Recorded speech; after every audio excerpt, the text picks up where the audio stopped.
Hi, everybody. Hi, Chiaki. Hi, Fel.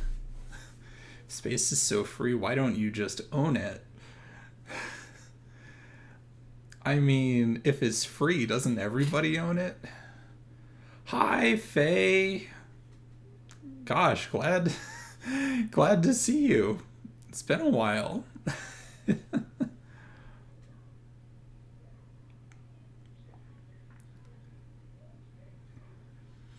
All right, let me switch over to the video game, and hopefully this will pick it up.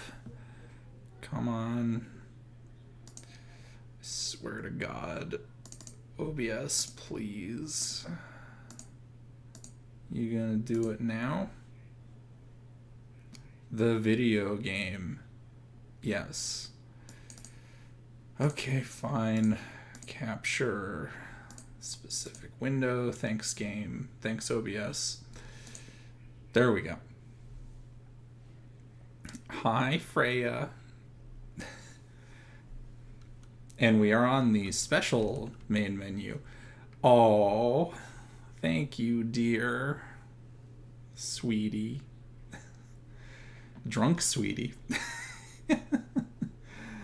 Okay, let's start the Vasudin arc, because this is our big dramatic part. Oh, I've been enjoying it all day. Hi, Autumn. Also, let me know if I should turn the game up, because I turned it way down. Dear, you told me how drunk you were. And two, I've been talking to you since I woke up.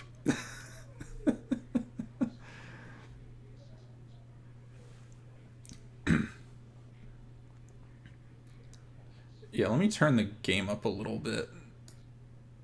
Because... yeah. There's good audio. And should hear the audio, even if I'm talking over most of it. Also, this is my new audio setup, so I might need to... oh, there we go. Good. I turned it way down because this game can be really loud. I also turned myself way up, so I can probably turn it up more. Hey, political initiative to unfuck the relations from the past year of Civil War. Ain't that grand?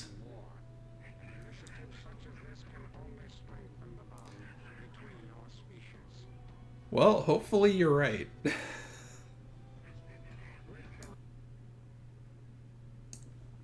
Okay, turn the game up even more.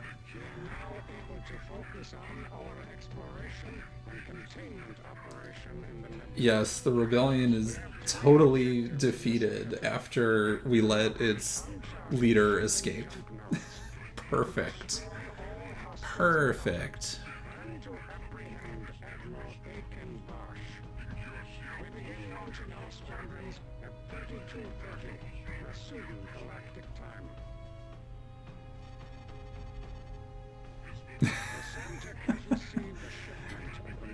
Fel, you are doing way too much at once.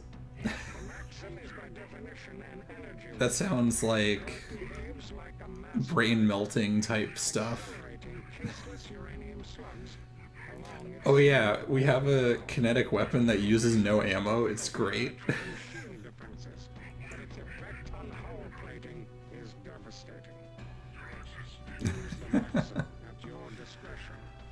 So they gave us the sniper rifle of this game.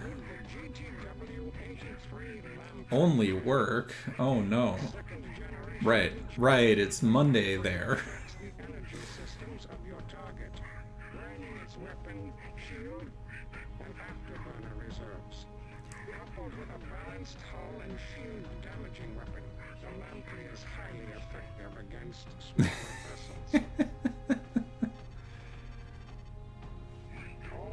I am also dating Faye's girlfriend. Oh, it's your Friday. That's good. A modified version of the Subak HL7. The Maku design has been optimized for the reactor grids of the Sudencraft. Oh yeah, new... Cannon's rate of fire. I will. See, this is the problem when there's that much overlap. It's hard to tell.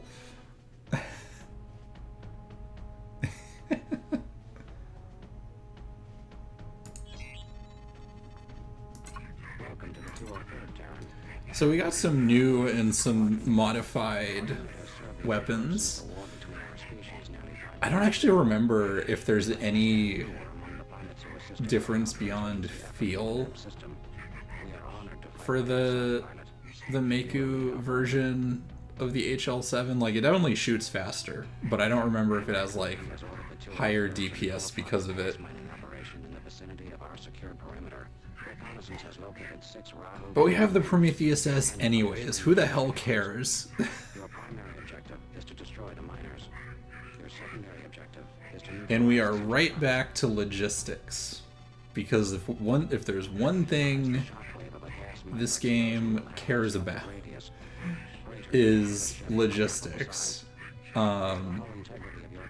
Always and forever.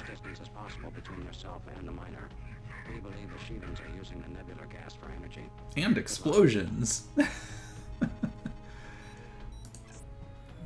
Now, do I fly the thing made out of tissue paper? The one good thing it has going for it.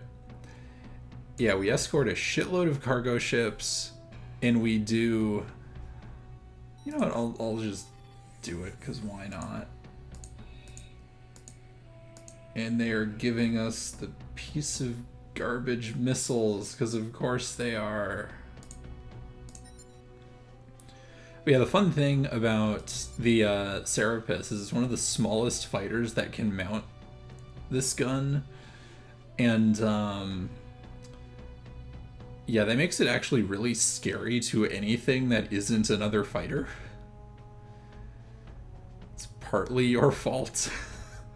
I mean, a little bit. Just a little bit. No, you all are getting better shit. What is this? Oh, that's the piece of garbage.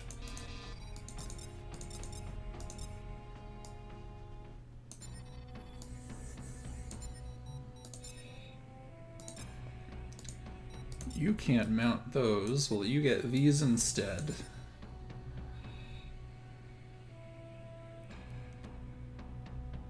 Please use the ship that doesn't instantly explode. I'm gonna try using the one that instantly explodes just for fun. Because it can mount the anti-hull cannon. And this again has been used more creatively in mods because people have spent a lot of time sitting around thinking, what the hell do you do with a gun that has a range of 3,600 and can tear apart cruisers and things smaller than cruisers? But this is like, this thing burns through energy like a motherfucker. Power use, 6.7 watts. Our next closest thing uses 3 watts. So this gun right here is basically like the RTX 4090 of anti-hull cannon damage. Cause like 173 hull DPS is ridiculous. So yeah, let's go. Let's go have fun in the goddamn nebula.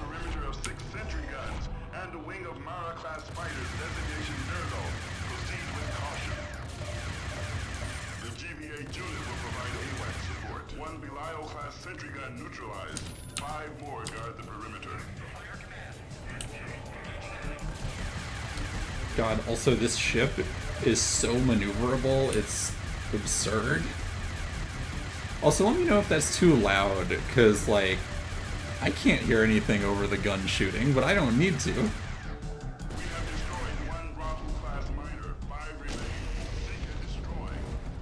Yes, this is the extreme shooty gun.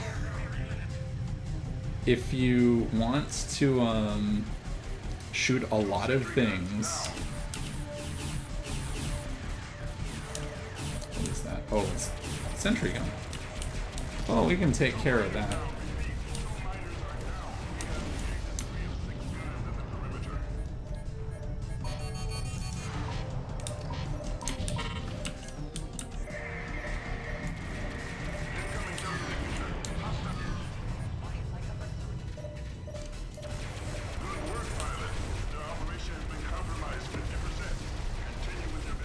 So yeah, like, turns out if you send 3,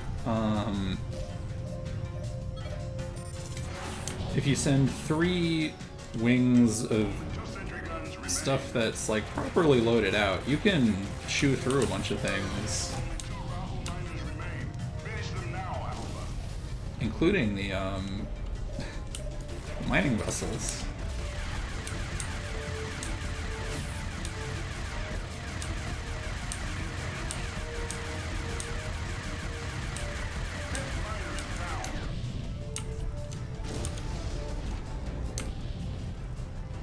Yeah, you do not dogfight with the Maxim because it cannot do shield damage to save its life. Like, theoretically, very, very theoretically, you can pair it up with the Morningstar to get, like, some very, very long range combo damage, but it's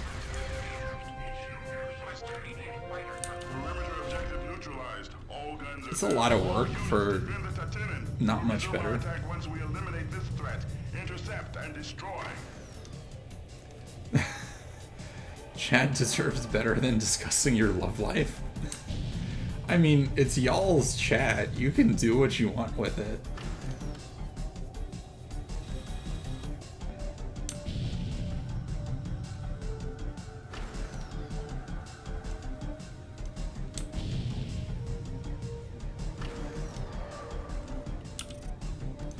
Oh, these fucking bombers that act like fighters but carry terrifying bombs.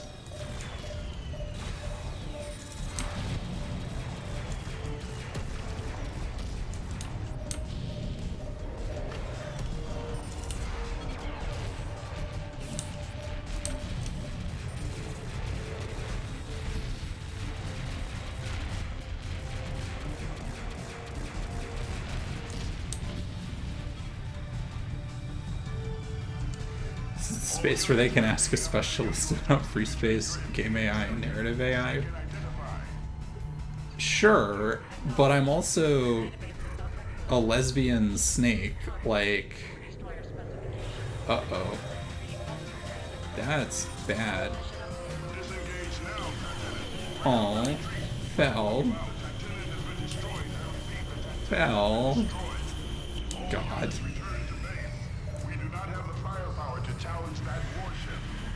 You timed that right as... You timed that right as, like, the big horrifying thing happened. I hope you're proud of yourself.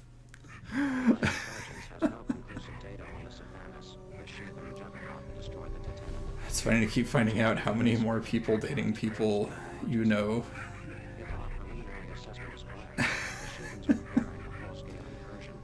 Fel, you date a lot of people.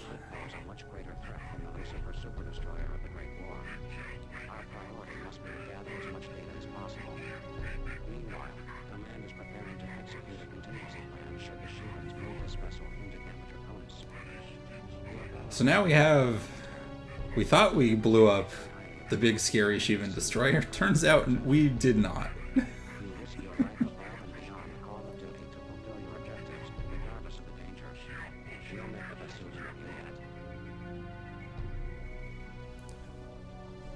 The Vasuden commanders are so nice compared to, like, Terran Command. Terran Command is an asshole.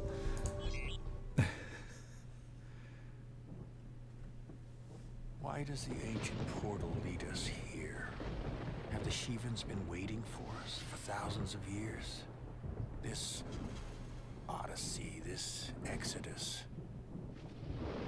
Do we journey toward the promised land or into the Valley of the Kings?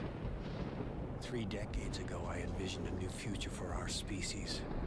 And now that we are on the brink of realizing my dream, I feel only solitude and regret.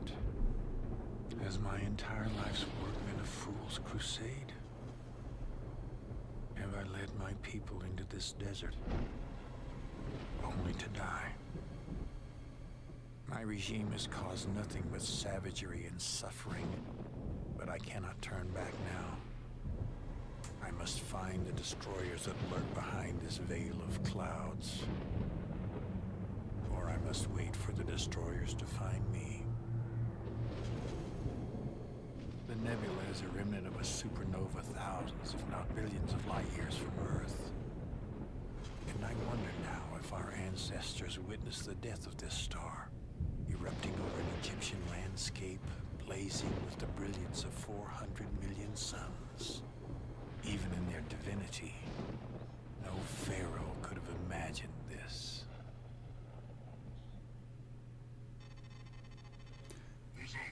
Thank you, Ronnie Cox as Admiral Bosch. Love those things.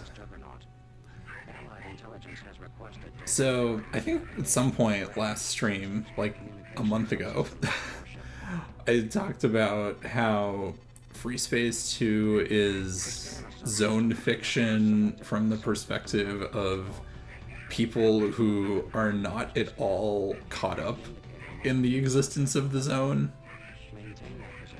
Because, like, you have Bosch, who is super pumped about the nebula. And the only reason the GTVA is there is because he's there. And he thinks there's something to find.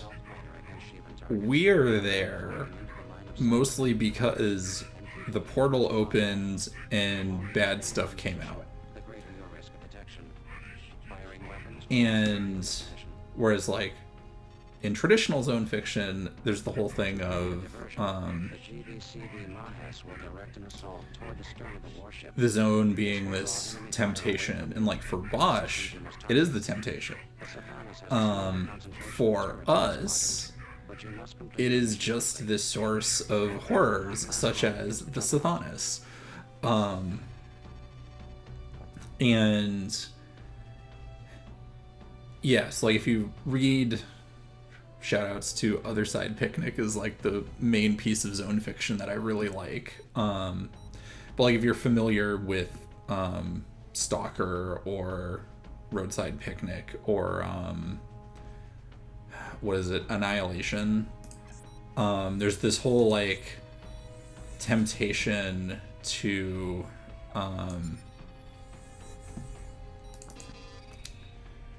like, there's all this stuff about being tempted to go deeper and lose yourself in it, and that's exactly what Bosch does. It is the opposite of what the GTVA does, and they are very hostile towards it. And hey, we get to do a fucking recon mission now.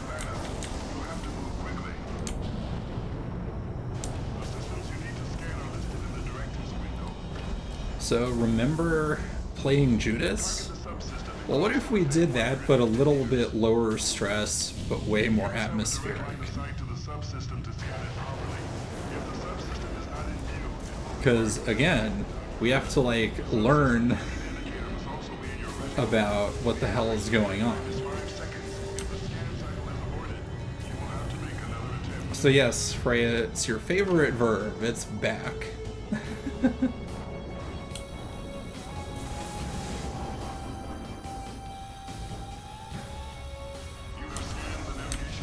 Oh, fuck. One down and 3 to go. almost every mod that has like what's it called? That has like, there's a reference to this particular mission at minimum in Silent Threat Reborn, because when spooky shit starts happening and there's like new fucked up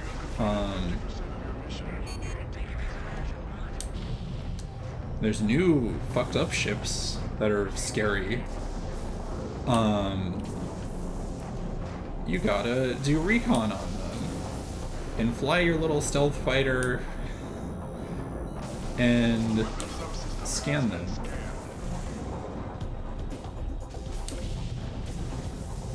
Oh god, where's the sensors? All fighters in Delta Wing have been eliminated.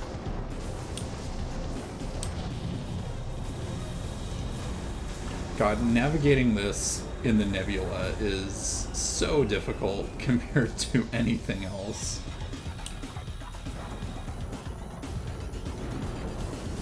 Oh, for God's sake, Satanas. Stop turning.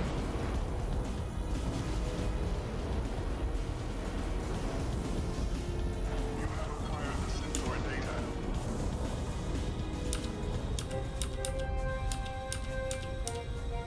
Mission accomplished, Alpha 1.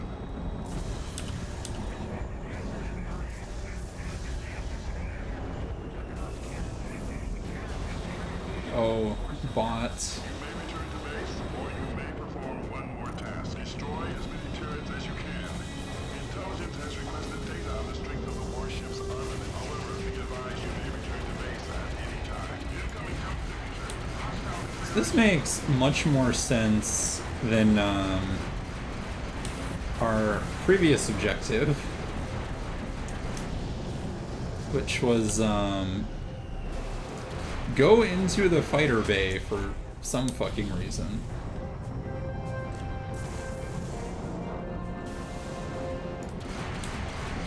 And this is why they start you off with the subsystem cannon by default. Wow, that... Oh, right. I took all the energy off of my guns.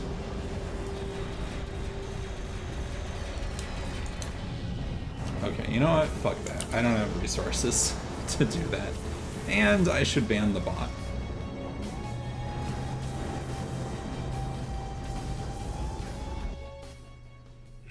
Very impressive, Terran. Your attack against the turrets of the Satanas has yielded important data regarding the relative strength of the Juggernaut's weapons. This information should prove useful. For conspicuous gallantry at the risk of your own life, you are hereby awarded the Medal of Valor.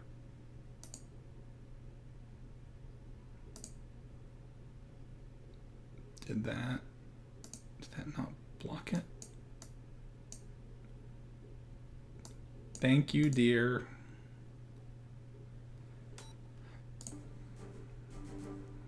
For some reason, it wasn't letting me block it.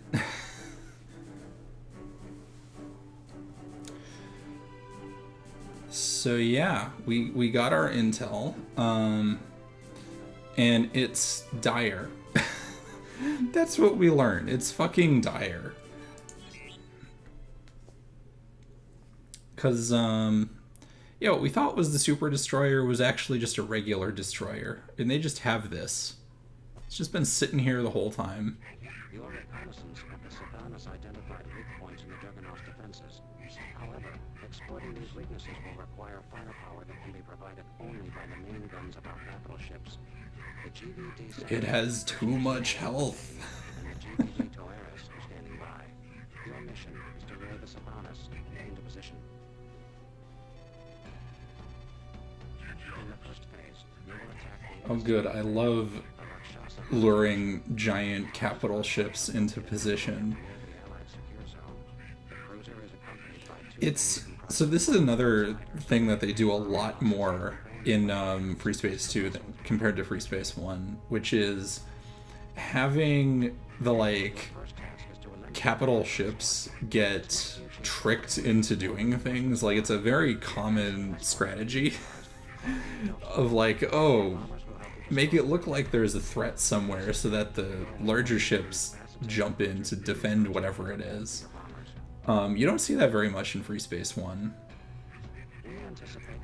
And again, I think this is what having a writer helps with, of like, how do we motivate stuff? How do we make this more like dramatic and interesting from a like storytelling standpoint than just go to thing and blow it up?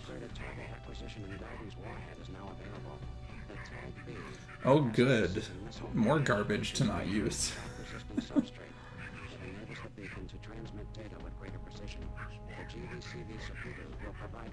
And it's also, by doing this, they make things a lot more risky, because like both sides are committing a bunch of assets to an operation instead of it being this very one-sided, one side just is going and blowing something up.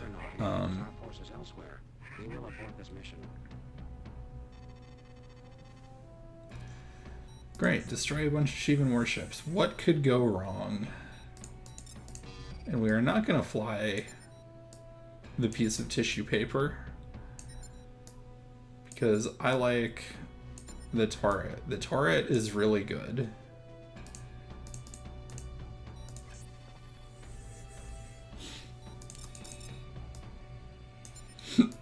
Excuse me.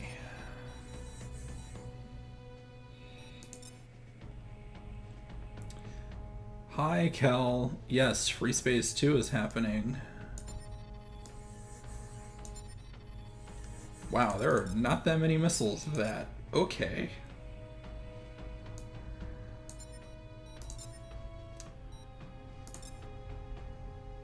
Damn. That is disappointing that we don't have enough missiles. So I guess, yeah, you all just are going to use the hot garbage missiles. Also, who the fuck is telling you to use the Prometheus R? Nobody. Nobody in their right mind should ever use this gun. It is bad in literally every way. But we use it because it reminds us that we used to have a better gun that had its manufacturing tied to Earth, and we sure wish Earth was around. Yeah, exactly. Never use anything called a retrofit. Because, yeah, like, the original Prometheus, you could debate how good it actually was, but it was serviceable. This thing literally has less DPS than every other gun in the game. It has, like, more hull DPS than this thing, but this thing never did hull damage anyways. Compared to the gun that's the, quote, basic gun, like, it is just completely outclassed by it. 44 hull, 32 shield versus 72 hull, 64 shield. Like, what the fuck? And instead of 1.3 watts, is 1.3 watts, but much, much slower. So let's go.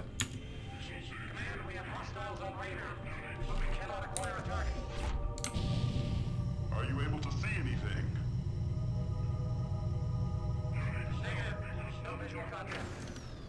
I love how Command is like, can you get a visual?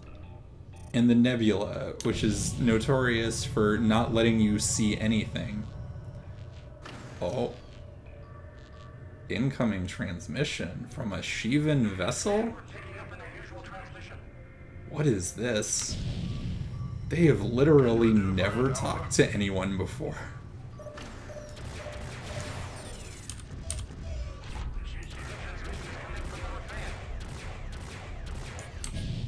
That's impossible. This is an allied channel.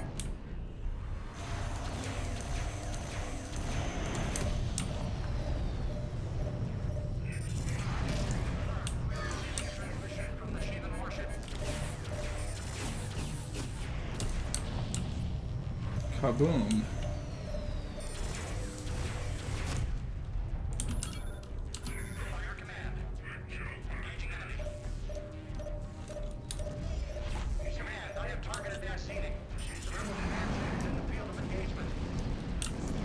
All units engage the Shivan. Stand clear of Nicene. Do not attack that ship. We have destroyed the Rephaim. Excellent work, pilots.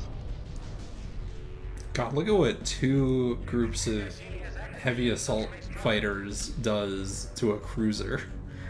Even a cruiser with like a fighter escort. Well, that was ominous. Incoming jump signature. Kane-class warship. Designation Thomio. Incoming jump signature. Hostile configuration. Now deploying the Thecmos. Delta Wing is standing by. Call in the bombers at your discretion, Alpha.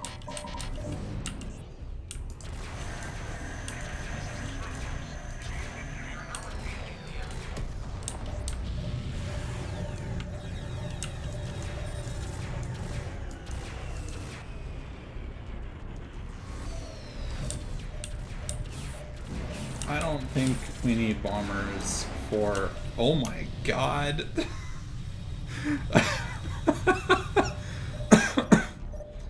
Thanks, fire support. You're a real credit to everything that's happening right now. We have nullified the Thomio. Job well done, pilots. Shivan reinforcements. Dear Lord. PD2 pilots. No sign of the Sathanas. We must keep up this offensive to lure the Shivan juggernaut. Well, somehow I didn't die. I think they changed, like... Am I winning? No, you're never winning in this game. You just suffer along with everybody else. Deploying support ship now. Please stand by. I mean, we're, for the moment, blowing up a bunch of Shivans, which is Incoming like... warship. It's a Marlin-class corvette. Good. Designation Golap. Oh, for God's sake, not the dragons.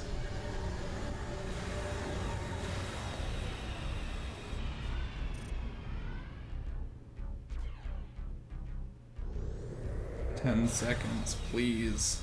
Oh hey, it's one of the coolest looking ships in the game. It's a fucking support ship. It also blocks your field of view. It's fantastic.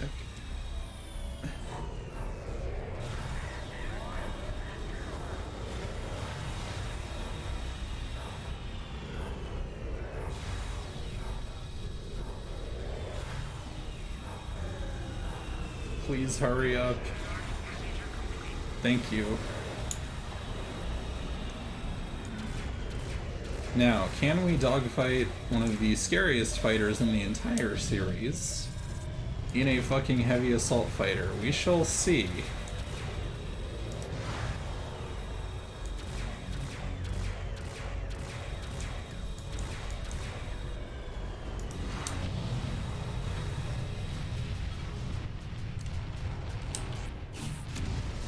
All units return to base. The Shivan juggernaut is heading for the Gamma Draconis node. Oof.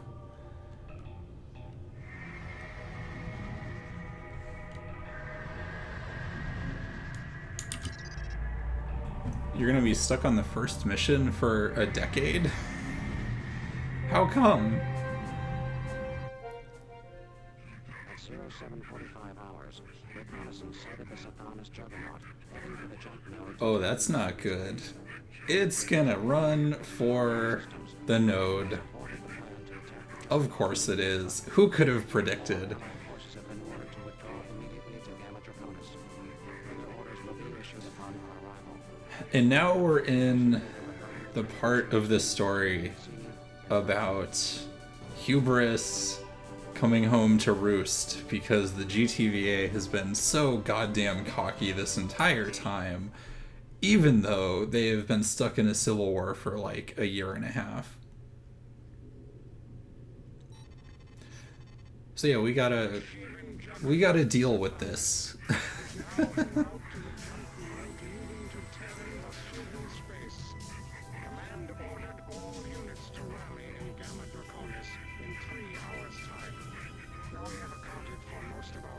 because you're bad. Well, you can always practice.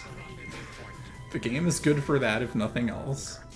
GTVA Security Council has authorized the immediate destruction of the Nessos Now, space we're gonna try and nuke the subspace portal. How is this gonna possibly go? They will detonate the Meson bomb, an experimental new weapon under development at the Hideki Institute in the Vega system. Though its specifications are highly classified, physicists claim the Meson bomb has more explosive power than any other warhead in our arsenal.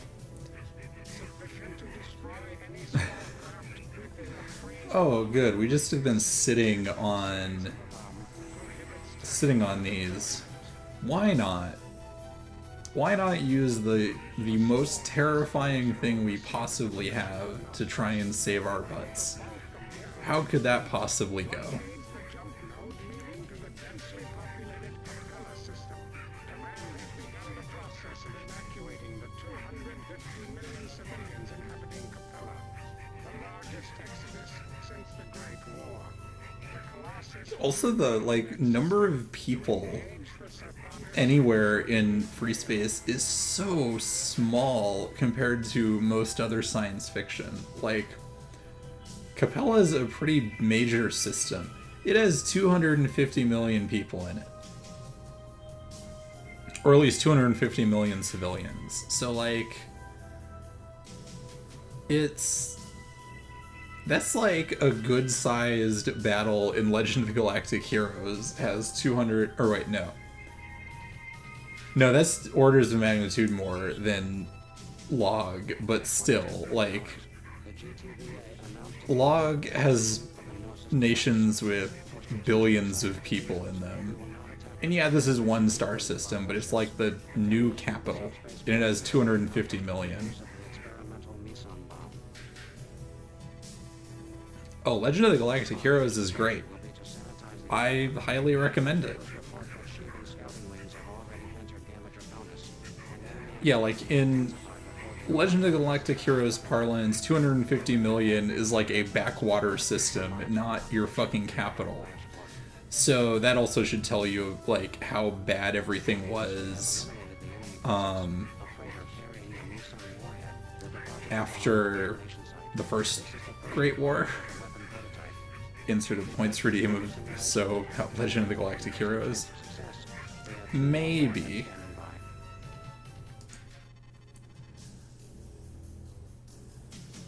Yeah, it's about 100 million less than the population of the US. So this game's 30 years old, so excuse me. Or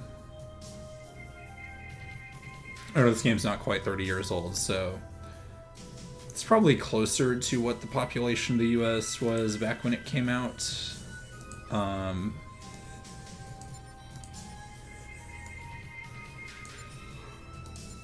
Cool, we can finally load everybody with tornadoes.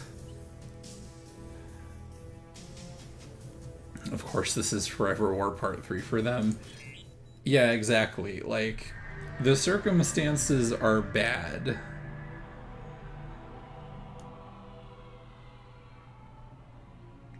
Hey, friends.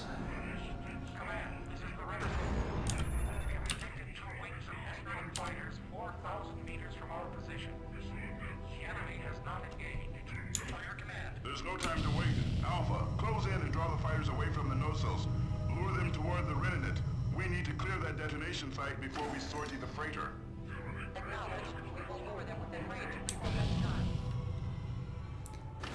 Yeah, exactly. Really heavy depopulation because of all of the wars and losing like the core systems. To demolish a structure of this size. Particularly a weapon of Terran design. The Meson bomb is a joint development Alpha 4. We are fully confident in its design.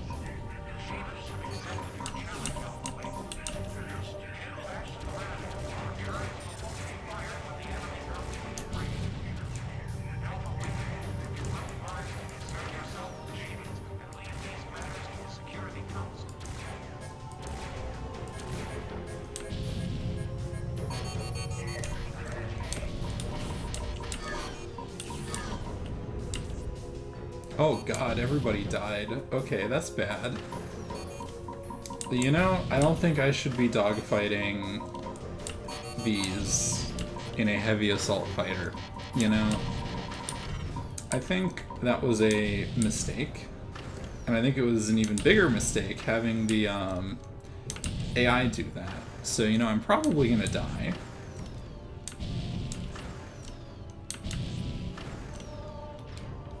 But we will see. Because, yeah, I'm so far out of position.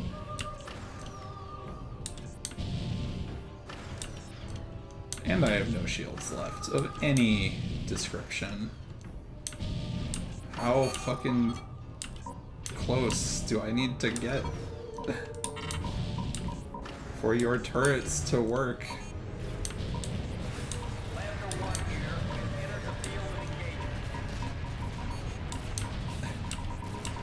Oh, damn it. Okay, we're gonna try that again and be smarter about it. Because, yeah, having the heavy assault fighters dogfight what are basically interceptors, they will lose every time. So I need to go be the bait.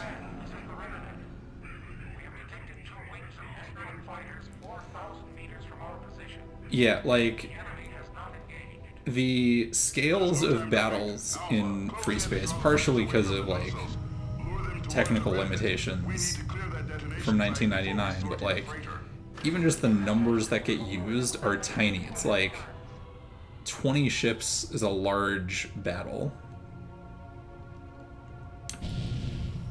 And some of this is like they could only get at most 20 ships on the screen. But also it does give it a different sense of scale, like how big even a like large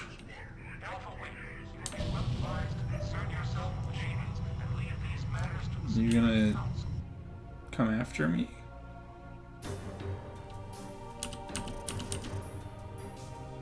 Are you all just gonna like keep chilling over here? Even though I nuked one of you?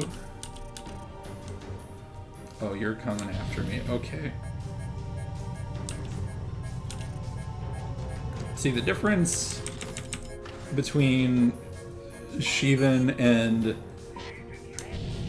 allied vessels is they can sustain like 100 meters a second like it's nothing.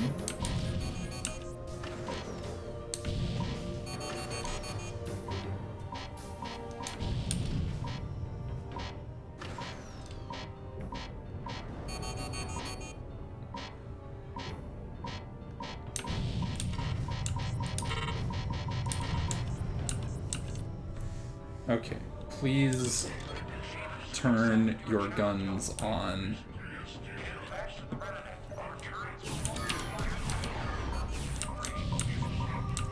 Fam, you are so late to telling me that they've accepted my challenge. They accepted my challenge like 2 minutes ago. And they're on your goddamn bow, like...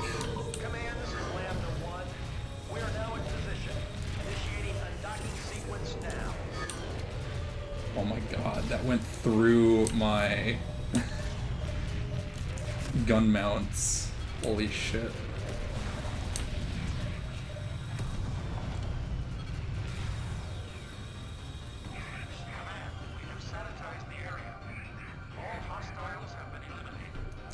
No, not all hostiles have been eliminated. There's... Oh. They are far enough away to not worry about that right now. Nissan warhead armed and ready, Command. We're out of here. Yeah, this is gonna go spectacularly, isn't it? Oh god, are they gonna kill the freighter? I'm gonna laugh so hard if they kill the freighter.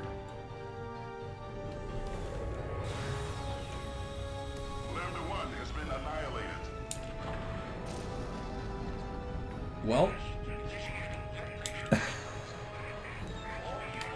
I don't know if I've seen that before. Because... yeah. Incoming hostiles. 12 Dragon-class fighters have entered Gamma Draconis. Alpha, your vessel must be no less than 3,000 meters from the center of the portal. Detonation in 5, 4, Well, this will at least clear out whatever else is in there. 0.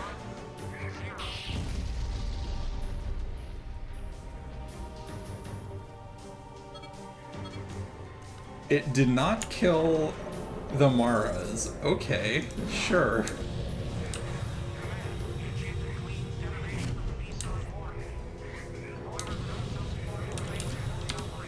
will proceed with the second deployment. Demolition pattern Sigma. We'll use the remaining ESOT bombs for this attempt. The Sathanas Juggernaut cannot be far away. ESOT bombs have drawn the Shiva's attention. Defend the warriors until they're in position and the flames have cleared the area. Lambda 2, we're in, Command. Setting course for the detonation site. This is Lambda 3 on the scene. Proceeding to the drop point. Lambda 3 here. We have reached the detonation site.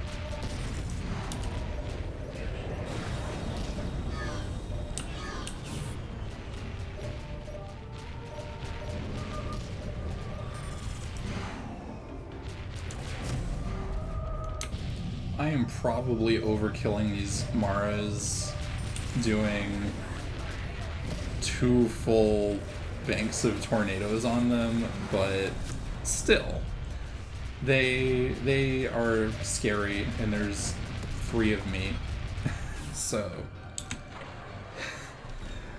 Okay, but Free Space 2, I've been talking about Free Space 2. We are now in position. I don't know what else to say. Like, we're nuking a giant ancient machine with literally our last 2 nuclear bombs. Like, I think this sort of speaks for itself as to how desperate we are.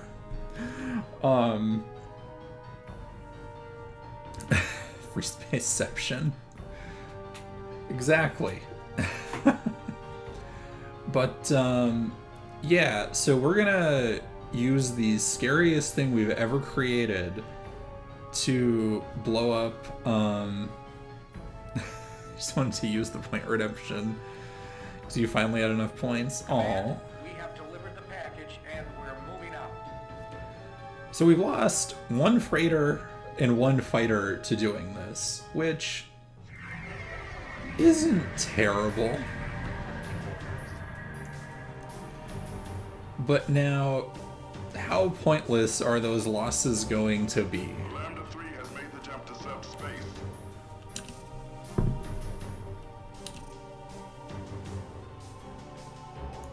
Because my guess, going by the narrative so far, is pretty damn pointless.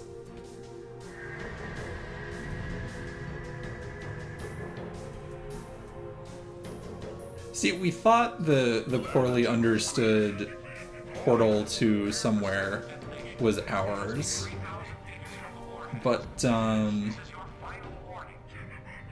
it sure seems like it is not working for us.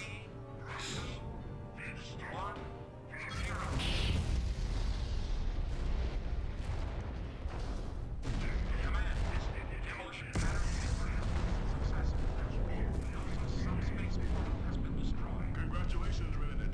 You just saved millions of lives out there.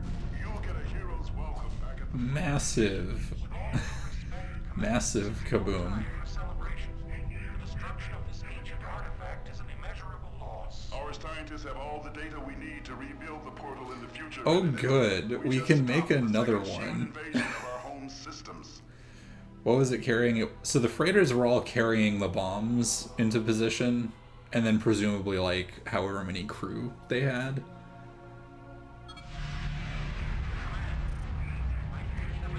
Well, that sure didn't work. Request immediate status update.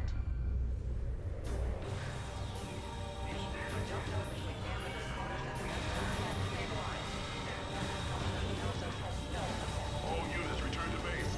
We're pulling you out. Get out of there, pilots. So, all of that And nothing happened. Nothing good happened anyways. We demolished the portal, but to no avail. And now, This vortex generated for the longest retreat ever. to the Draconis system. Our forces are standing by to intercept the Juggernaut at the Capella jump node. We do not know how long the nebula will remain open. In theory, it could be centuries before it collapses again. Scientists assure us that we have gathered sufficient data to reconstruct the Gnosis, but a project of that magnitude will take decades to complete. Nevertheless, your tenacity Yeah, so we blew up the giant ancient portal for basically no reason at this point, which, you know, great. Fantastic. Yeah, so everything sucks even more now, because we couldn't even trap the giant super destroyer back where it came from. It's just here now.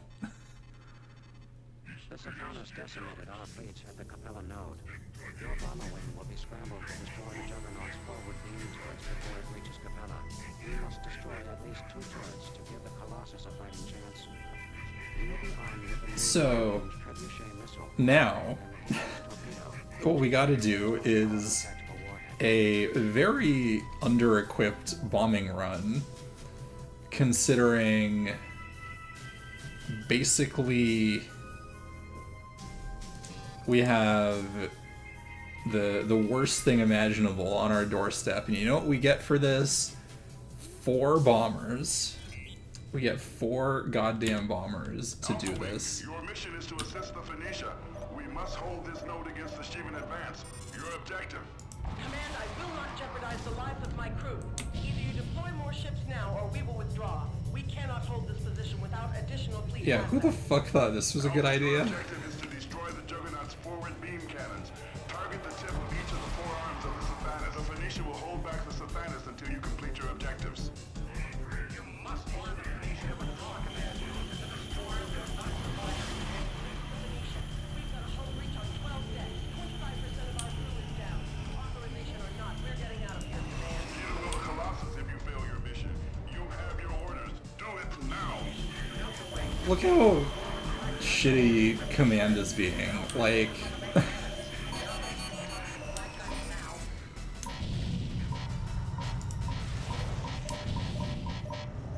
Good. 1 down and 3 to go. Keep it up, pilot, and keep moving. Deploying support ship now. Please stand by.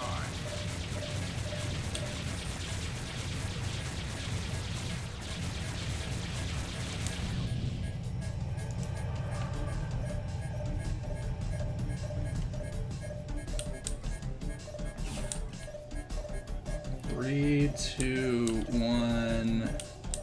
Please God, don't miss. You're halfway there, Alpha. Don't give up.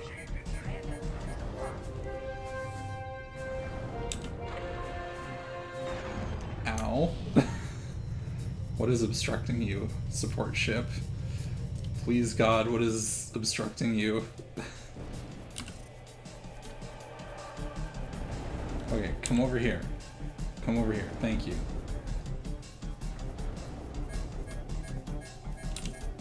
Uh-oh. Oh, Jesus.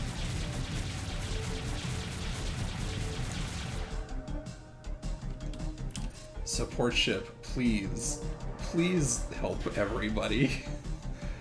I will love you forever if you rearm me fast. Oh my god. Fucking trebuchets. Take forever.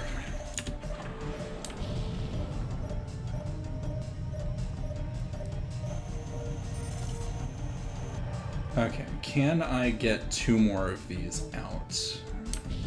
Maybe. Maybe if I'm lucky. Reading hostile indicators. One more turret to disable. Okay, The forward flak cannons are down. Good work. okay.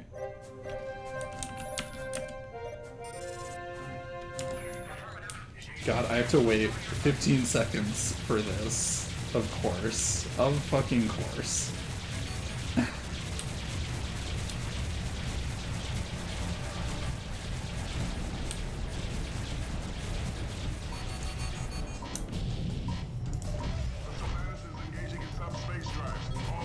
Oh. Get out of the way now. Oh. Continue with your attack, pilot. The more turrets we eliminate, the better our chances. Your work is done, so do not put Wow, yourself I at cut that unnecessary risk. really close. And everybody died because the Sathanas went to subspace. Great work. Great work. Well done, Alpha. The thieves will be in system momentarily to secure the node. Rearm and repair quickly. More enemy warships are inbound. Gamma Wing deploy. The Shivas will attempt to consolidate their gains in Gamma Draconis. We must hold them off. You're to fight the Eldritch Elude ship. So, the other terrible thing about this mission is this is not the end of it. Alpha Wing just resolved a tactical engagement with thieves. Recon decided a Demon-class destroyer designation Bella. The warship will be upon us momentarily. Alpha and Gamma, you will be tasked with destroying the Demon's beam cannons. The thieves will provide fire support. Reinforcements are standing by.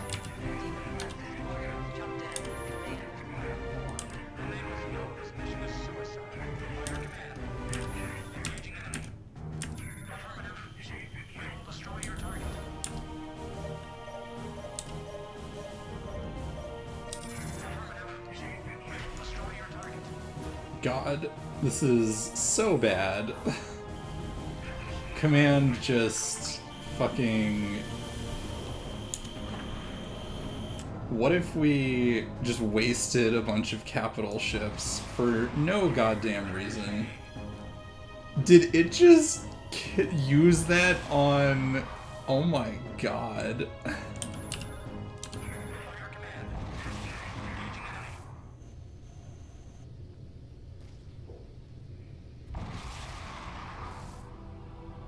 We have neutralized the first beam cannon.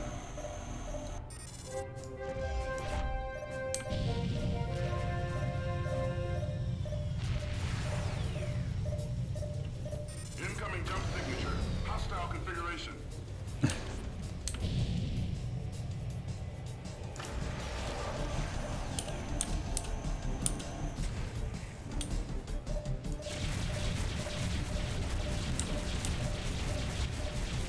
Come on, reload.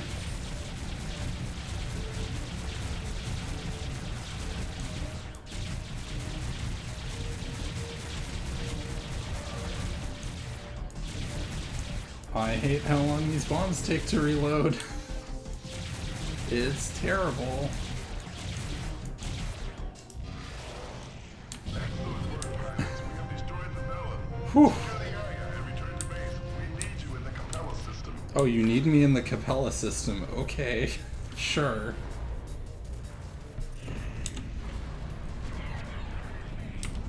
God, how many pilots have we lost to this fucking operation? Almost 3 full wings. Incredible work. But hey, we got the capital ship. Excuse me. Excuse me.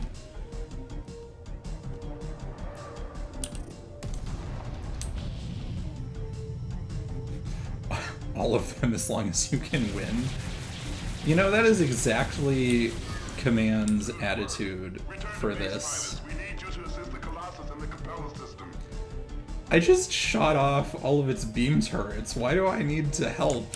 Haven't I done enough? like, okay. I shot all of its turrets off. You know, maybe they'll repair one, but I doubt it. On the recommendations of your superior officers. Command has authorized your promotion. You're the ace. You know, it's true in multiple ways. That is on my co-host bio. It's true. You will be scrambled immediately to assist the Colossus. You also help to eliminate the Bella. God, I hope I got promoted for that. Forces in Gamma Draconis are on the verge of securing the system. Also, it's funny about that Demon-class destroyer. It never shows up in any mentions anywhere if you let it through. It just goes around and does stuff. The Sathanas has entered the Capella system and engaged the Colossus. advance in Gamma Draconis has significantly improved the odds for the Alliance. We are deploying your wing to provide bomber support for the Colossus. Eliminate any token of opportunity, but do not take unnecessary risks. So now we get to basically play a cutscene because we did so well the previous mission. Alpha. Eliminate targets of opportunity, but be careful. It's all up to the Colossus now. So you know what I'm gonna do? Instead of do bomber support like I'm supposed to, I'm just gonna give us a nice pretty view of this stupid ass engagement The Shevans have scrambled the wing of fighters designation Cancer. between our super weapon and their super weapon. God, that shoots fast. If I can get stuff in view, which, given the size of this shit, is kind of hard. So let's... Our reward for doing real well last time is to be able to watch the disco battle instead of participate in it. Now, the really funny thing about the Colossus versus the Sathanas is if you even let a single beam cannon survive, the Colossus is actually probably gonna lose if it doesn't have bomber support because so for all of the like bullshit firepower we have concocted for this thing, the Sathanas is a much better ship when it comes to like frontal assault because those beam cannons that we blew up basically don't have a cooldown when you turn the difficulty up. So now it's basically just like we get to watch the Sathanas die to a very inferior vessel. But yeah, if you let a couple of beam turrets through, this mission gets much scarier. Mostly because, yeah, even though the Colossus has like 3 times the number of beam cannons, they are much slower to hit, they do much less damage, and they're less accurate. So the Sathanas can, even with like 2 of them, wipe the floor with the Colossus. Also, I think they have longer range, if I remember right. But right now it's just chill and watch the hubris get confirmed that yes, we made the correct decision with building this giant super destroyer, and we are correct in doing so because we will destroy this thing.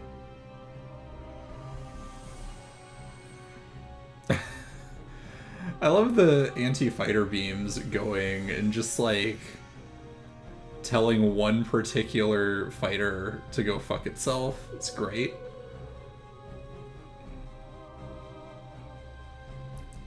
Colossus, what the fuck are you doing? Colossus the Juggernaut has sustained only moderate damage.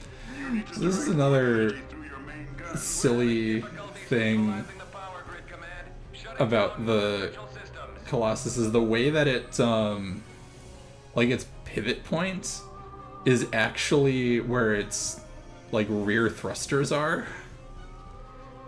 No, it's just repositioning, and you're not supposed to watch it reposition because it looks really funny when it does. Because again, its pivot point's like over here.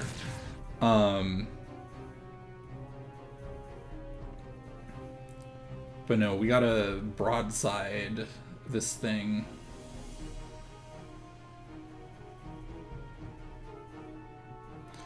Also, another like fun behind the scenes fact, the beam turrets that the Colossus is using are not its normal beam cannons. They are specifically longer range to make this remotely close to like fair. Because if I remember right, if the Sathanas has its beam cannons, it can basically open fire immediately, and the range of the normal Terran beam cannons does not allow for that. So the Sathanas is not necessarily designed to do this, but it is better at it if you don't factor in like bomber support.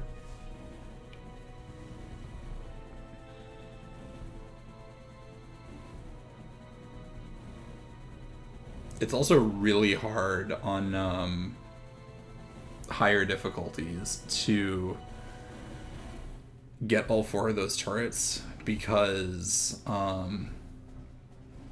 stuff misses sometimes, and you have a very tight schedule. There, Colossus. Target has gone critical. The war must end here and now. Secondary and tertiary reactors are down. Fire control is on the verge of red line. We're giving it all we've got. The Sathanas is going down. And it takes melting down heat sinks Will be finished. to do this.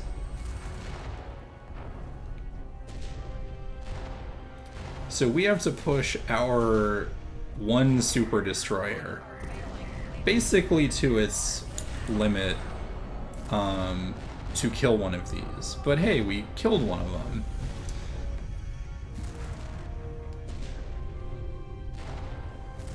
You love how terrible all the faction stuff sounds. Just all the time. Yeah, so one of the reasons that I like Free Space 2 so much is everybody is terrible. Like, you are given the perspective that the Terrans are not that bad because you're fighting for their military, but everything that you actually see is pretty horrible. I guess I will use the 5-kilometer missiles to deal with this.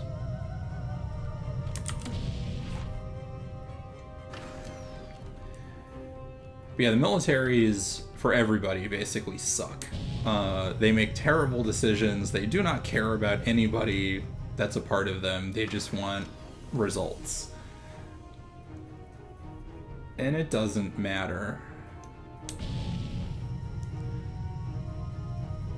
Yeah, they aren't casual genocide. They are a bunch of fascists and let their, like, extra fascist branch get away with way too much for way too long, which is how the Civil War happens.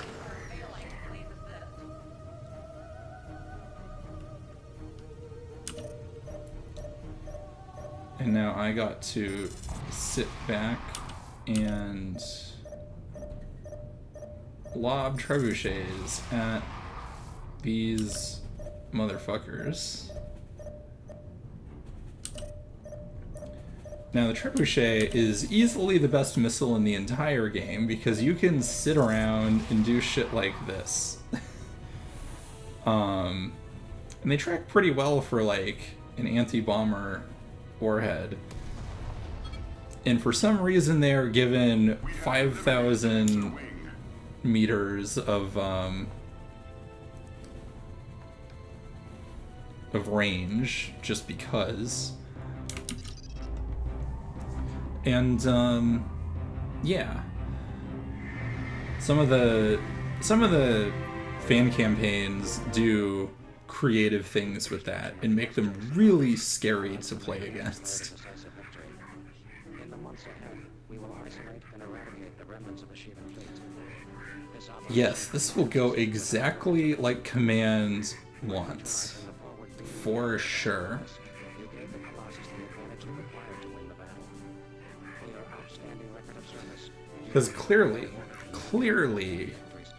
everything up to now This is your contributions to has gone according to plan. first engagement in Gamma Draconis to our victory in the Capella system. Most notably, we commend you for 3 successful sorties against the Shivan Juggernaut Sathanas. Yay, we're getting a medal. And you know Command doesn't think it's that bad yet because they are not handing out medals like they're candy on Halloween. But we'll get there. We will sure get there. And that's This is the final entry in the personal log of Admiral Aiken Bosch, Supreme Commander of the Neo-Terran Front. Our encounter with the Shivans has vindicated all I have fought for these past 30 years. My life's work has been achieved. I have created the technology to enable communication between the Shivans and the human race. Although our first contact was rudimentary and crude, I have initiated the first phase of a new alliance with the Destroyers, an alliance upon which the fate of humanity depends. As a young pilot, I battled against the rebels of the Great War, the Galactic Terran Intelligence, whose research of Shivan technology and biology would form the cornerstone of my project. The Terran-Vasudan alliance buried this knowledge, but I resurrected it. I alone realized our species had no future with the Vasudans. If we are to survive, our destiny must lie elsewhere. As I make this final entry, my crew is preparing to scuttle the Iceni and board the Shivan transports. We embark on a miraculous journey toward a new horizon. This tragic era of hatred and misunderstanding between our races is over. On this day, for the first time in my life, I am filled with joy.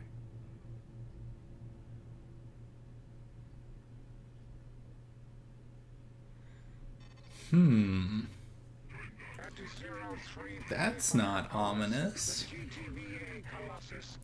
So, again, if we're reading this like it's zone fiction, Bosch is getting what he wants out of like going to the zone and communing with its inhabitants. That doesn't mean anybody else gets what they want. Right, with the Colossus, we will have nothing more to fear. We still have much to accomplish, however. The Sathanas inflicted moderate damage against the Colossus, though its systems remain 80% operational. Terran and Vasudan engineers anticipate it will take several... One of my favorite things about this is if you kill all of the beam turrets, the implication is the Colossus like overloading its weapons fucked up its hull, which in terms of like military engineering, par for the course. Because like they're written as though you didn't that there was at least one beam cannon active for High Noon, but I do really like the implication of what that means if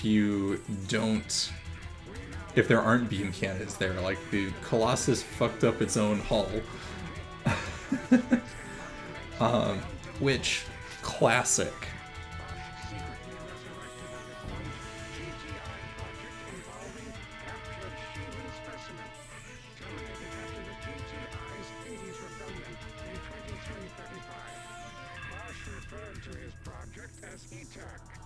Short for Etan Nunki, the tower that may have inspired the story of Babel. So yeah, the prelude to this civil war had a bunch of live Shivan experiments that went about how you would expect. And what I also really like about Free Space 2, especially in relation to Free Space 1, is when the Shivans show up, it's the Vasudans who have the like weird Shivan worshipping death cult. And we talk a lot about the Shivan worshipping death cult and how like weird it is.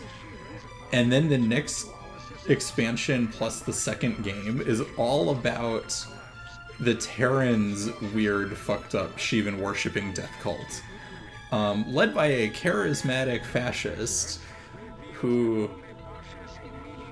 whipped everybody's xenophobia up. It's perfect. Like, they took like the very simple thing that Free Space 1 did and ran with it in incredibly interesting directions. Disrupts shield systems by directing a barrage of fluctuating EM harmonics on the target. Oh, good. Energy is completely ineffective. The shield only damage. Perfect. For this reason, the Circe is best paired with a weapon such as the Max See, if you want to use this with like the Maxim, you can. heavy hull damage. It doesn't get you that much beyond what like the Prometheus S gets, but it's fun. It's different.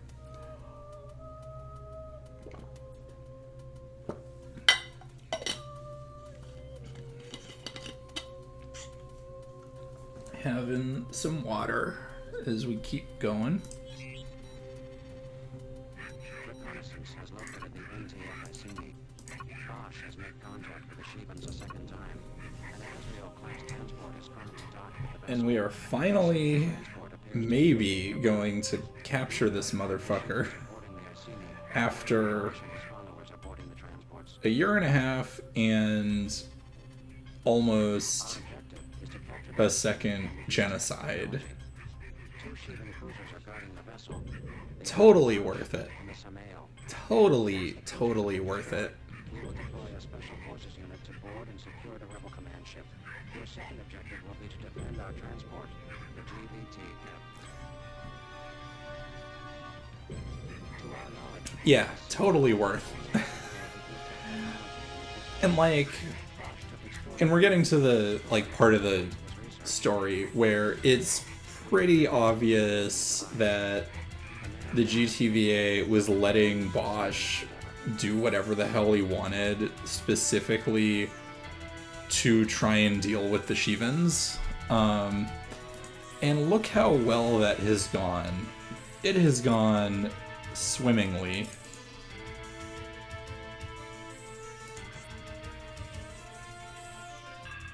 You know, I'll fly. Oh, excuse me. I'll fly the Interceptor again.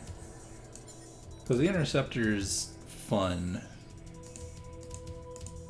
And we can use tornadoes. And you all need to stop using the low damage weapons. Use the high range, high damage weapons.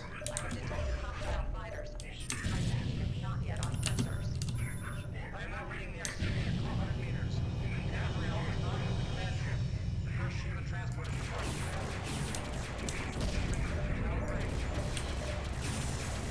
Destroy the cruisers, pilot. We must secure the area before we send in the... Oh, the tornado's a really good missile. We have destroyed the Azrael. The Shivers are attacking the command ship, changing IFF status to friendly. Defend the Iceni, pilot. We must retrieve that technology. This is Lieutenant Rusk, NTF Iceni. We need immediate extraction. Please assist. What's your status, Iceni? The Shivans boarded us. They killed everyone. I got 33 survivors on deck 7. There's got to be more below. Where's Admiral Bosch? They took him away with Gibson and Sarno and about a dozen others. You've got to get us out of here now! Kane-class cruiser has been destroyed. Here's the communication technology on board. Deploying support ship now. Please stand... Listen to me! Bosch initiated the self-destruct sequence. We have only a few minutes left. A wing of Nephilim bombers is heading for the Iceni. Stop them before they launch their warhead. Transmit the specifications of the ETAC device now, Iceni. You get us out of line, Command. I'll give you those specs. You understand? Both cruisers are down. We are sending in the boarding party. Acknowledged. Now deploying GVT ship. Stand by. Aquarius wing is down. The GVT cap has entered the field of engagement. God. Escort the transport until it Yeah, the tornado is like, what if the Hornet was not horrible? Cancer Wing has arrived. We've got 3 Nahima bombers closing in. Intercept and destroy. Fire command.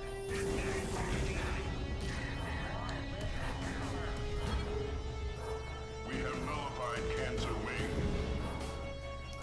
Problem is they take way longer to load, and you can't carry as many of them.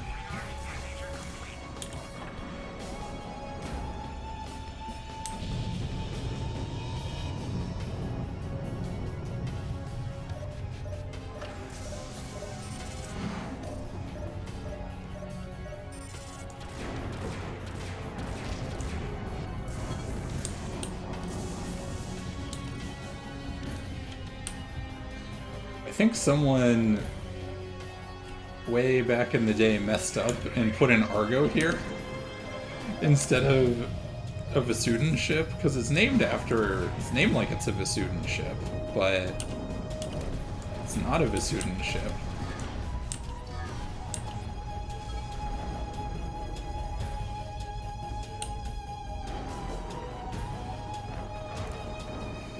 Yeah, the Stray Argo is right. Although I don't remember if the Vasudans have a transport like the Argo.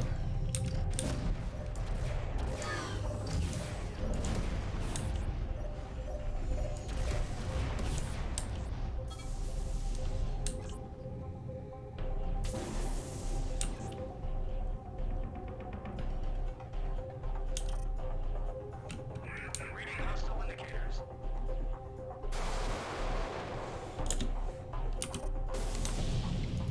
Hurry up and dock. There's a lot of shit out here.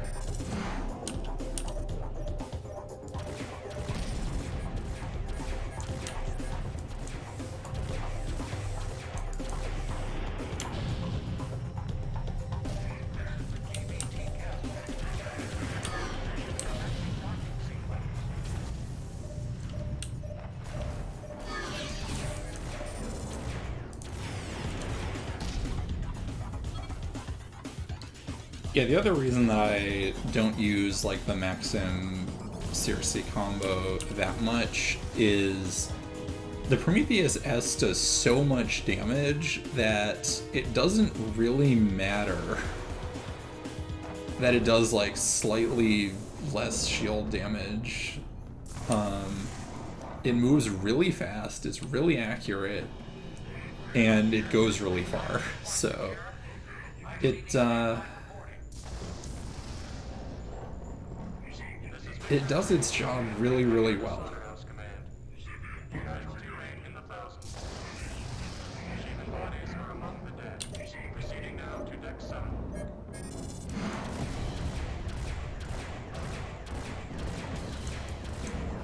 All cylinders are now on board the transport. We have the specifications. Undocking now.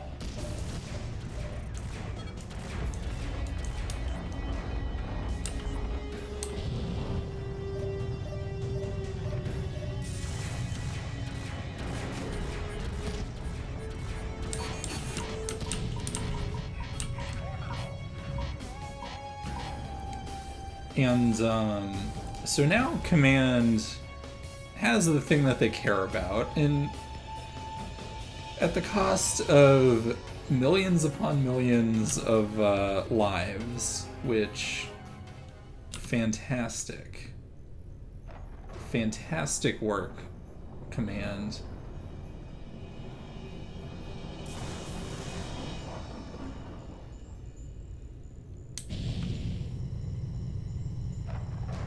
Are you still locked?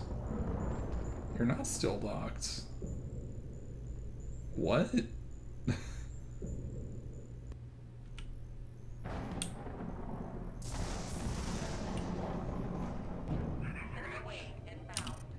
It needed to finish undocking. Okay.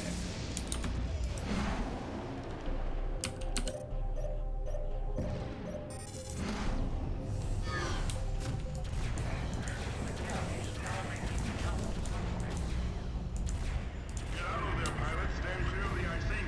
Self-destruction is imminent.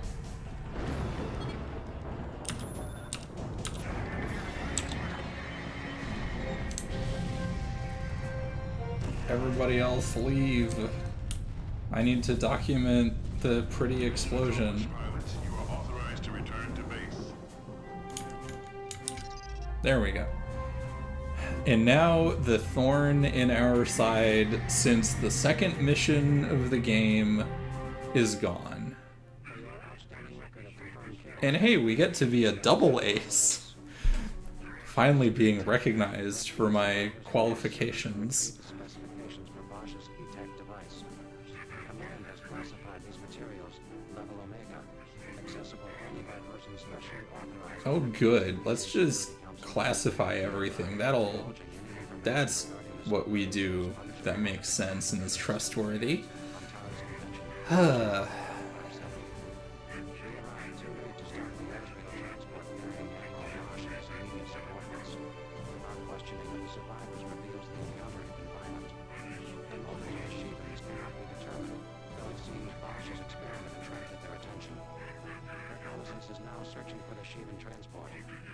And yet we still couldn't get Bosch.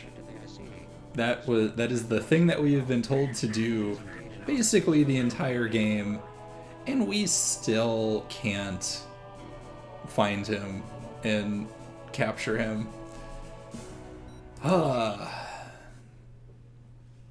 So we gotta chase him more. At 1640 hours, reconnaissance detected the Sheevan transport carrying Admiral Bosch and his subordinates deep within a Sheevan-controlled zone of the nebula. A wing of Mars repelled our recon unit, but we now have an approximate location. Alpha and Beta, your mission is to find and disable the Azrael. Surely now we will finally be able to. Executed quickly before the transport escapes. Once its engines are disabled, defend the transport until the recovery team arrives on Lambda 1. They will dock with the Azrael and haul the vessel back to Gamma Draconis. Lambda 2 will be standing by in case Lambda 1 should fail. Capturing Bosch and his lieutenants is of the utmost importance. We do not know if they are alive or dead. And we're gonna send a goddamn destroyer in as part of this. Like, they want to be sure. They really, really want to be sure about this.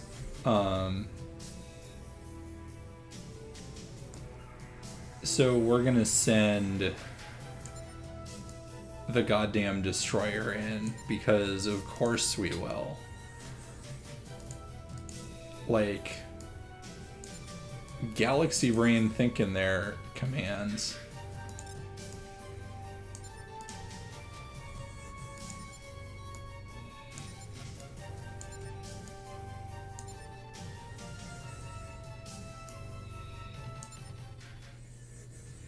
Oh, so this is a Free Space 1 era ship. And the thing that you will always notice about Free Space 1 era ships is how low their missile capacity is relative to, like...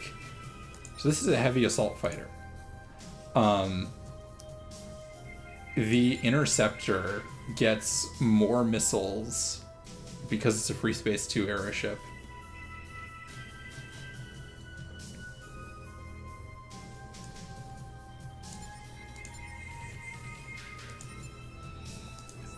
Which actually makes me think, fuck it, let's just use the turret. Because the turret is the Seth, but better.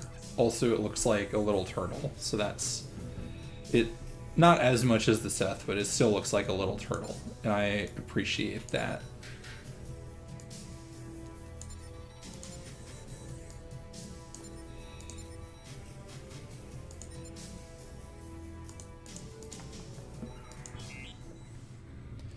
All right, let's go. Maintain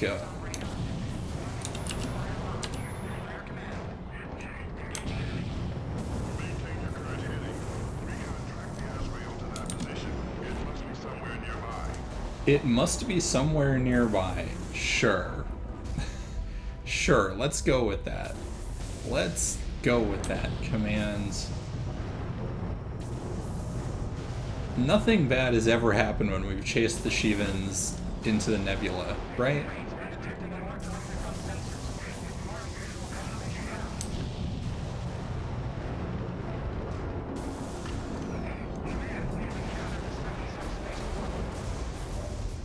For the love of God, why? Another one? Who could have guessed?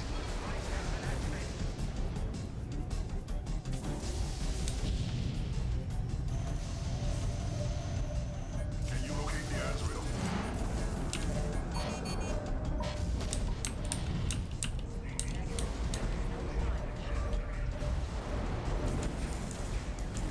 All units secure the area. Nullify all enemy ships. We have a new objective. We must seize control of this portal. Ah, yes. We found another portal, therefore we must control it. Because nothing bad happened the last time, Command. Just amazing. Like, the first instinct, the minute we find another portal, hey, let's take control of this. What could go wrong?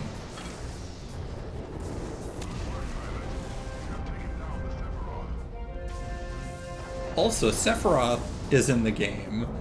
And also, we've killed Sephiroth now, so that's fun. All units stand by for mission brief. We are deploying the Samtic. So I have a prediction as to how Final Fantasy VII ends. And it's that Sephiroth dies. Based on this game that came out after, as Sephiroth is a random cruiser.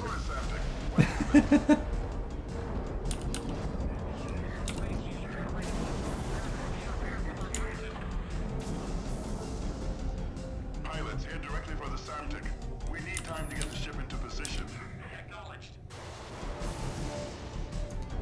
The Samtic will spearhead our exploration of the region beyond the portal. Oh good, we're just gonna go through it. Until we deploy our Who expeditionary the force. fuck is making these decisions? Oh, we found a random portal.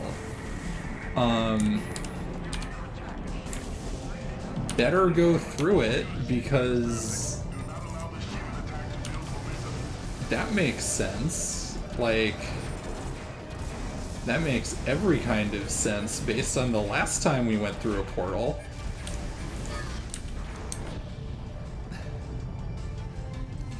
Like, all of the, like, handful of victories have completely gone to the GTVA's head by this point. Like, oh, we killed the Shivan Juggernaut. Surely that's it. Like, we have proven we are better than everybody else. Like, when every time up to now we've thought that the something bad has happened. Like, I'm thinking back to one of the first missions. Oh, well, that's bad. Also, I almost got hit and killed.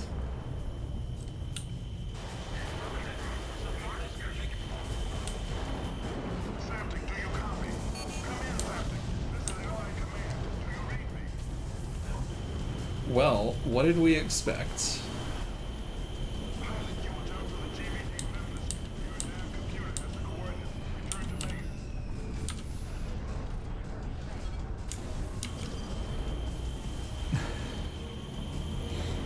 It's funny, I've seen this I don't know how many times, and it's tragic every time.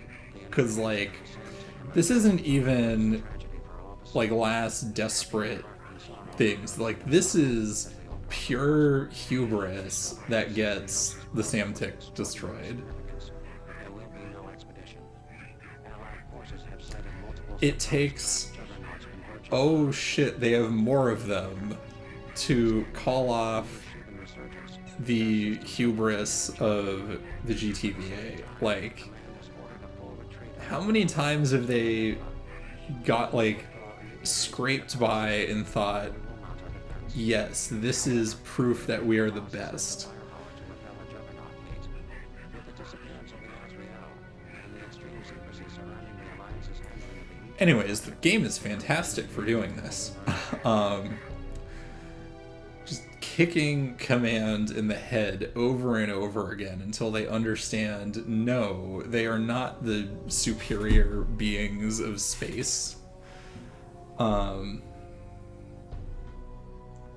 yeah, it turns out the Shivans just have a whole fleet of those things, and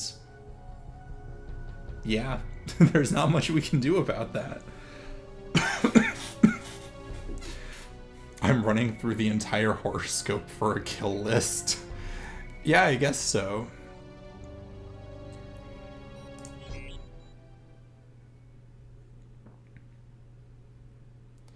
Oh shit, they have another dreadnought. Wait, they have an entire fleet of those. Maybe we shouldn't be provoking them. Uh-huh. Received a distress signal from the GTV Aquitaine. The destroyer came under attack 4,000 meters from the Gamma Draconis jump node. The SC Urobach and its fighter escort incapacitated the Aquitaine's engines and fighter bay. Oh, and we have to go bail out the other ship we've been serving on. The Urobach and all but one of the fighter And something I like about this mission is we've just blown up one of the, like, two very distinctive named ships that you've been, like, hanging around. Here's another one. We're gonna threaten it and wave that sword around right next to its neck and just see how you feel. transport carrying the team and the components needed for the repair.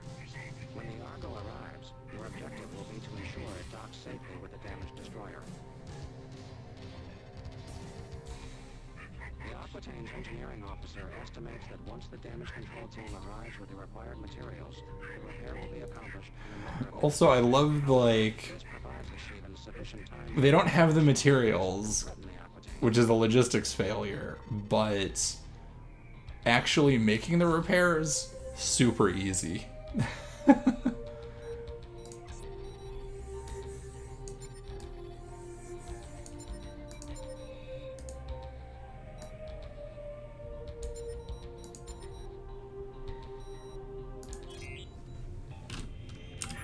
Command, this is Alpha Wing. We are now in position. Order to our fighters in range. Designation Aries. Breaking to attack. Negate the Maris Alpha. Secure this area on the double.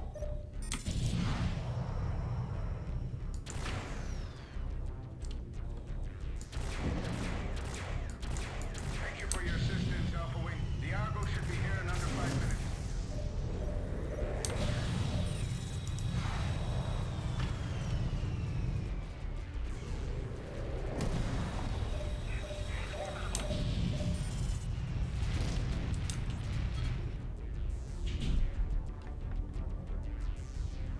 Maybe Command should check on what's happening. Oh, that's what they have, like, us for. We are their eyes, and clearly they listen to us all the time. Deploying support ship now. Please stand by. Incoming jump signature. Hostile configuration.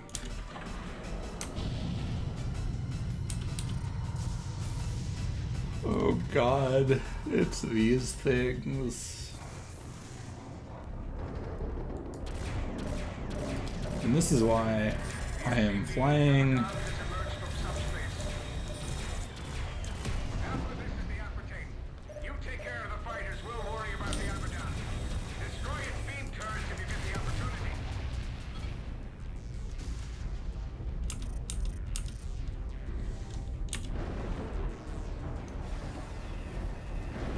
Which is why the Agrippa ran out of supplies. Incoming jump signature. Hostile It, configuration. yeah, it sure seems like that, doesn't it?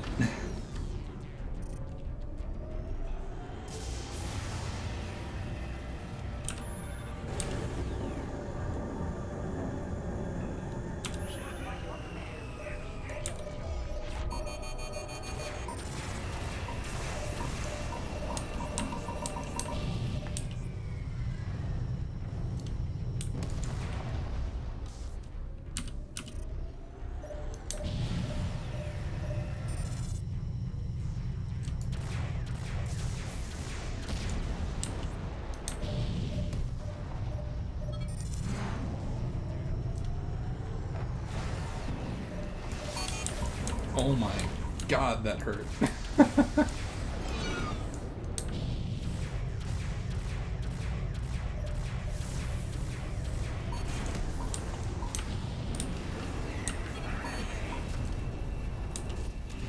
We're also only using 4,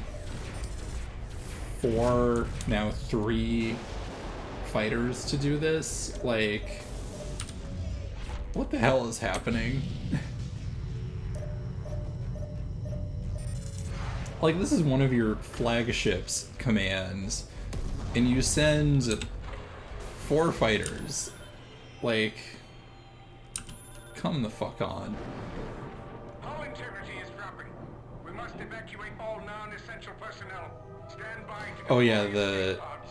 the nebula in this game is absolutely fantastic. Like, it's one of the most impressive things I have seen in a game to date, just from like how much atmosphere it adds, both like literally and metaphorically.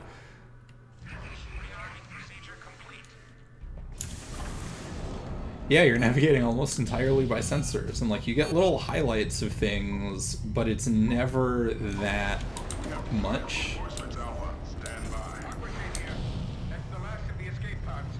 It's do or die for the rest of us. This is Delta Wave. What's your status?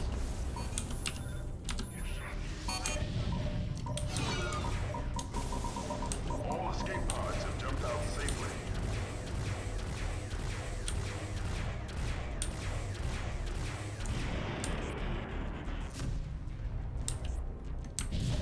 Yeah, exactly. Everything is broken. Everything is terrible.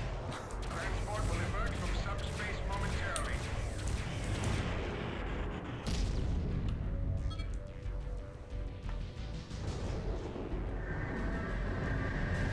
GTC Agrippa. We're now in position, Command.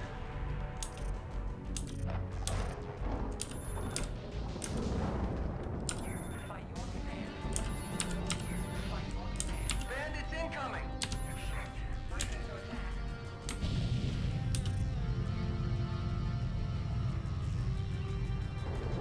And now shit hits the fan real bad. The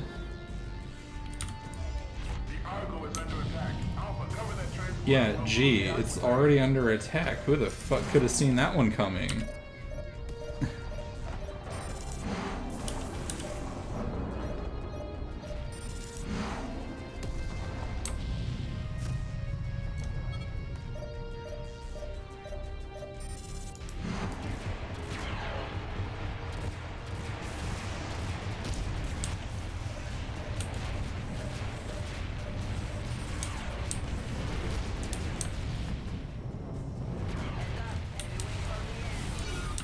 Oof. I cut that one a little close.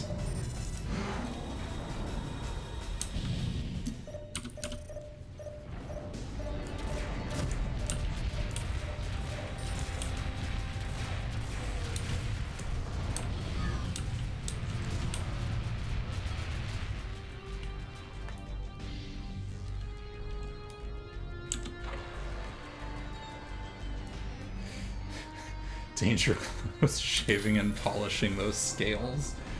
Yeah, a little bit. Well,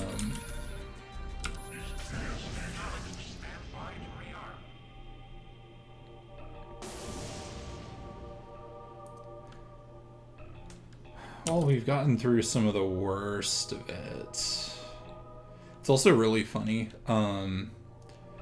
Often, like, having the AI do protection, like protect the target, is fine. One of the problems though is that like completely negates their self-preservation instinct, which is why I don't tend to do it with like big Transport here. static Initiating docking sequence. situations like this, because like they're pretty much, the minute anything hostile shows up when they're under engage enemy orders, they'll basically like take care of things fine. and be very, very aggressive, which can get them into trouble, but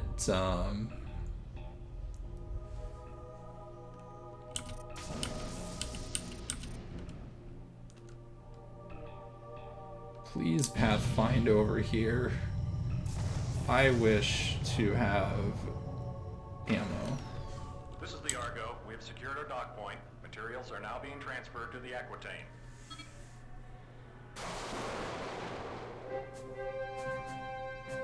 Also, sadly, the support ship pathfinding could use a little bit of work.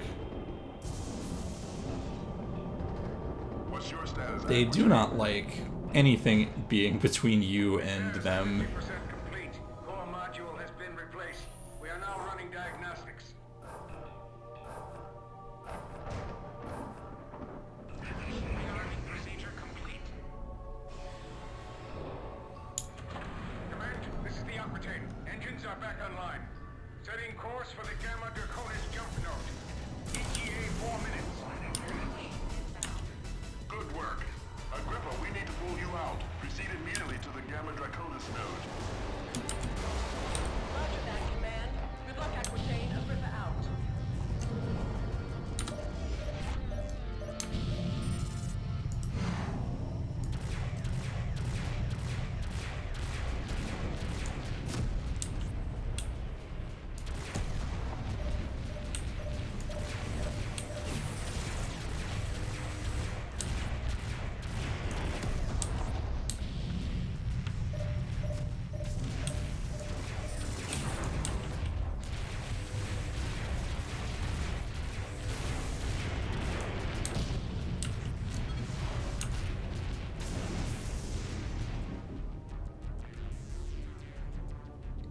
Well, I'm glad they're pulling the cruiser out before, you know, their big major asset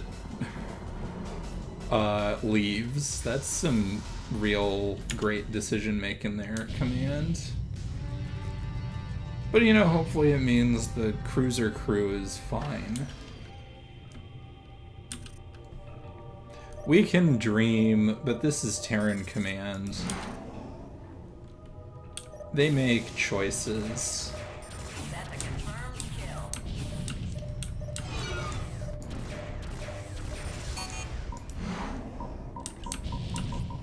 Just like I made choices about overkilling that Nahima.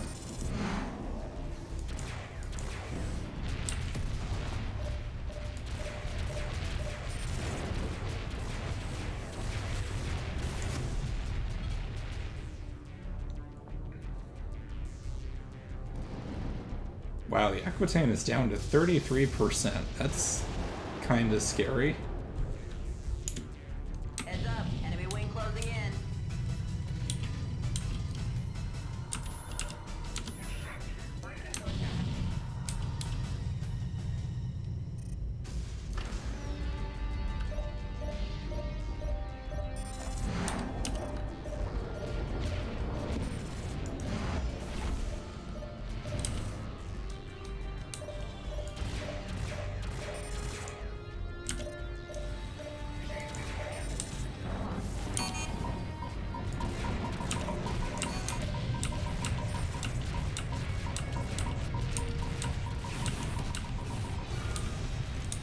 Oh, Jesus.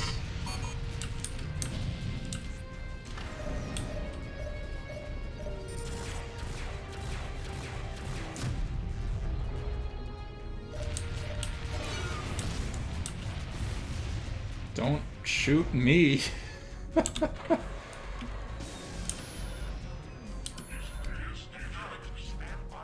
God. This thing really is made out of tissue paper.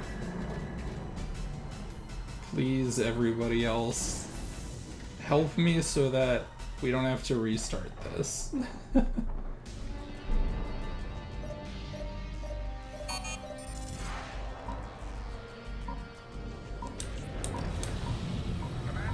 we are 2,000 meters from the Gamma Draconis node. ETA 1 minute.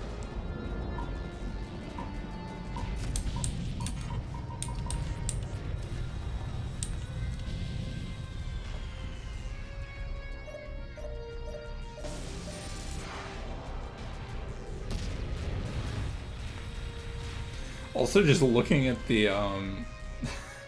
just watching the harpoons track things is hilarious, because they have a very predictive course. So they'll go in completely different directions than you would expect. It's great. I mean, that's part of why they're good, is because they basically are tracking to the lead indicator, not,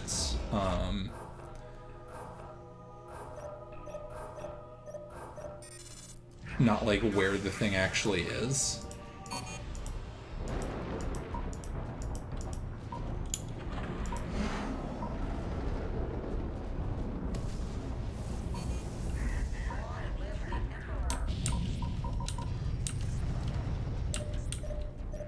Aquitaine here. Initiating jump drive sequence. Continue with Gamma Draconis, Alpha. Thanks for your help.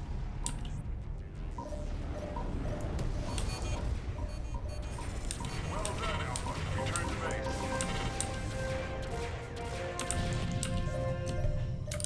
Oh my god, everybody is dead. Please don't kill me. Please don't kill me.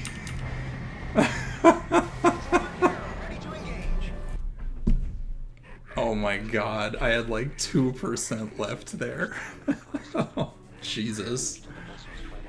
Targeting system I did live, thank God. has informed us you are to be transferred immediately to the GTV Aquitaine for your next assignment. You will serve as leader of the Elite 70th Blue Lions. However, you have also received an urgent transmission. I've received another Special Operations Command request. What could this one be? Heir of a dynasty of 10,000 years, you are hereby inducted into the Imperial Order of Asuna. Rarely is this honor conferred upon those of your species. Congratulations, Terran. And hey, we got a medal out of it already, so that's pretty good. And hell yes, we're accepting the SOC assignment, mostly because we already accepted the first one, and this has my favorite mission in the game in it, plus the most fun dogfighting mission in the game. Provide the Alliance with accurate and comprehensive information regarding the tactics, technologies, activities, and strategic objectives of forces hostile to the GTVA. At 0437, reconnaissance units received a coded transmission from Lieutenant Commander Snipes. Hey, he's alive. Our suave spy buddy somehow isn't dead, Not survive much longer. but he's probably going to die. See Alexandria when the cruiser ran our blockade of the Knossos portal in Gamma Draconis. Here is part of the actual transmission. We processed the message to enable better comprehension. Granite Mountain, this is Black Dove requesting immediate extraction. Engines and jump drives are inoperative. Location Delta 429er by 372. Deployed Pharaohs beacons to assist search. Heavy Sheevan presence. Severe nebula storms. Probability of survival not good. As you know, Allied forces are in full retreat to Gamma Draconis. Spies do find a way, and he's a pretty good spy. We have no Now we get to bail his ass out. We're operating in a Sheevan-infested area, so expect a fierce enemy offensive. The odds are against you on this one. How well could this possibly go?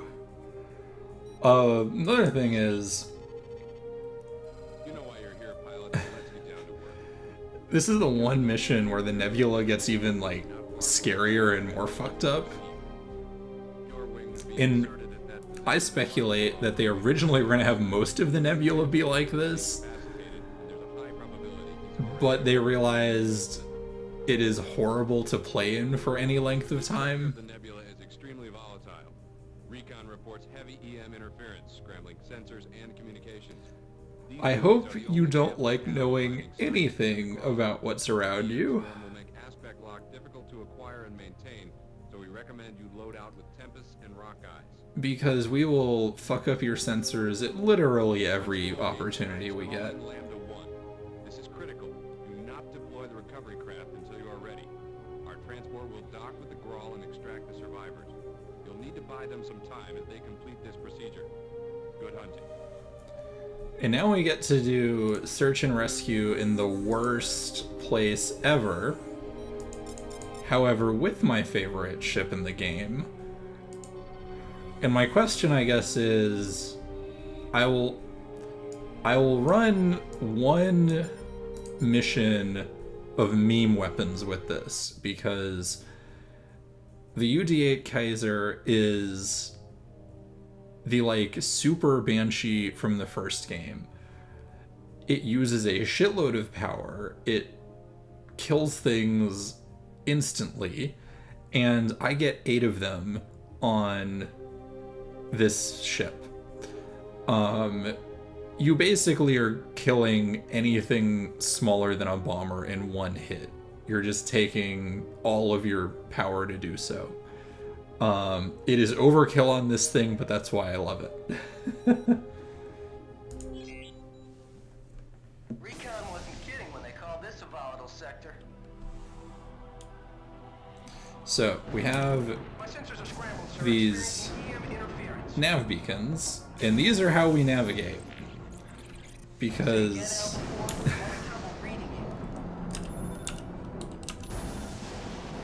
we literally have to put the little gray blip in the middle and just go, because otherwise we will not see anything. And we will get turned around and everything will be bad.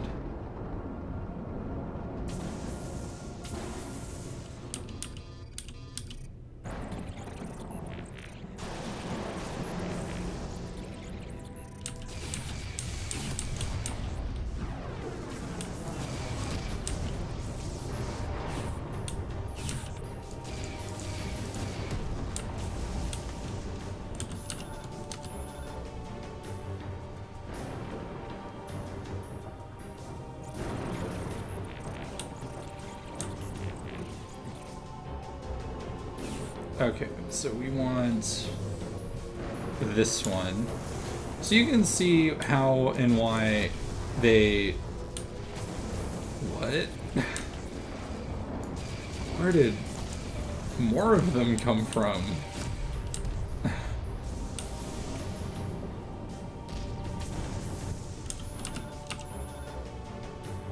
So yeah, we gotta follow these nav beacons and manage to not lose our way with all of the fighters smacking into us. Jesus.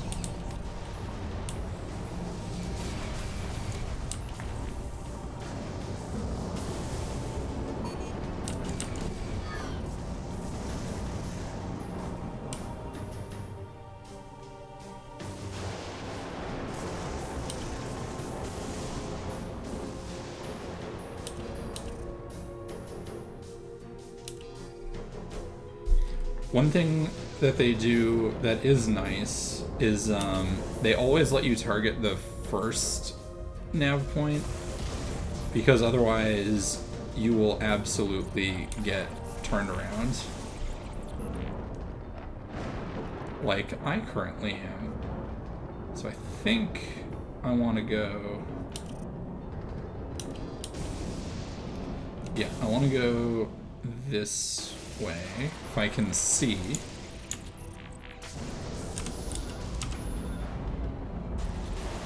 And actually, one strategy with this is basically using your squadron to kill everything so that you can focus on navigating.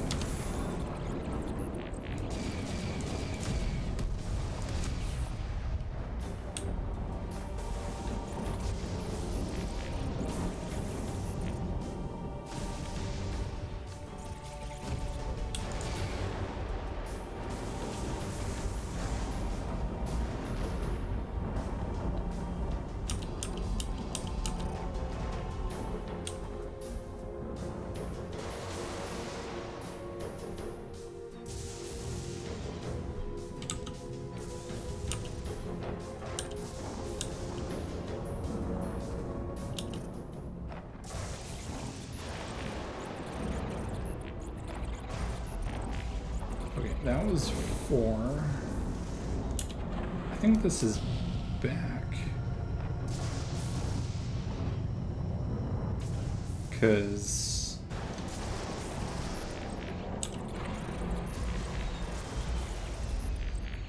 yeah, that was 3.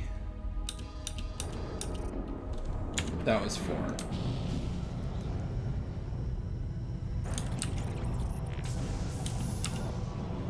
So you can see why there is little love lost for this mission a lot of the time, because this is literally a navigation challenge.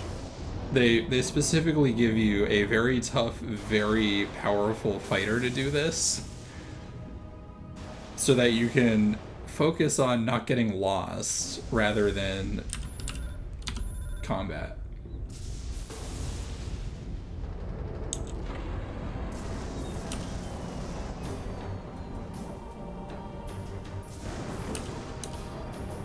Wow, they murdered those Shivans really fast.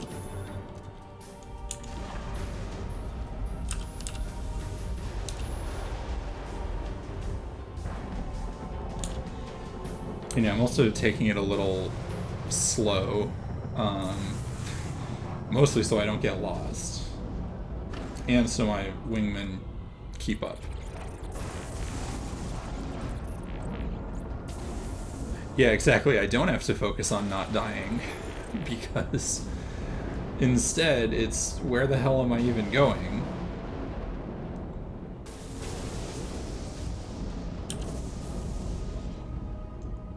Nav buoy 6.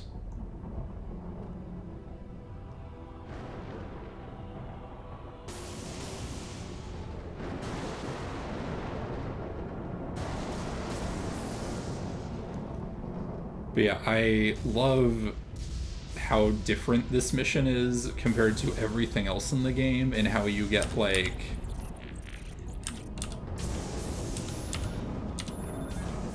search and rescue in space. It's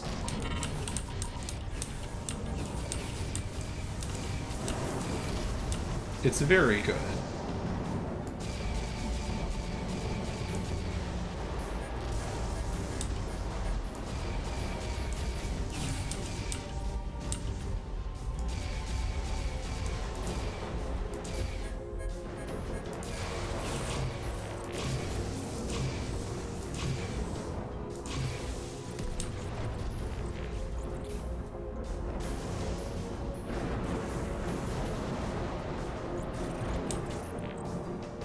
Come on, fuck it up. There we go.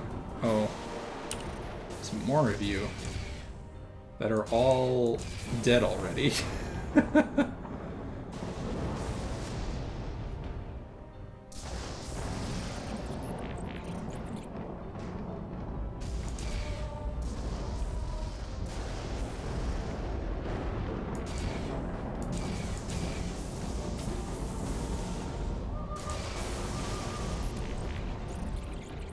Okay, our nav buoy is here.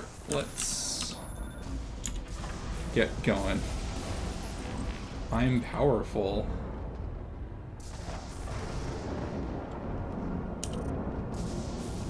I don't know how powerful I am. I'm still like a rando flying a ship.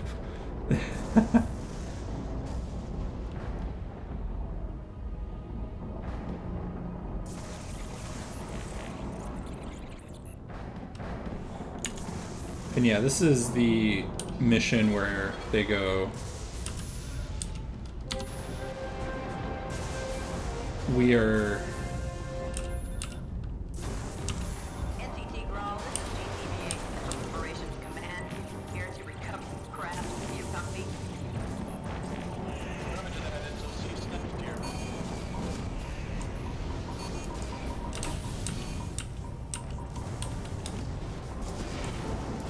You're lucky we found you tonight. What happened out here? Formed an amateur grenade and emergency job. Red's history. How many survivors?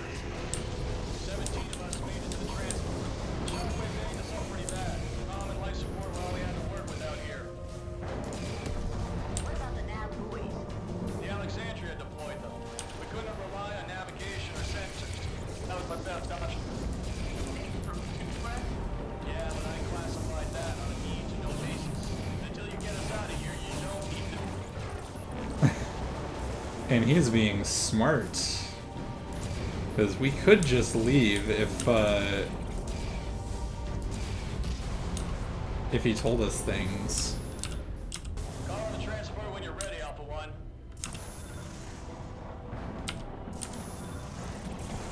I say again, call on the transport when ready. We must initiate the recovery procedure ASAP.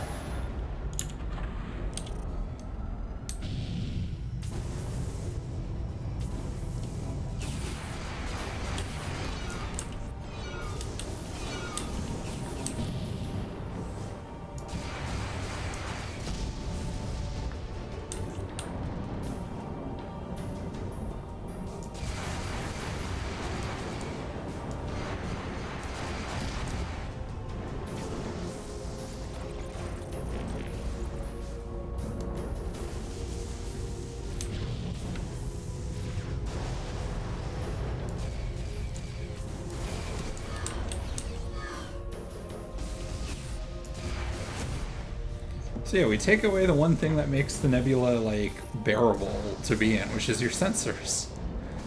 What if we just didn't have those, and instead you had to rely on visuals, which are very hard to see?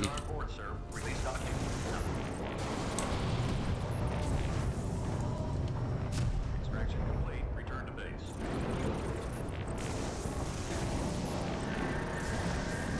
All units return to base pronto.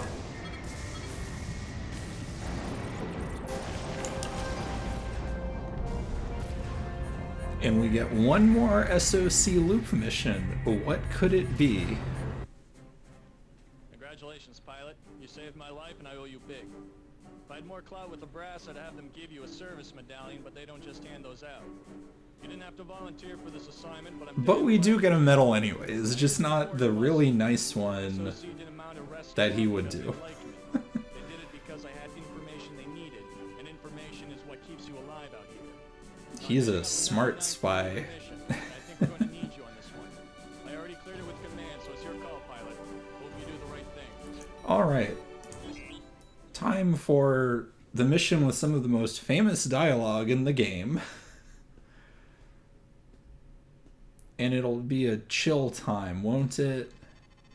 It's SOC. It'll be cool and chill.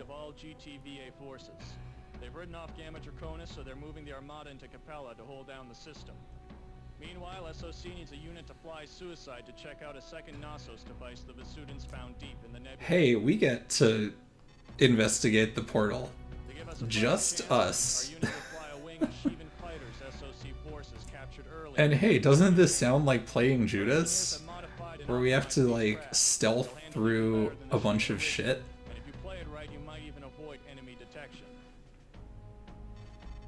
But this time, we improved them instead of fucking them up horribly. So, totally different. Zinni and Zero will cover Alphas 3 and 4 respectively. Our Maras will be equipped with inter-system jump drives so we can use the node.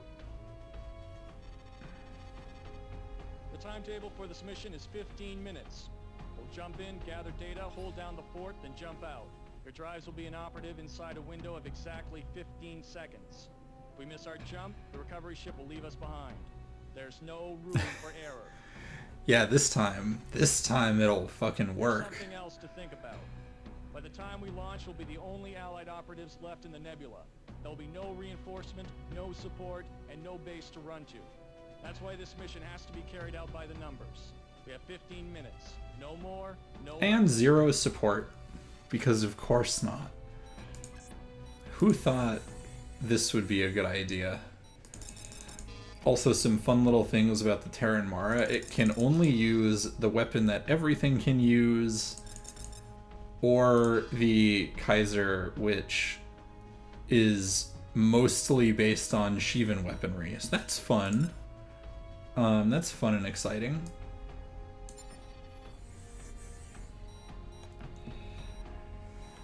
And let's go.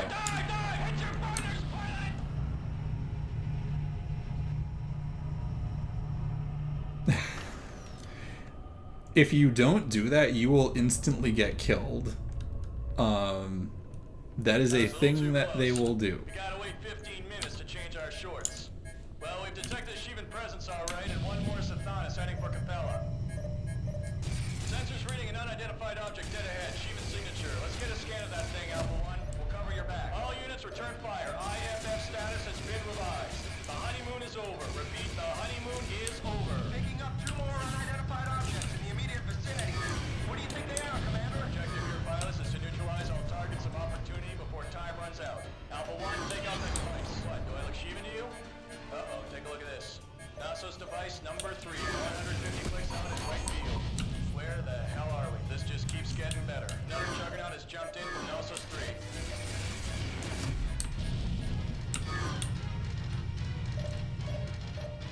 Sensors reading a 5th Juggernaut. We got a problem here.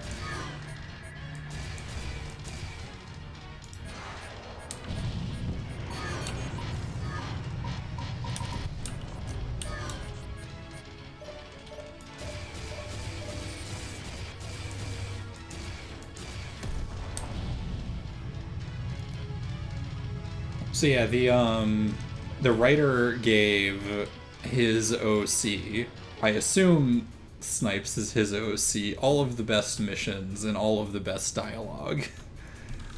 So he gets all of the fun jargon.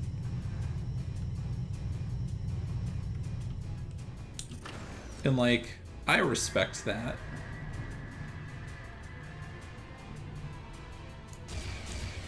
Because, like, if you're not going to have a fun OC, who else will?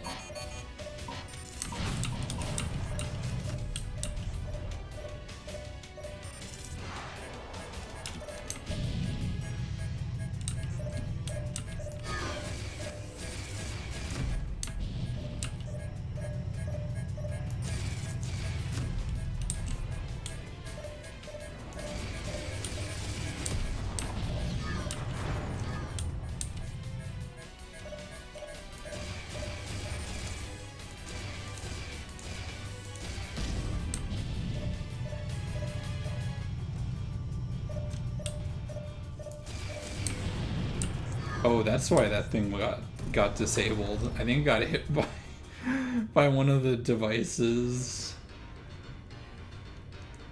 Which you don't ever want to get hit by anything spinning in this game, because it will fuck up your day horribly.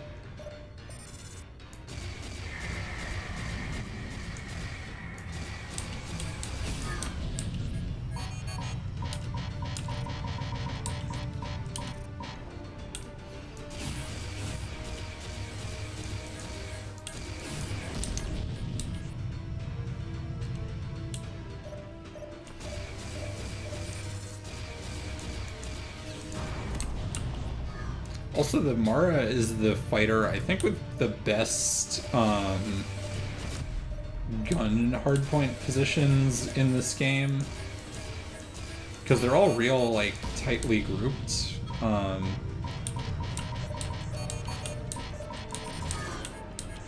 they're all really tightly grouped, and they're basically where the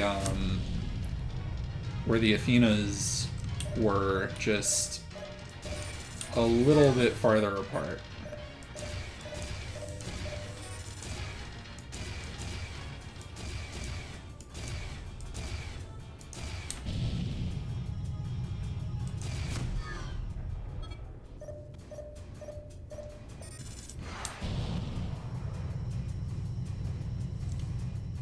So they literally give you the best ship in the entire game for this. 'Cause, we want you to have fun after the search and rescue mission, you know?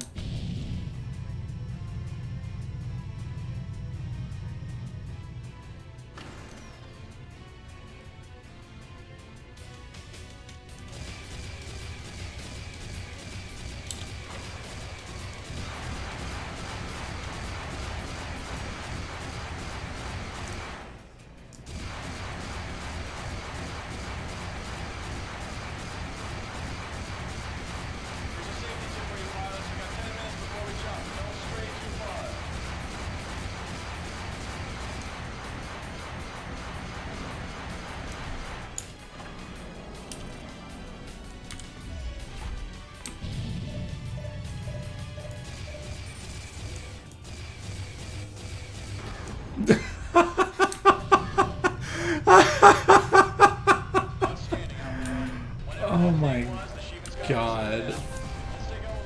I think I just saw someone, if someone could clip that, I would love to know if the if one of those Shivan fighters did in fact get blown up by smacking into the spinny thing.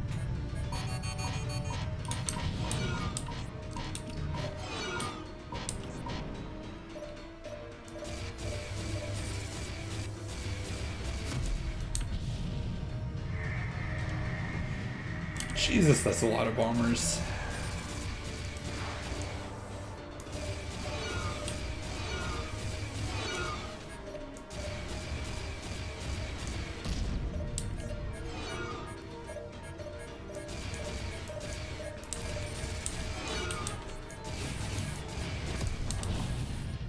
So I mean, it's working in the sense that we are doing some damage.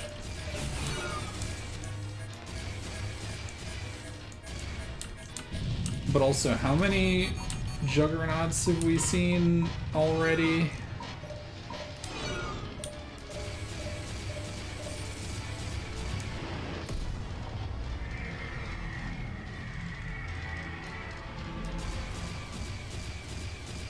Oh, I guess these bombers are just gonna spawn here forever until I kill all of them.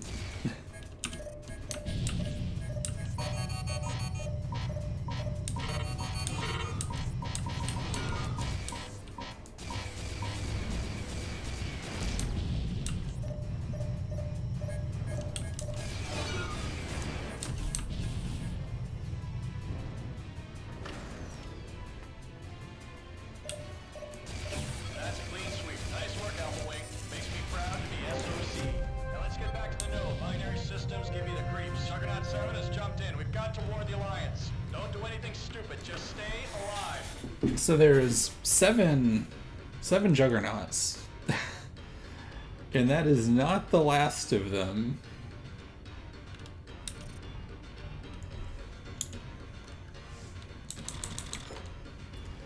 I love, don't do anything stupid to die. Hey, let's go frontal assault a cruiser.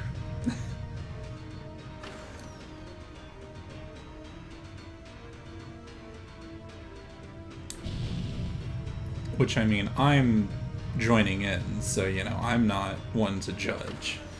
But still, it's funny. But yeah, it's amazing what, like, 4 souped up Shivan fighters can do to a bunch of Shivans, isn't it?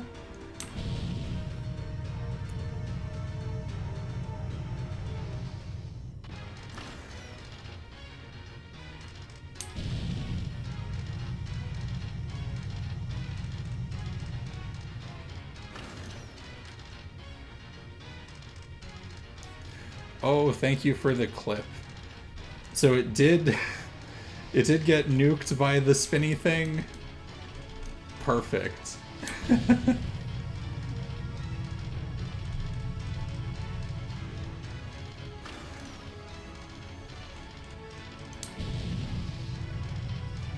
Well, I'm glad that's getting recorded for posterity, because every time that happens, I laugh. It's just so good.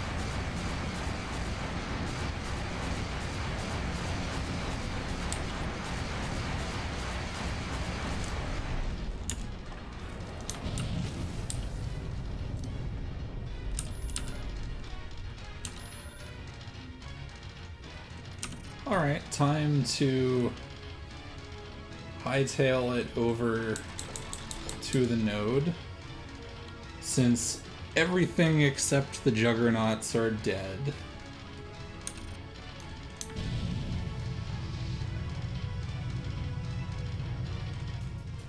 Damn, Zinni, you are barely hanging on there.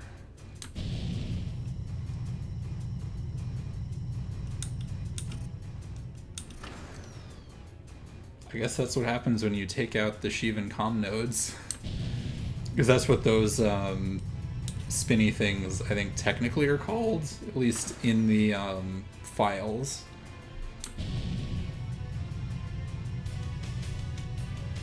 And yeah, I hope everybody's having a good Sunday/Monday as I play this silly old game here for all of you.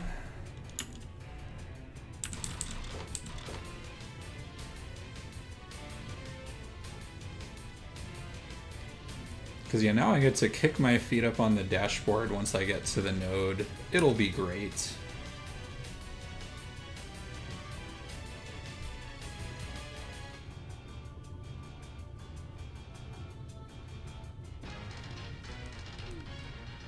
Gotta go through this mission efficiently, which is basically you just leave your squad mates up to their own devices and you have fun blowing stuff up. It's good.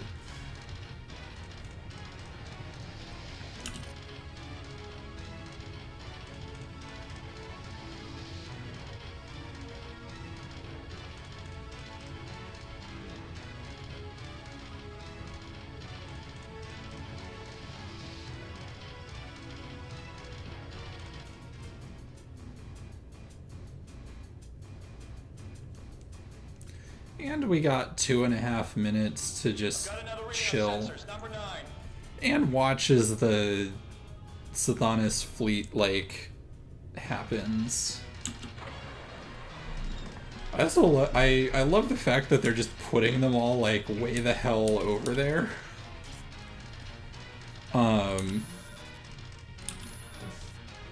Because you can't really do anything about them, but they're here, and they crammed a ton of stuff into this mission for the time.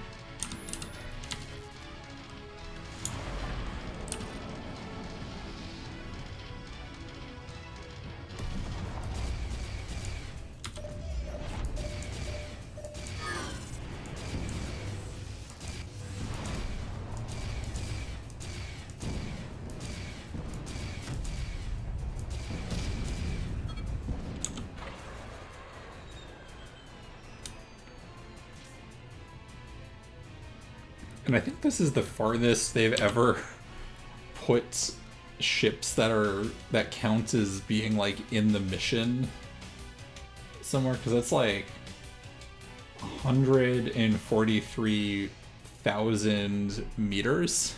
Jump drives will come online in 1 minute. Stand by to engage. We got incoming. Ravana-class cruiser, designation Neveros. Hit your burners and evade. We gotta reach that jump node, kids. Avoid the beam salvos off that destroyer. We're almost there. Stay inside the node. Oh, fuck. Ow, ow, ow. I forgot they just casually throw a goddamn Ravana in here right at the end to make it not quite a cakewalk. 20 seconds. You all need to get the fuck over here. I don't care that you're invincible, like, you all are coming the fuck home too.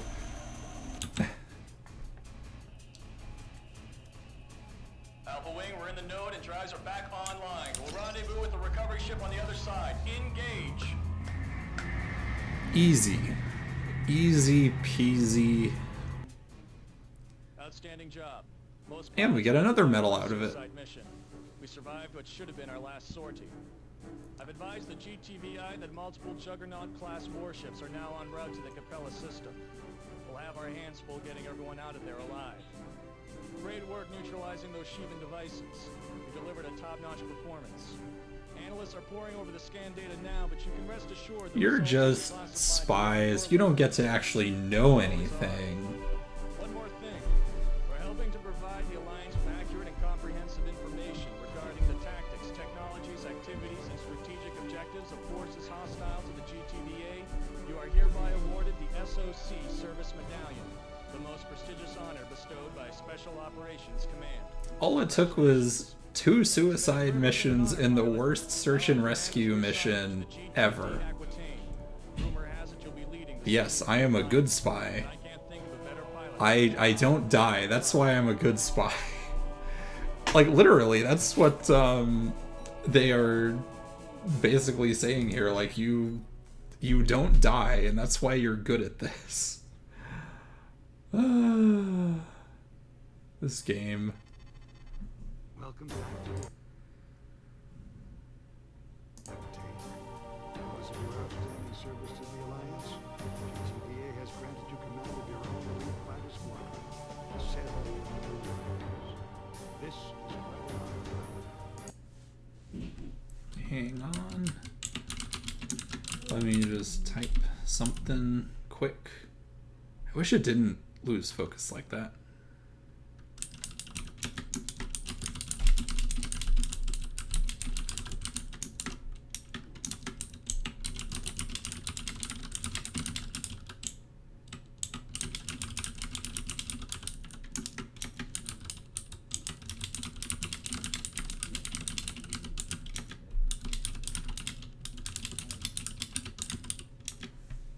There we go. And hey, you know the other thing that we finally get clout to command our own fucking squadron. Finally, after most of the video game, we finally get command of something. Not very much functionally changes other than like what Petrarch said, that now he is giving us briefings directly.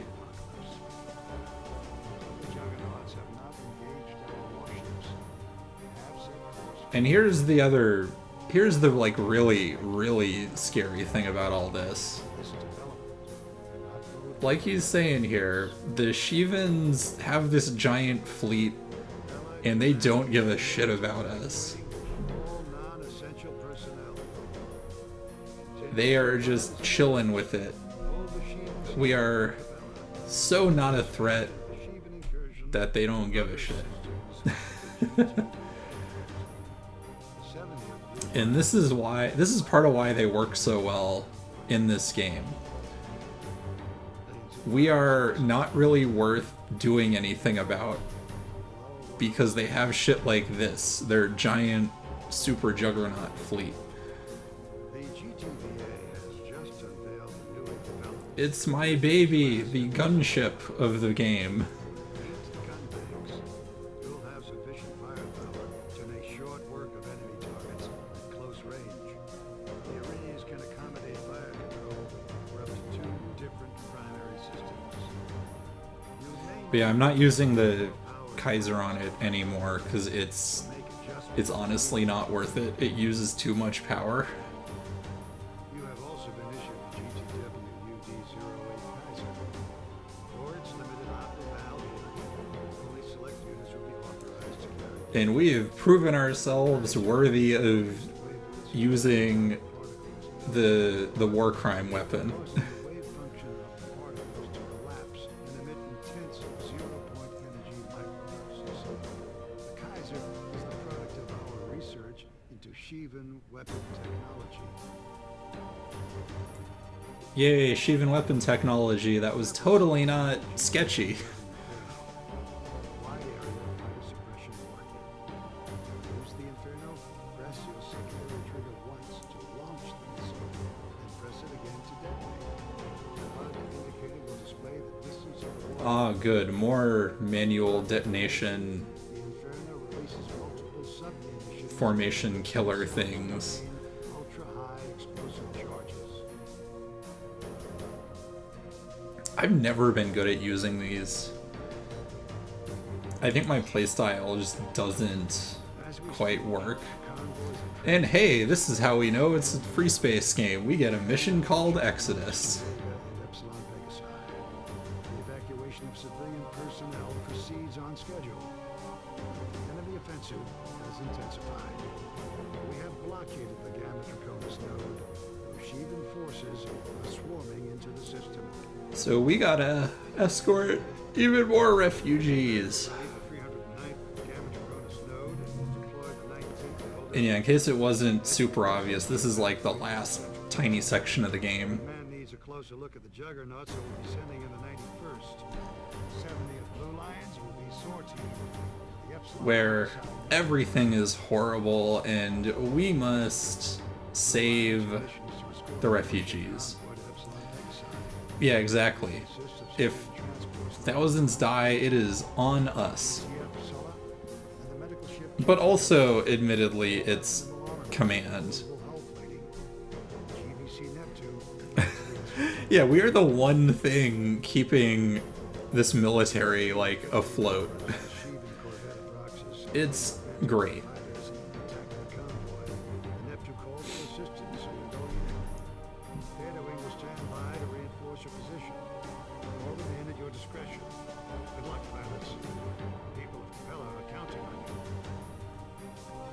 Oh, we weren't the ones who caused the war. We've just been thrown in the middle of it. Like, the war is all command. We're just the ones keeping them saving some face. Because they are doing absolutely terribly. So I really like the Arrhenias. It's a gunship. It's really fun. It goes pretty fast. If you want extremely slow missile platform, this thing, which is basically like an even crazier Hercules Mark II, is where it's at. You can just sit around and launch trebuchets at everything. And this is, if I remember right, this is actually the strategy that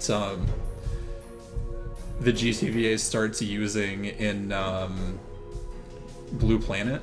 So we'll probably see more of those. Oh yeah, we're gonna balance this shit out. Oh, you're not giving me the harpoons. Okay. Sure.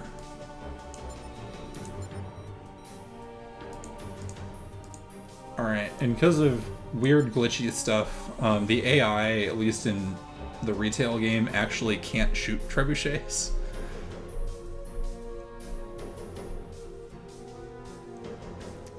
If you want the fully armored Etano Circus ship, you should fly this thing and put as many tornadoes as you can in it and just double fire them over and over again. But yeah, there's something about the way that the trebuchet is coded where the AI, for whatever reason, by default can't use it. I think it's got to do with it like partially being coded as a bomb or something. You have your orders. Prioritize enemy bombers. I'm on it, sir.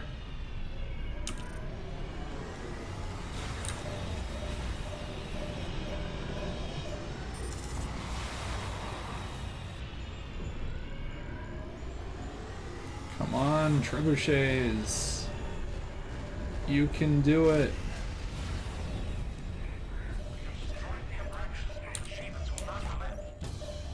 Maintain your escort of transports.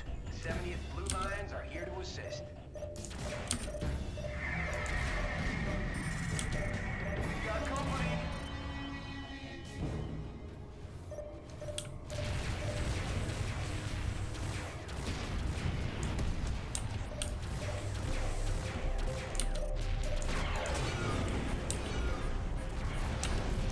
Ouchie. Oh my god.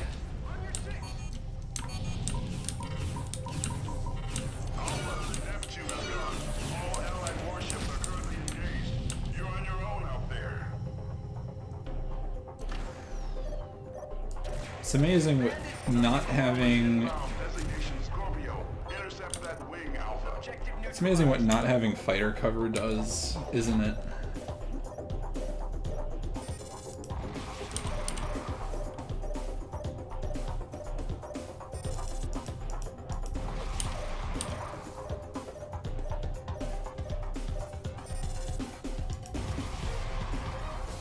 This crate's gonna blow.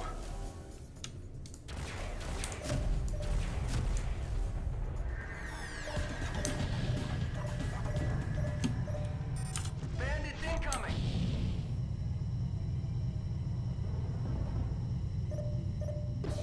The Gaborum has emerged from subspace. Take out its turrets before they rip through the convoy.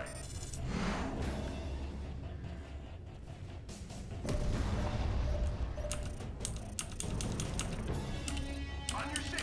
On your six. God, there is so much shit to do in this mission, and so little in the way of, like... We've got company. Deploying support ship now. Please stand by. Yes, I need reinforcements, for the love of God.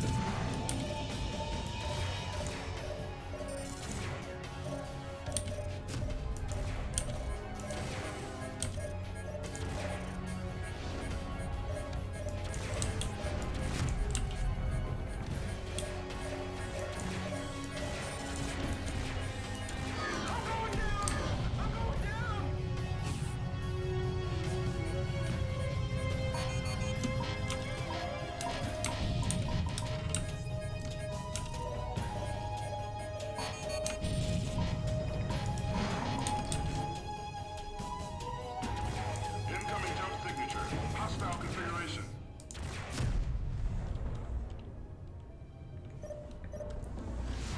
Okay, I need...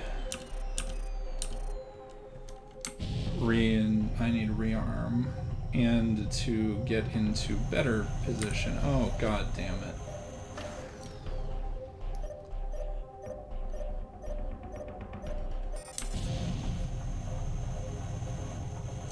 Okay, there we go. Lambda 1 here. Hull has sustained heavy damage. Requesting fighter. Lambda 1, come in. Lambda 1, Oh, we've lost fuck. your signal.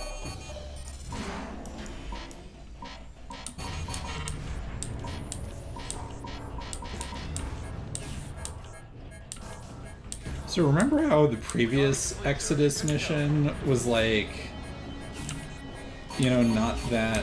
Oh my fucking god.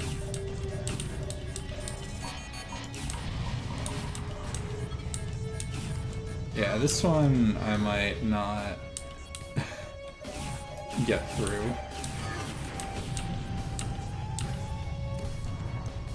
But you know, the previous Exodus mission was like not that bad. Well, this one's a lot. Because you are so overwhelmed. Alpha Wing, you have your orders. Prioritize enemy bombers.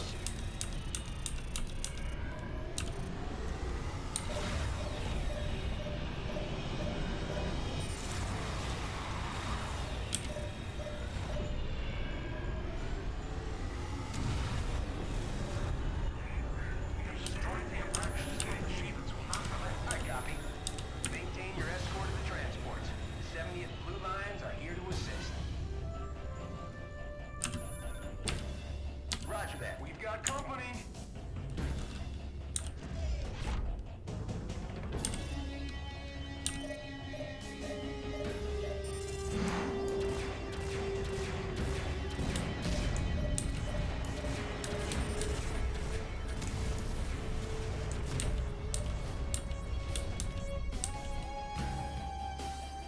Alpha, the Neptune is gone. All Allied warships are currently engaged. You're on your own out there. Bandit down.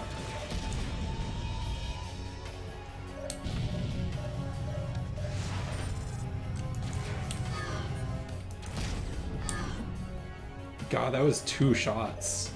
Lambda 1 here. Hull has sustained heavy damage. Requesting fighter protection.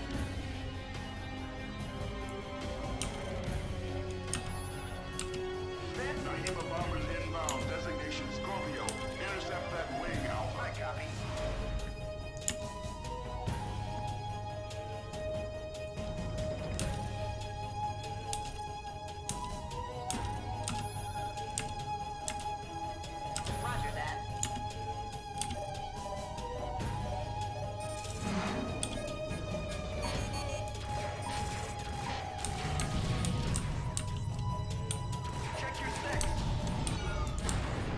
Ouchie, ouchie, ouchie. Bandits incoming! On your six!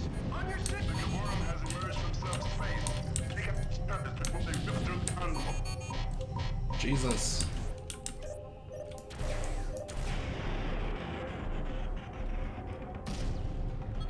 Okay, where is this fucking thing?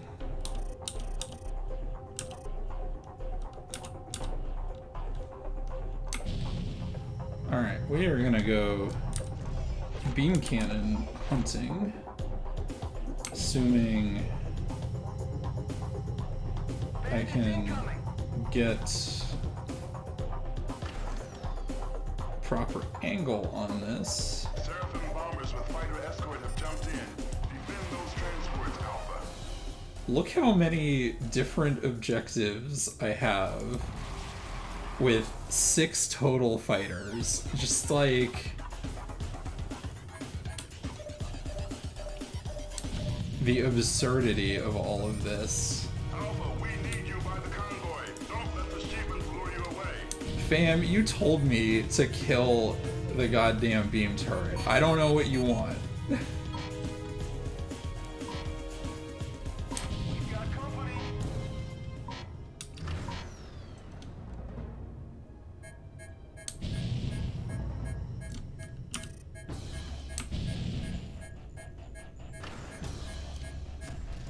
Oh my god, kill the bomber. Kill the bomber.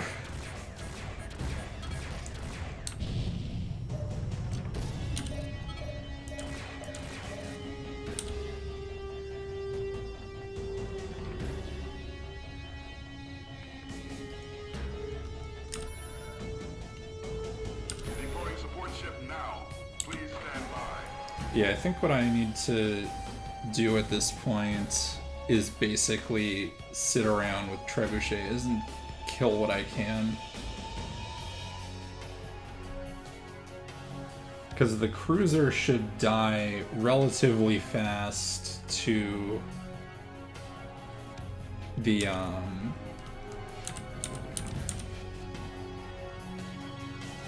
once I reload this, I'm going to kill the weapon subsystem, which will make it a lot shittier at targeting things.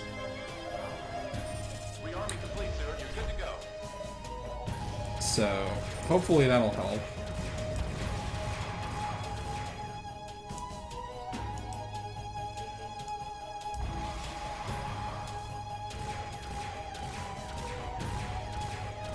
I'm going down! I'm going down!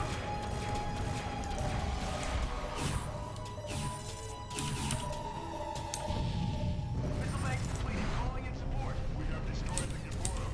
Well done, pilot. Resume your escort. Oof. Okay, we've only lost one fighter so far. That's not too bad.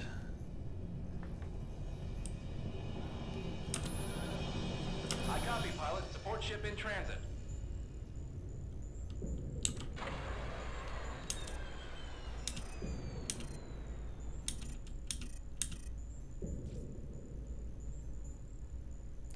Alright, so we mostly are close to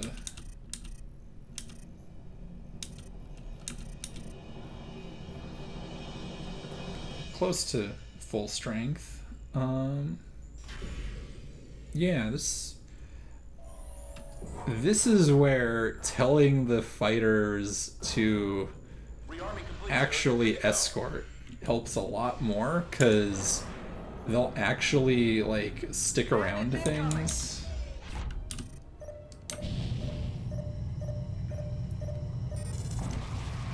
Alright, one for each of you who just showed up. And yeah, I mean this mission is very hectic and also is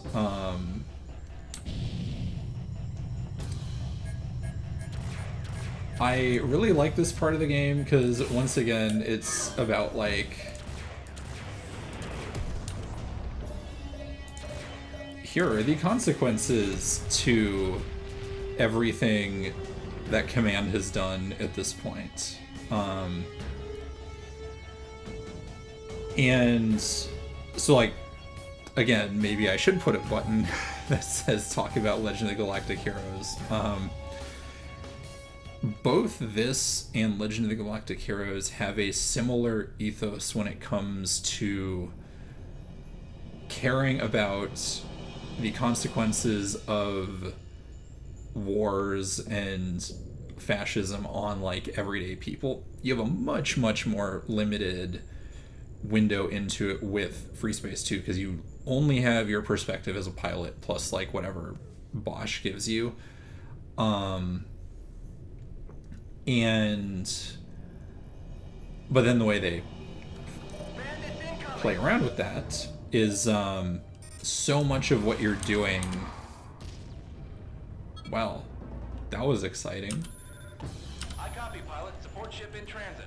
But so much of what they're having you do is escort the everyday people who get caught up in this for no fault of their own. Like, nobody living here wanted this outcome, most likely. And this is also sort of like, if Homeworld starts with the mass genocide of your civilization and you have to, like, pull the refugees into the mothership, Free Space 2 is like the second wave of that, where you've already been genocided and now what your civilization has built is also, like, in danger of getting totally destroyed. So yeah, it's also weird, like, sci-fi games from the late 90s had a lot of thoughts about this.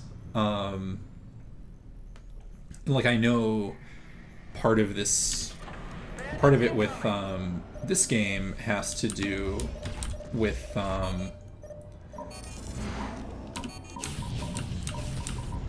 specifically the war in Bosnia, and just more generally, I think the breakup of Yugoslavia happening right around when they were developing this. And one of the themes they wanted to go into with this game, which is pretty subtle relative to a lot of the other stuff that the game does, but they were very interested in the way that you can convince people to go kill their neighbors and, like, people they know, which is sort of what the Terra and Vasuden Civil War is about, but I think it's a little more subtle than they might have originally tried it. That's one of their, like, underlying things was that theme and the Excellent work, pilot. Your first sword Bosnian the 70th Blue Lions Civil War. to lead this outfit.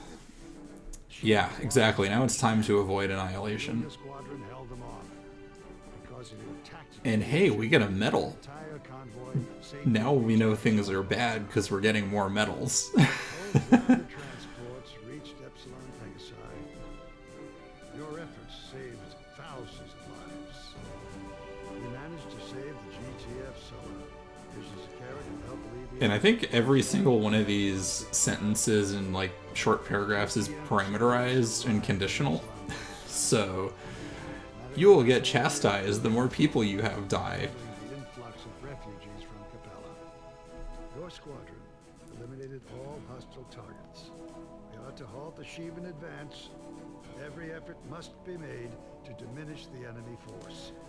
Every effort must be made to diminish the enemy force. In the face of a fleet of juggernauts, we all have to do our part still. You are hereby awarded the Meritorious Unit Commendation. Alright, so we're missing a couple, and because I didn't do the tutorial, I technically am not qualified to fly, but hey, all these other metals sure tell a different story.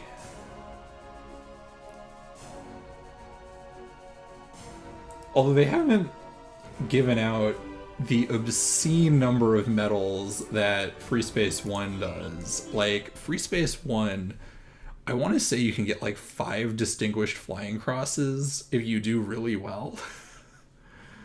For this, they only, I think, are basically giving you 1 medal per slot in the campaign. Of Third Fleet headquarters of the Capella system. The installation has come under heavy fighter and bomber attack. The Sheathens are deploying their wings from the SD Nebros, or Ivana-class destroyer. The 19th Squadron, assigned to defend headquarters, has been wiped out. This is how you know shit's bad. The evacuation will proceed. Headquarters is getting fucked over right now. With the installation. Personnel will then board the Argo, which will take them to the GTD Masana. Command will deploy a second transport to extract the remaining personnel on board the installation. The injured have already been transferred to the medical vessel GTM Galen. After Lambda 2 is docked with the Orion, the Masana will leave the system. You will be authorized to return to base. You will take Put everybody we can onto the destroyer. You must protect and the hope. installation, the Masana, and the 2 transports. Once evacuated, the installation will be destroyed. I love how we're still acting like the Sheathens are a normal enemy force. Like, oh, we evacuate and we blow everything up because they totally care about that. And they will totally use things that are ours to do more when that's never how they've worked. There's just those little things of like, we are trying to fight a like normal war, when no, we are not at all fighting a normal war. Actually.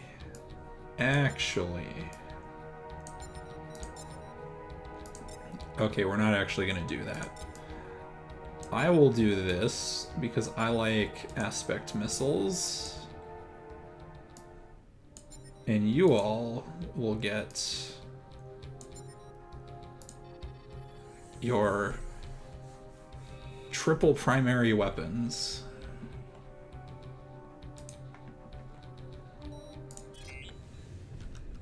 Alpha 1, order your squad to defend the installation. ETA for the Masana is 60 seconds. A wing of Manticore's designation Ares is now attacking the base. Roger that. Hey, this is sure like, that one time the Colossus showed up. Minor damage. Evacuation of non-essential personnel complete. We've transferred the injured to the GTM Galen.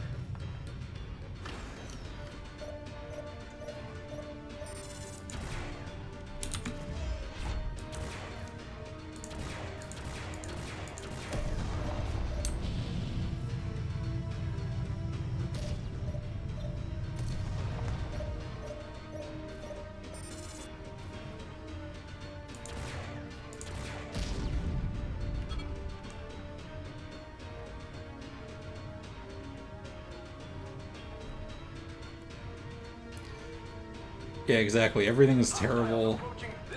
Time to crack open the metal dispenser.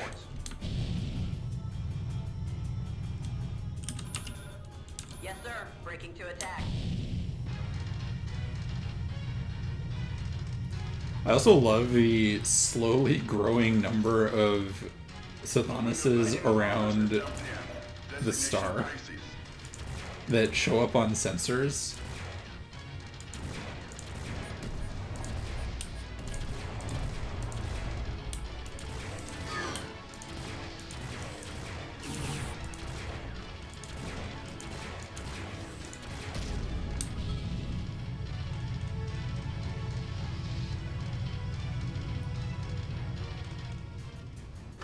Oh, Jesus, and they're going after the destroyer. Because the Orion remains something that does not have point defense. It's a very good battleship. It's a terrible, like, thing when it comes to defending itself in this day and age.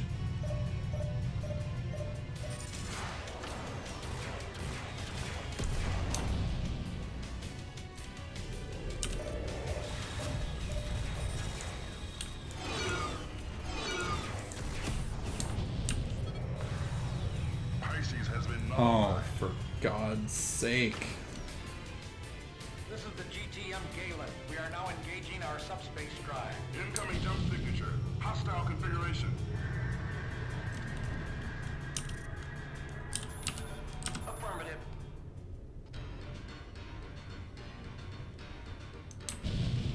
I need everybody to save the transport that is almost dead. Oh, Eve, hello. Thank you for the raid. How are you doing?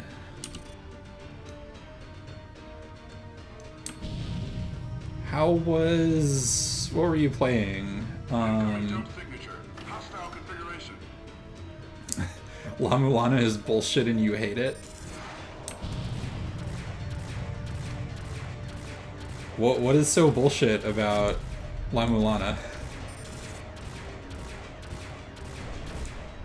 Oh my god. Okay, I'm gonna restart this because we are saving the refugees.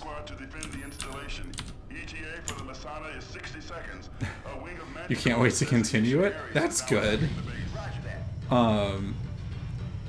Everything sucks and it's the perfect video game.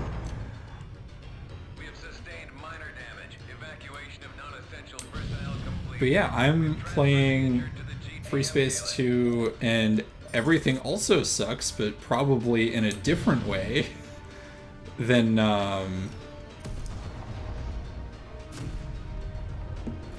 La Mulana, because the apocalypse is happening and we have to get a bunch of personnel out of the place where the apocalypse is happening.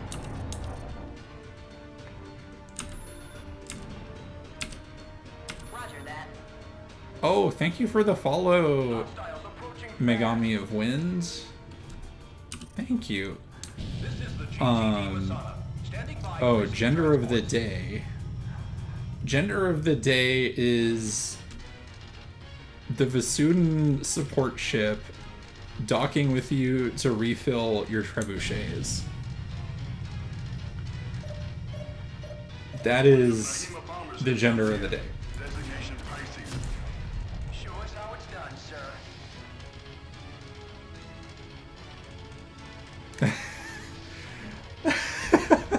I am just describing what happens in this here video game.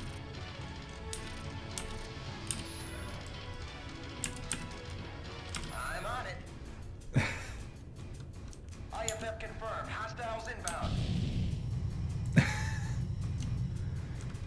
How is describing just what happens in this video game kinky? I don't know what anybody is talking about. Can I get into range?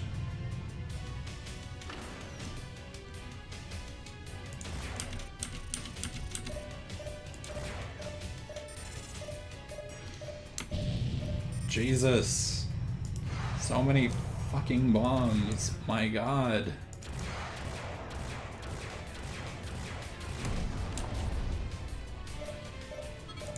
Here, let me look at you.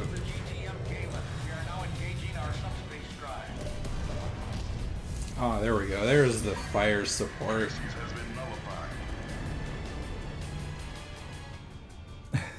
Aftercare is important. I mean, yes, aftercare is very important.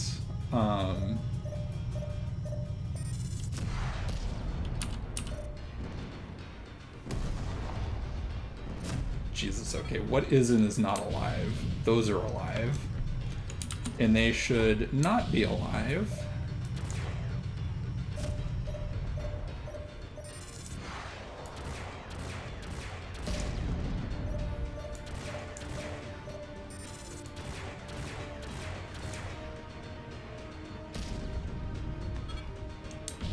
We have negated Cancer Wing. Exactly. Time to unalive them. Because modern language surely needs to be sanitized for monetization. Am I right?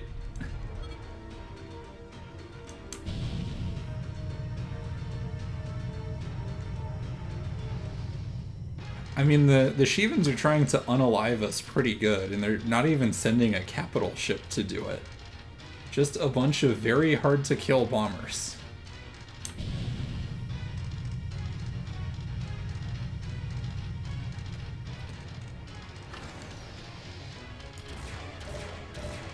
I also have to laugh at the fact that my primary weapons have more range than my missiles, because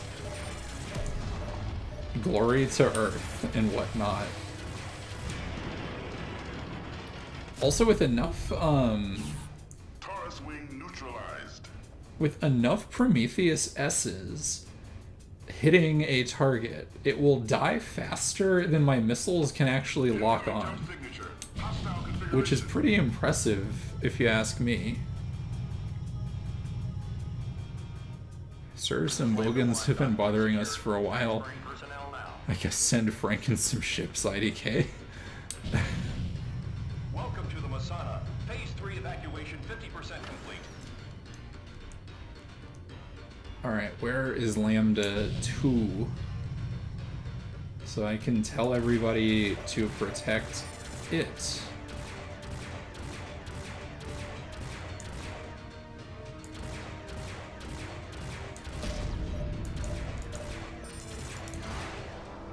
Lambda 1 engaging subspace drive.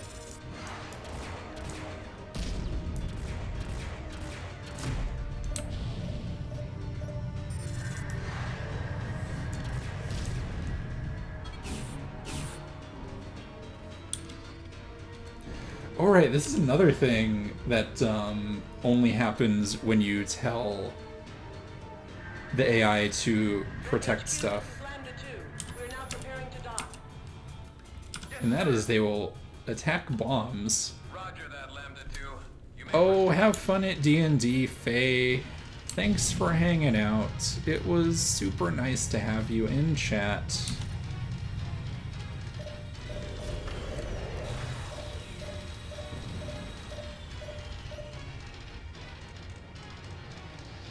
Oh, you all are probably going to take care of that? Yeah, there we go. You all took care of it.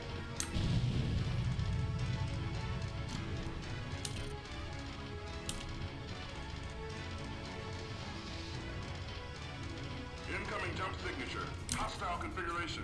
This is Space Wendy's. I mean, that sure is what the Arcadia looks like. The space stations in Free Space are absolutely Space Wendy's.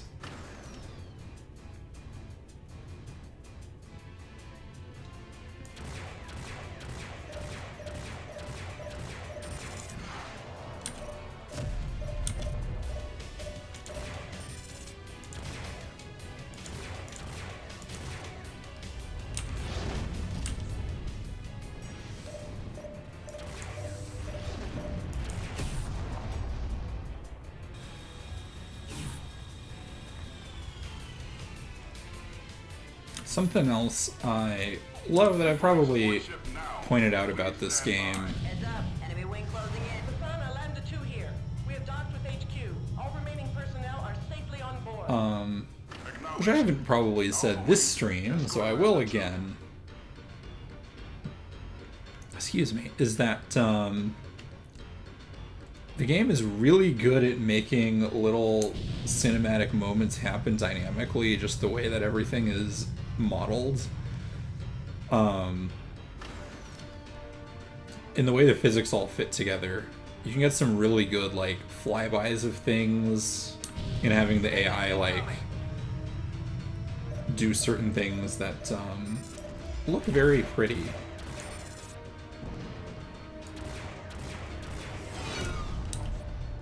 And one of the secrets, in my opinion, to making the game look really good is turning off all of the ambient light, because this is space and it's dark and unforgiving. Kaboom. Screw you. Have more missiles.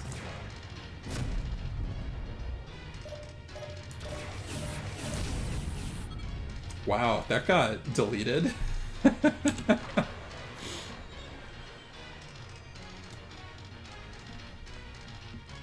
up, enemy wing closing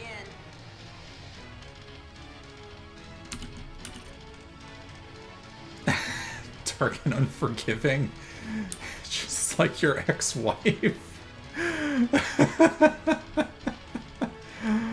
Oh, jeez.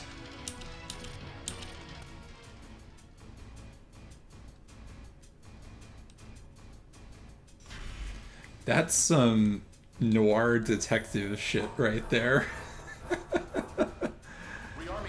Oh, God. It's also one of the only games I'm, like, generally okay with them calling me gender neutral, sir, because, like, it's the military and they are regressive like that.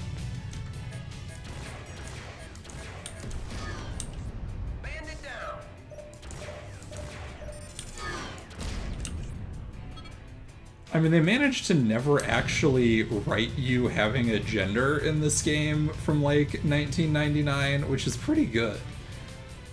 You are just your call sign and whatever head that you want.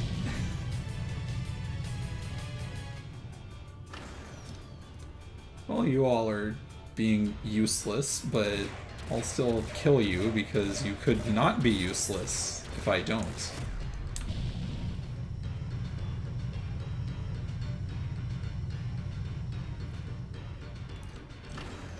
One of the other things, it's been a long time since I've played vanilla retail, but I think one of the things that's unique about the media VPs is that the Shivan missile explosions have a slightly different effect on them than like the Terran and Vasudin explosions.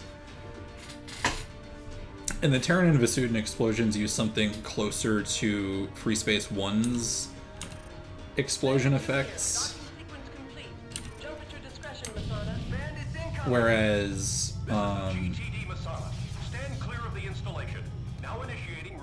the Shivans use a more Free Space 2 vanilla style of explosions that are a bit more like that versus something a little cleaner, which is what you see with the excuse me, which is more similar to the way that explosions look in retail Free Space 2.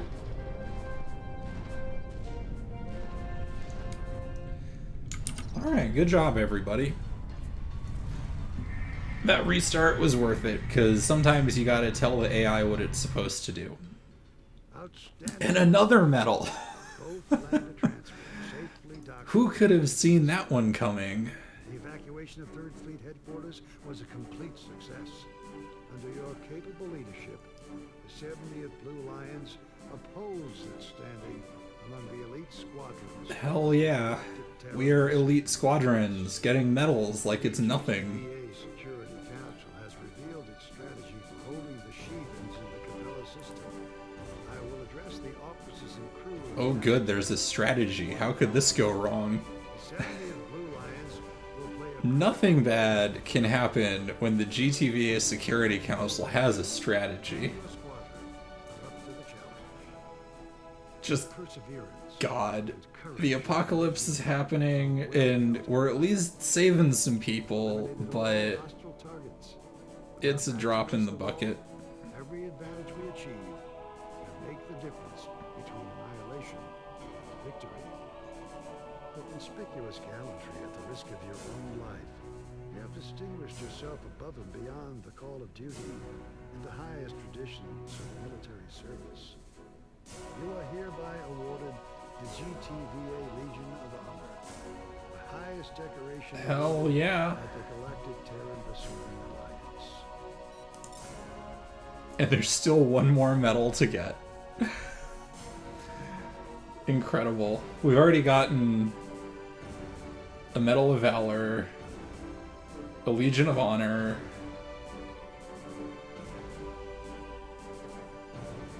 yeah, so we've gotten the two of like the biggest ones already. What could they possibly have next?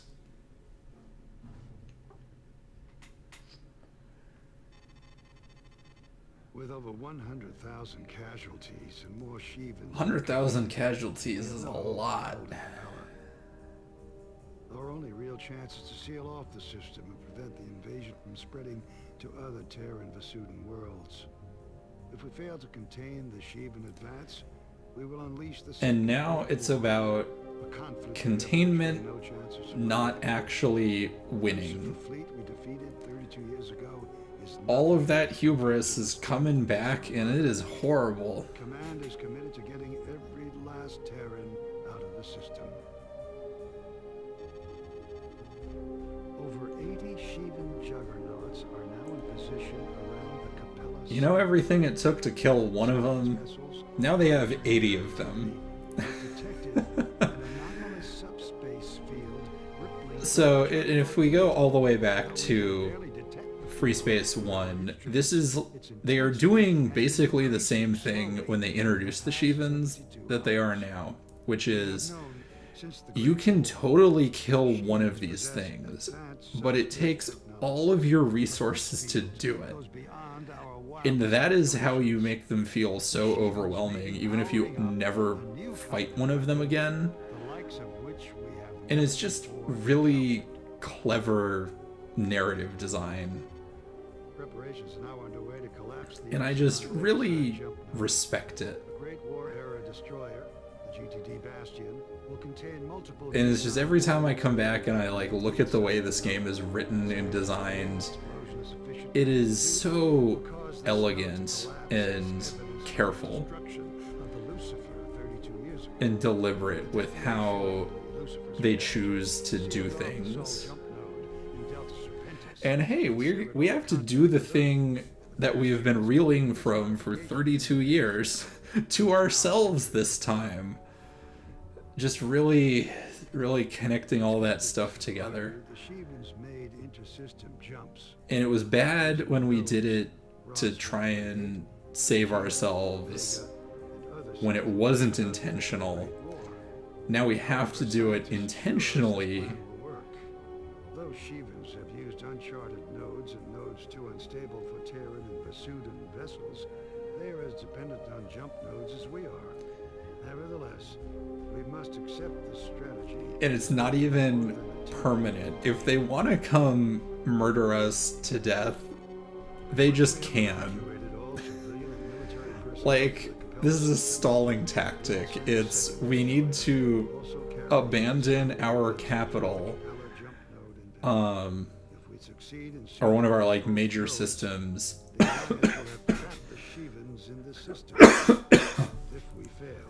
as a stopgap. Excuse me. Hold them here, or we die trying.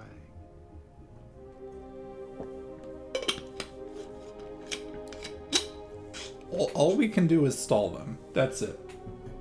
We can't win. We can't do anything else.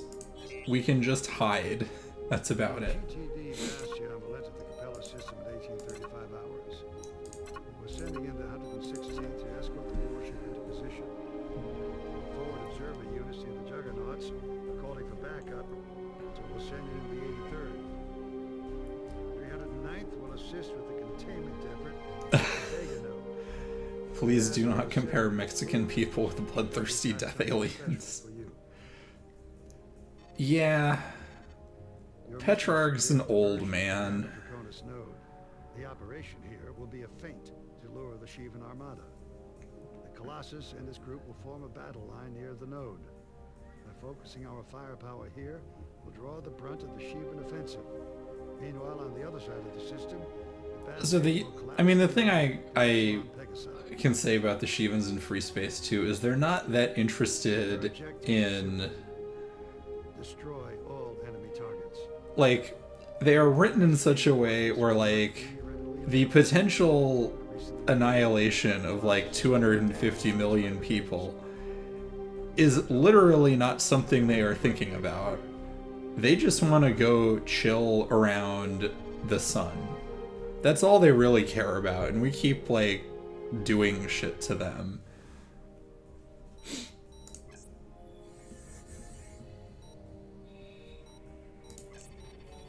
And I guess the other read, which is probably giving them a little too much credit, is if you think of this as the Alamo, like, the people who are defending the Alamo to the death were wrong and terrible, and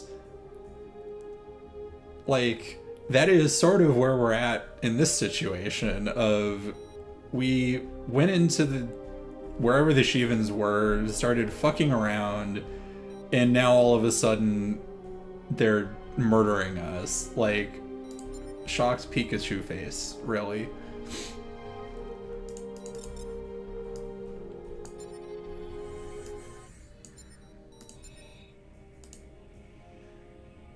Okay, let's equip everybody properly.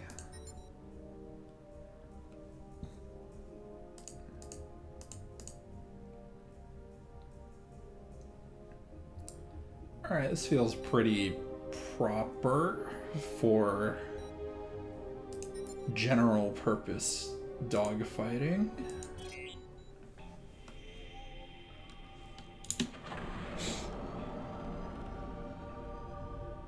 Command, the Shivans have 4 undefended freighters in system. The juggernauts near the star have not responded to our deployment. Proceed, Colossus. We are sending in the fleet to attack the freighters. Ah, yes, the fleet. 2 cruisers and a corvette. And one of the cruisers doesn't even have beam cannons. You call that a fleet, Command? We could use some more help out here.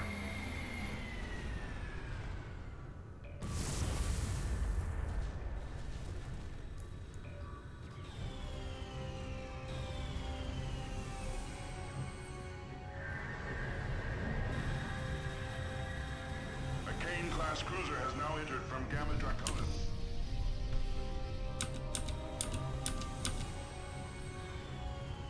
Beta Wing here, standing by. Stay away from the cruisers, Alpha. Concentrate on fighters and let our warships do their job.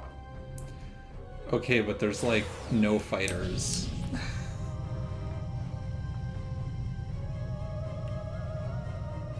But I can just like Roger that. chill out next to the capital ships, that's fine.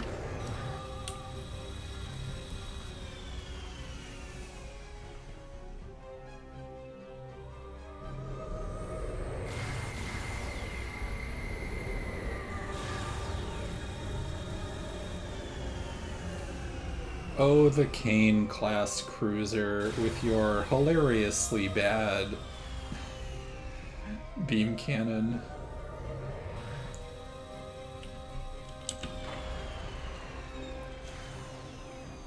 All of that to attack freighters.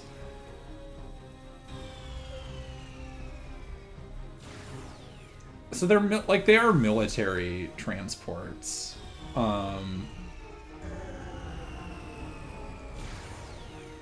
We don't even know like if the Shivans have a military in the like normal sense of what a military is.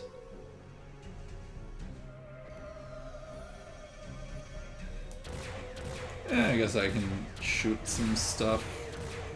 A second Kane-class cruiser has entered the system. Designation all. They've scrambled some fighters from within the system.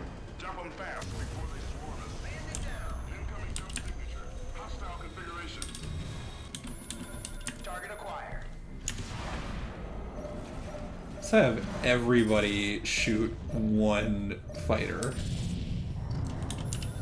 I'm on it, sir.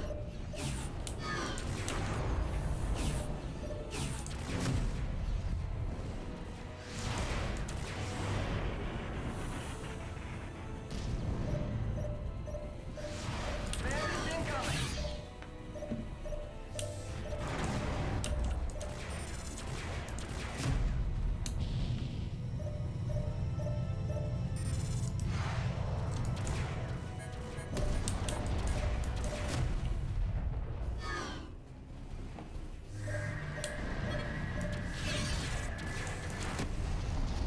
BSC Hella, a Lilith-class cruiser has entered the system and is headed your way. Oh, well, that's gonna cause some serious problems.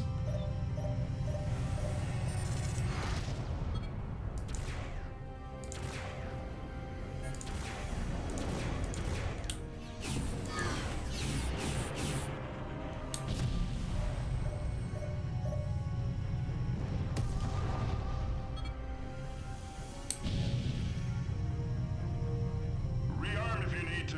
This isn't over yet.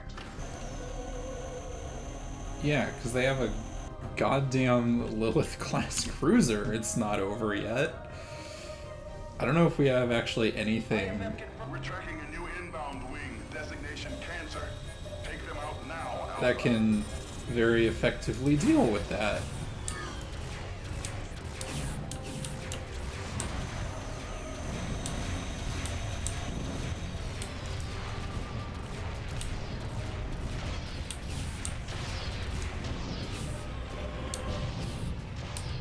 Oh, it's gonna die. Okay. Oh, god damn it.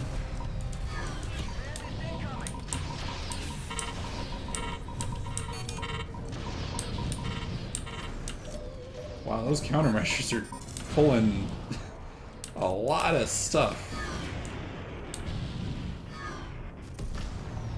Oh, double kills.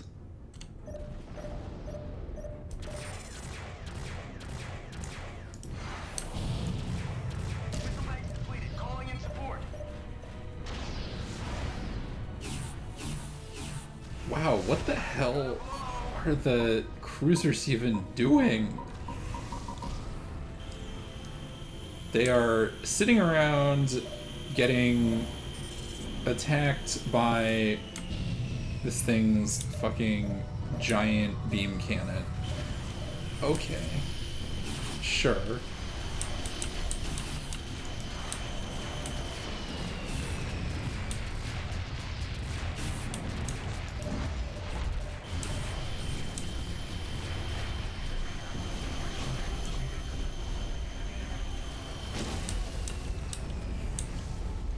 And that is why the SC Lilith is an absolutely terrifying capital ship. Because it basically has 1/4 the firepower of the... Oh god. Yeah, that's gonna kill that. Okay. Great job, everybody.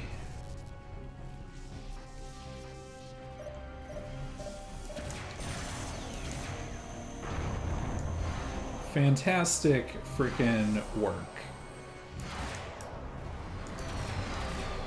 Put the useless cruiser in here as cannon fodder. Rearming complete, sir. You're good to go.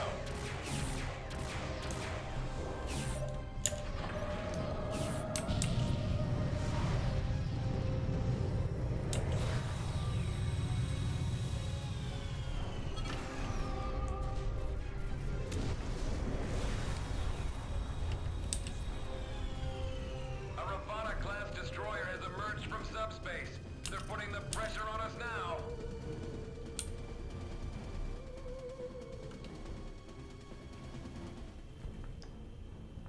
Well, that's not great. Yeah, I mean, I think we're probably, like, close to pirates to them at the current situation.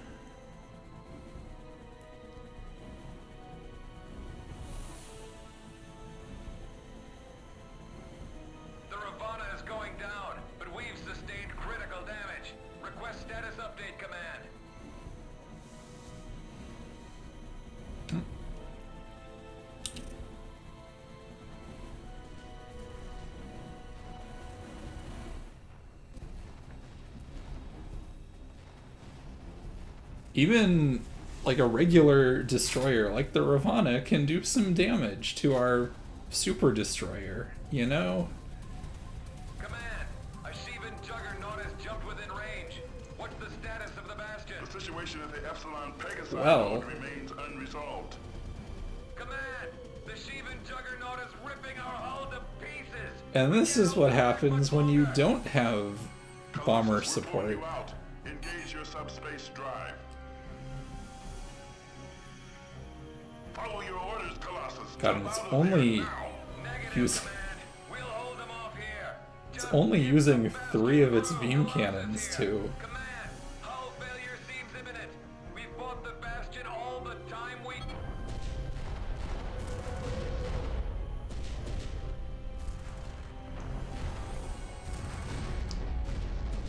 And there goes like 20 years of work.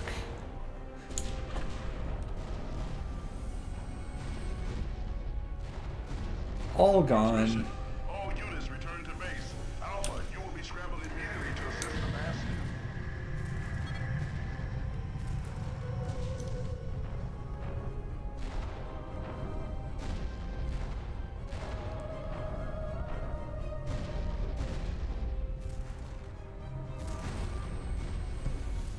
So they have like 80 something of these juggernauts. We don't know how fast they can make them.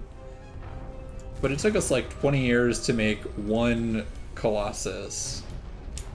And it's gone. Yeah, exactly. Useless super weapons, because the minute anything happens to them, that's it. The Colossus has been destroyed. Over 30,000 officers and crew, our colleagues, patriots, and friends, perished in this battle. The most powerful Terra and Vasudin warship ever constructed, 20 years in the making, was vaporized in a matter of minutes. Command acknowledges there are... Who could have seen that coming? A command? Squad mates were killed. They were lucky to have survived the engagement. However, we have no time to mourn the dead. We have a job to do. If we fail, millions more will suffer and die. The 70th Blue Lions are being scrambled to assist the Bastion. Report to the ready room on the double. All right. Hey, remember the Bastion? Remember how it didn't do anything Bastion, loaded with Meson warheads, about now en route to the Epsilon the Pegasus jump node. Lucifer way back when? Detonated inside the node to create a subspace cataclysm that will seal off the capacity. I do actually really like this beat, because it's taking one of the things that is the reason we survived the Great War,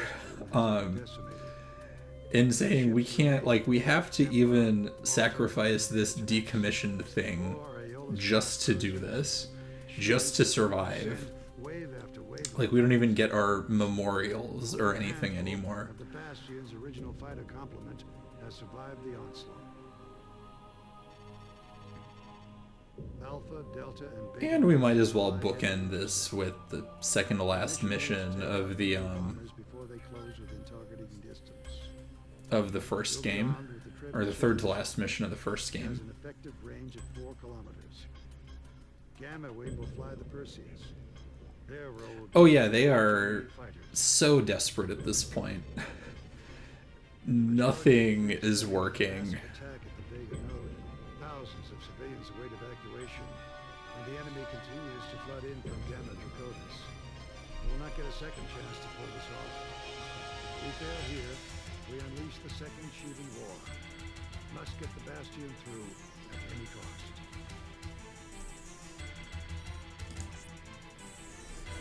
Okay. Let's give everybody maybe some fighting chances to live through this. With all the heavy assault fighters we can manage.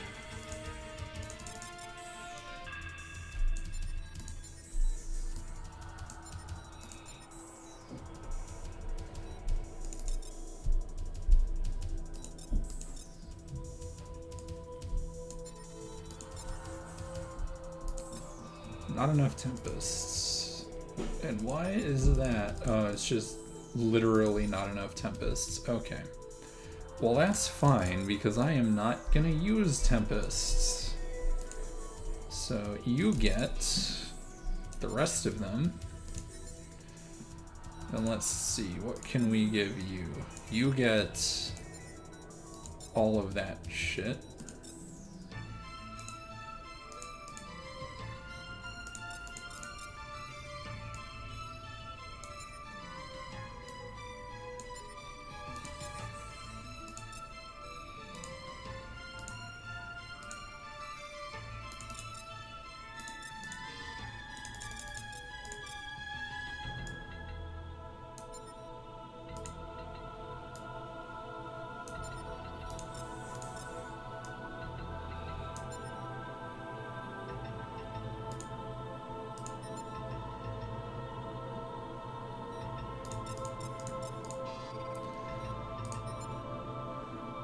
Okay, let's see how this all goes.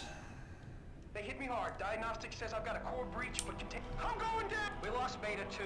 Looks like I took. No! Well, damn. Good thing you made it, Alpha. We're not doing so well. I thought Command forgot about us. What's your status? We're hurting, sir. They sent in every damn fighter and bomber in the Shivan Armada. What class of bombers, Beta? Nephilim, Seraphim, Nahimas, you name it. We've got 10 minutes before the Bastion enters the node. The next Shivan wave should hit any second now.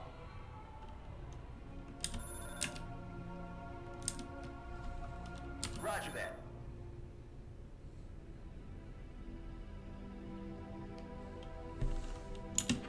Incoming jump signature. Hostile configuration. Wow, that's a lot of basilisks over there. Objective neutralized.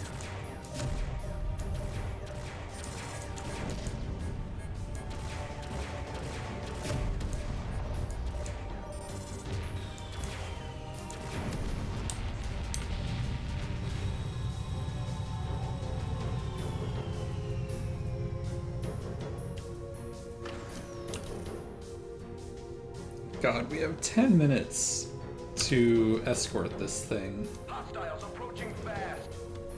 That is too much time.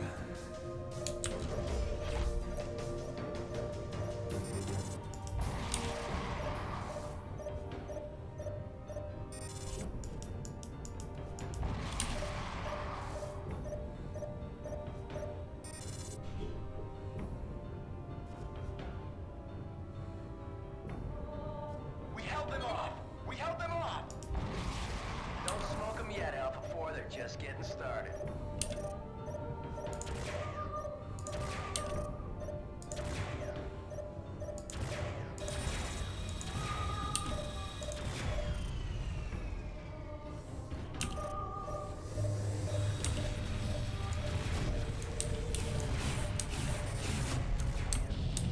Incoming jump signature. Hostile configuration.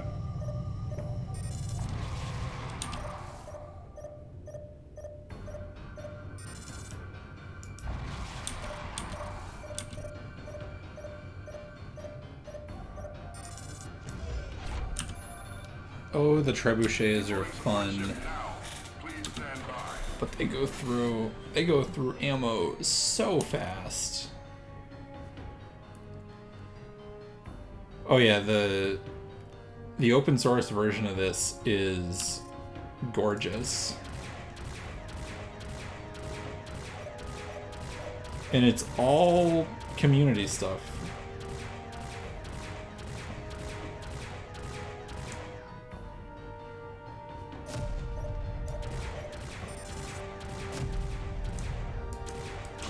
Heads up, enemy wing closing in.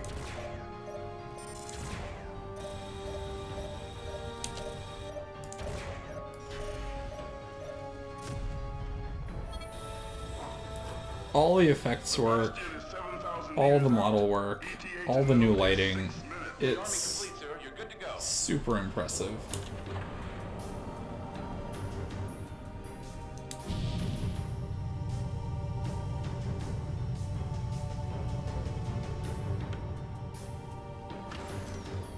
Actually, the retail game itself looks pretty good still.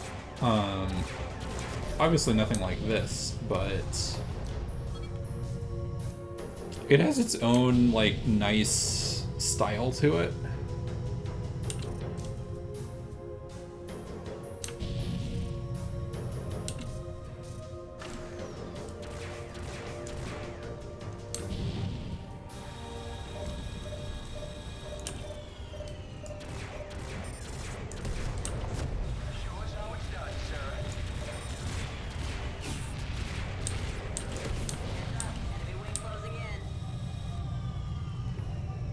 Ships that fire their entire missile salvos in half a second say, I need some reloads to your favorite gender. Those are fun. I think the only, like, I don't think you actually can do that in this game, mostly because the missiles you can fire that fast, you can carry too many of them to actually get you to do that.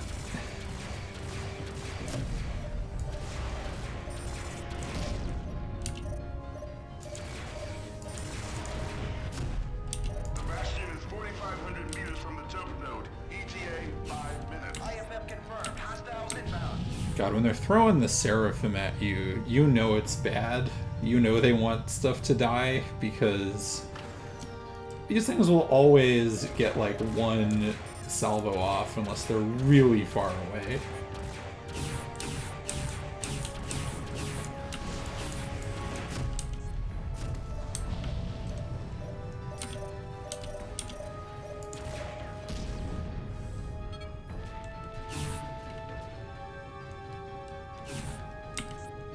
I am amazed that the Templar is surviving this at 1%. Like,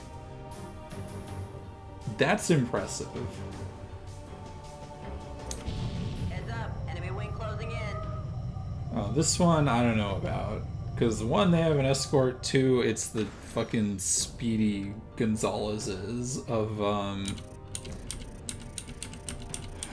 the bomber fleets. And they have dragons. Oh, God.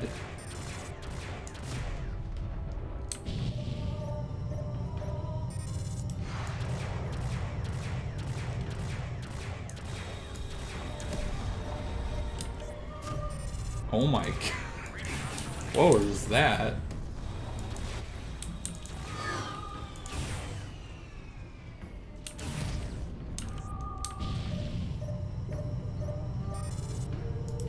Thing that I care the most about right now is getting as many of my wingmen through this as I can.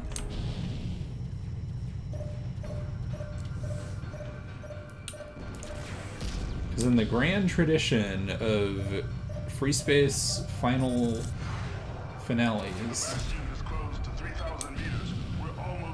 you get a two-parter as your end.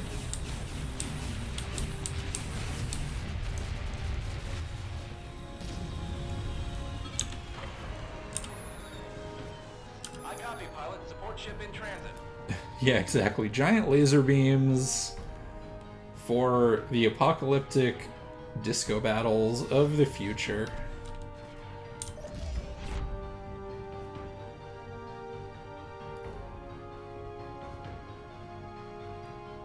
Okay, we got 2 full wings so far.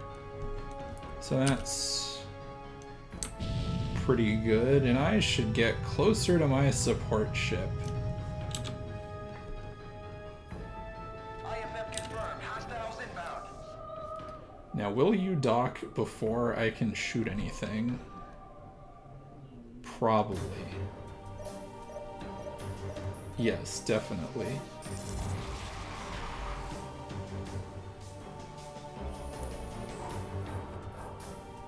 Rearming complete, sir. You're good to go.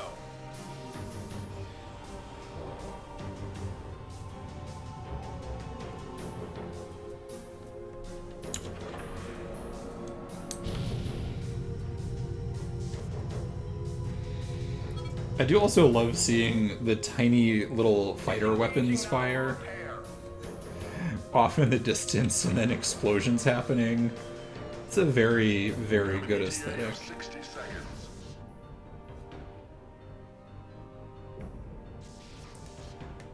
Oh, the space brick. You have done such a good job. It being the space brick.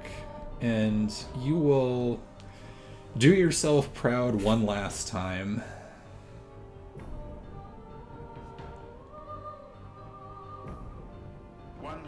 Meters to go. 30 seconds and counting.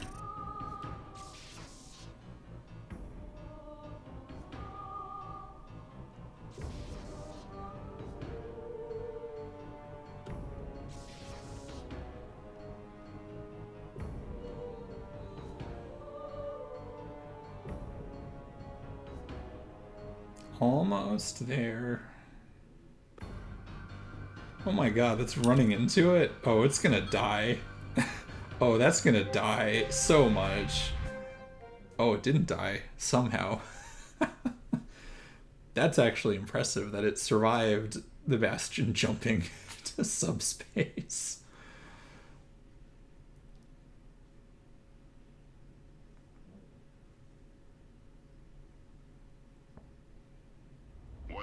Meters to go. 30 seconds and counting. We got incoming, Alpha, 4 o'clock. Target acquired. I'm locked on. 25 seconds. Get more fighter cover on the Bastion, pilot. We're almost there. Standing by to initiate detonation sequence. I got him! Oh yeah, bandit down! Beautiful kill, sir. 10, 9, Bastion's all clear, 8, man. 7, 6, 5, 4, 3. Remote detonation sequence initiated. Stage 1, Stage 2, Stage 3.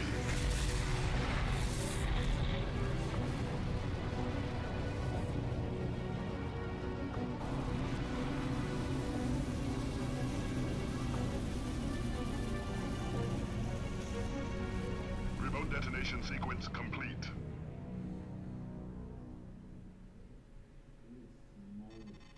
Seems like a bad idea. Excellent work.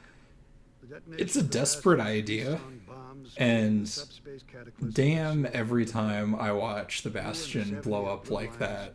Deserve the highest commendation. I get a little sad, The Security Council because has authorized just deployment of the GTD Nereid. that thing has been through so much, and they had to blow it up to make it count. The node in 15 minutes. Like, We must therefore God. complete our They knew what they were evacuation doing well with ahead that. of time. Any ship that remains behind will be trapped with the Shivan Armada. Your objective is to defend our convoys as they flee through the Vega node. Cargo ships, personnel transports, medical vessels, and the remnants of the Allied fleet are now in transit.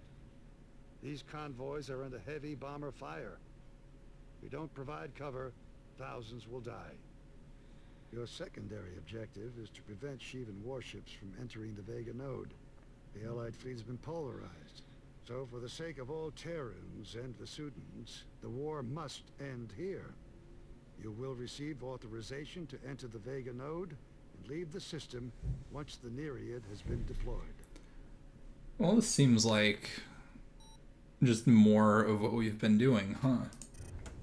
We have 4 freighters, 1 gas miner, and a transport now en route to the Vega node.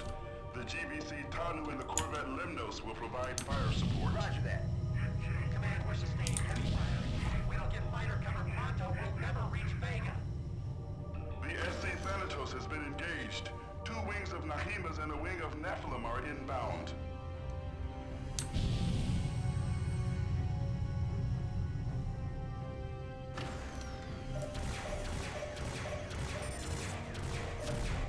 Objective neutralized.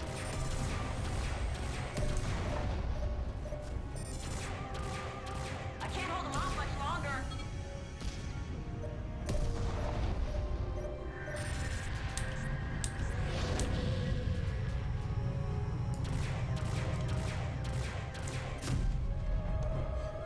And this particular mission also has a very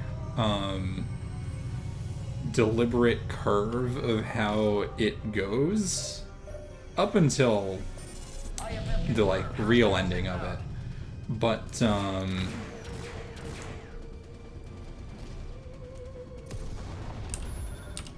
Roger that.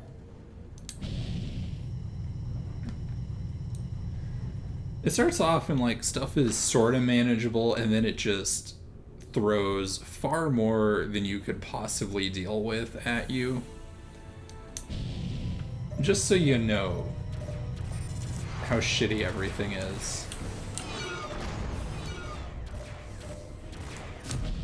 And just to give one last, like, big knife twist. Hostile configuration.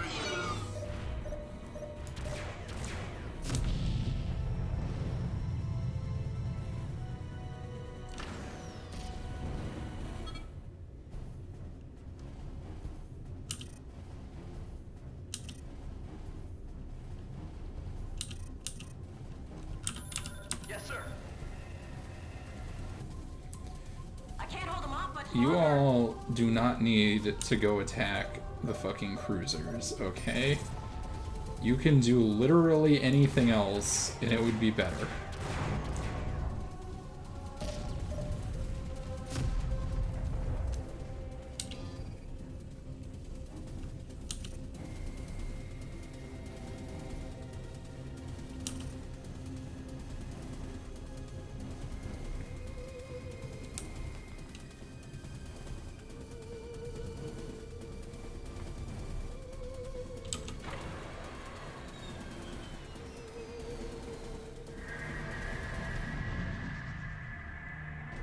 Heads up, enemy wing closing Hi, in. Bouncy Misha.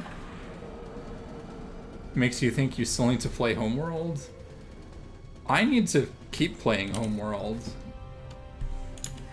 But yeah, if you like this kind of game, like the tone, not necessarily the gameplay, Homeworld is incredible. Like, I've only played a couple levels of it, and it's definitely one of my favorite experiences so far.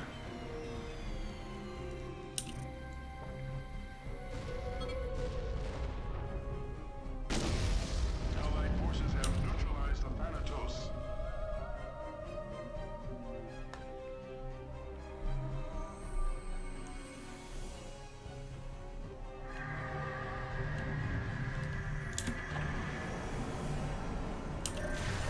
The Shivas have stored in two King-class warships, the Vane and the Malcolm. Intercept these cruisers before they make the jump to Vega. Some transports, Kevichet and IPED have escaped the Capella system. The GTFR Sultron will rendezvous with our fleet in Vega. Oh god, that hurt.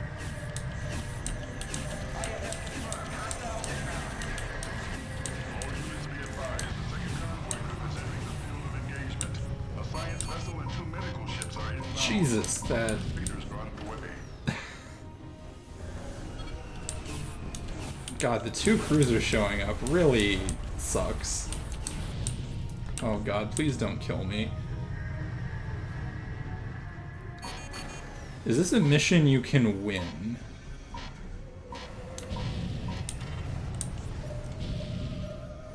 No, this is the last mission. It has its own special brand of hell that it puts you through. You can complete it. You can even complete it in a couple of ways.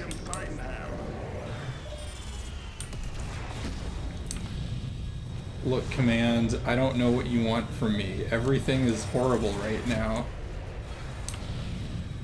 And I only have 1.5 wings of anything.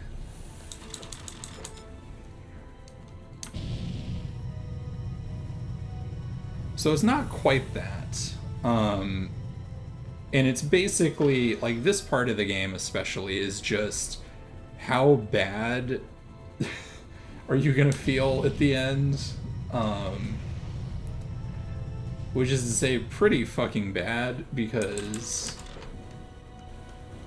there's very little I can actually do here.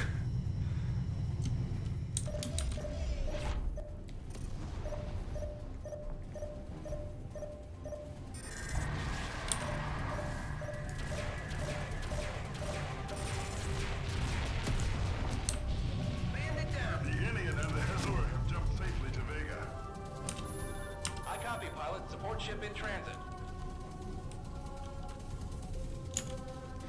Yeah, exactly. Like, Command could totally have this Corvette, like, move to better cover things, but they don't. We at least have this Leviathan over here providing some kind of fire support, but it is not that much relative to what we need.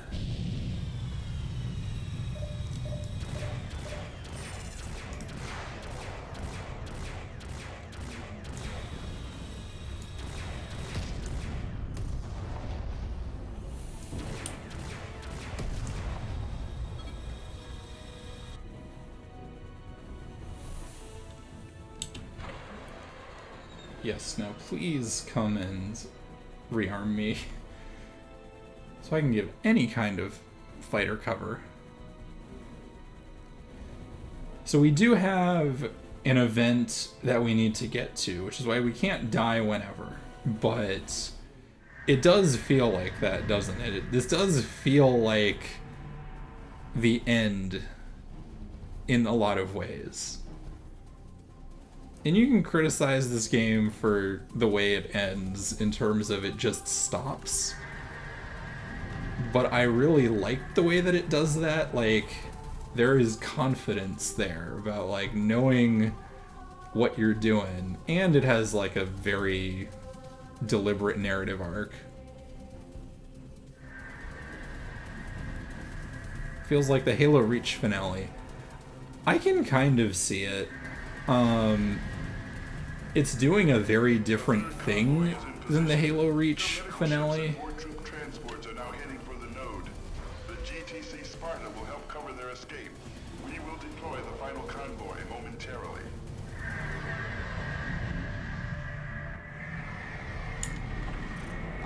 Oh, hello, bombers. I love when the bombers spawn literally right next to me.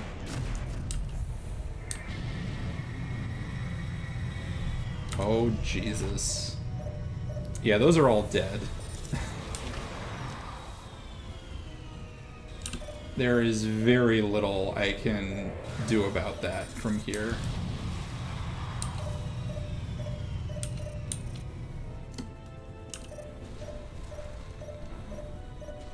Lambda transport down.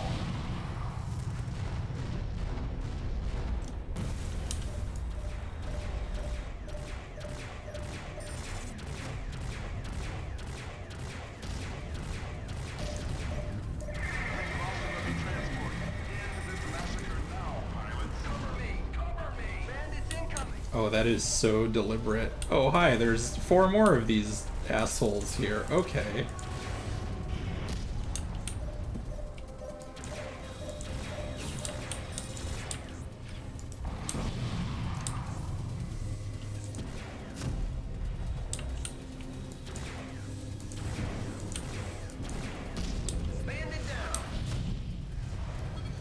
Yeah, this does feel like an actual suicide mission, doesn't it? And how awful everything is right now. All civilians on board the Omega transport have reached the Vega system safely. Like, we have 2 out of 4 transports sort of alive. The Miranda has escaped to the Capella system. We've at least gotten most of them through so far. I'm not gonna say I'm doing great, but things are surviving. I copy, pilot. Support ship in transit. Making you think of the Defense of Earth and Babylon 5. This game has a lot in common with Babylon 5 too. I haven't finished that series yet, but just from the first 3 seasons, yeah, it has a lot of Babylon 5 in it, just like a lot of sci-fi games do. But I do like the way that this is inspired by Babylon 5 feels very different than what, like, certain other games, such as Mass Effect, took out of Babylon 5. And, like, I find the Shivans to be much more interesting than the shadows in Babylon 5. Like, I like what they do with the shadows, but the Shivans are like, what if we turned all of that up as much as we possibly could and then made you know nothing about them ever? And all you're ever left with is speculation. Oh, fuck.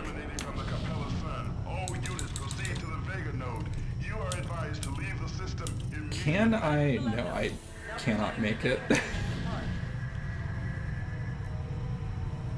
Yeah, I can't make it. Well, we're gonna get the one particular ending.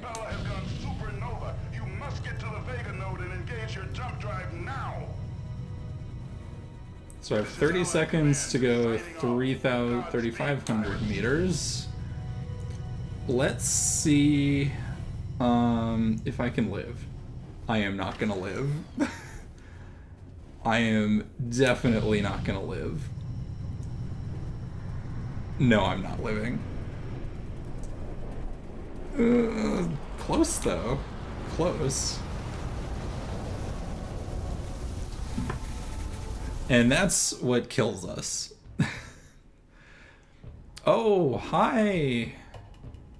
Gosh, I'm probably gonna butcher your name. I'm sorry. Lady Elena Trides 03. Thank you for the follow. Yeah. Trans Jews. Trans Jews are good, I say, as one. We made a brave sacrifice trying to get to the node.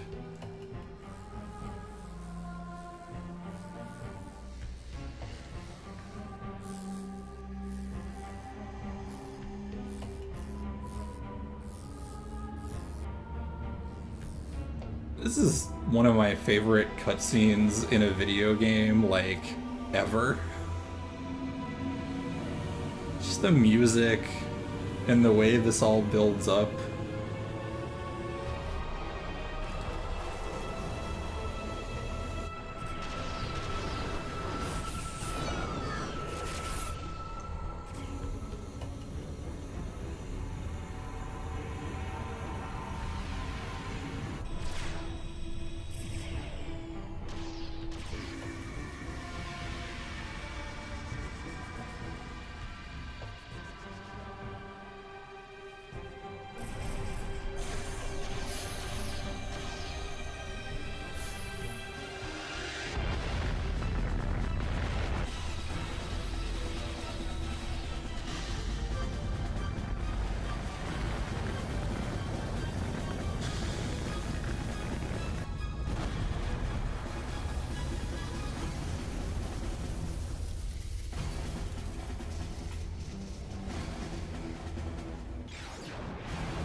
War in the face of the cosmic doesn't matter. To the pilots and crew, 70th Blue Lions, GTD Aquitaine.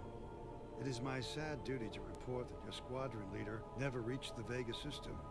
According to observers, Alpha 1 remained behind so that others might reach the Vega node. The pilot made this decision even after being advised of the impending catastrophe. Because of this sacrifice and the sacrifice of thousands of others, we halted the Shivan advance. We sealed off Capella, and our people are safe. Maybe forever. No one can fathom how or why the Shivans destroyed the Capella star.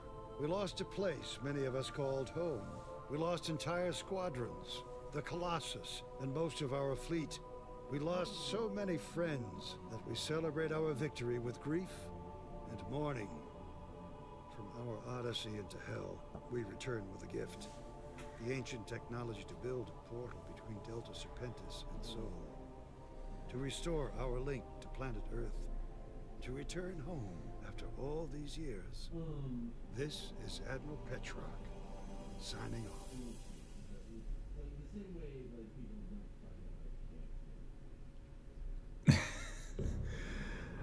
Hi, Cat Thrower. Welcome to chat. You had family on the Colossus. It was not a victory. That was it. That was the game. We died trying to flee. And we failed, but the rest of us succeeded. Let me find the credits so I can talk more. There's the credits. And they are longer because it's the source code project, not just the original developers.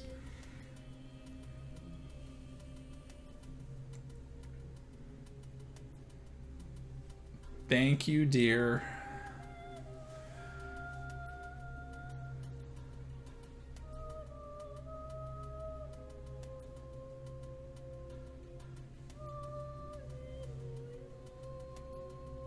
God, I've talked to a lot of these people. But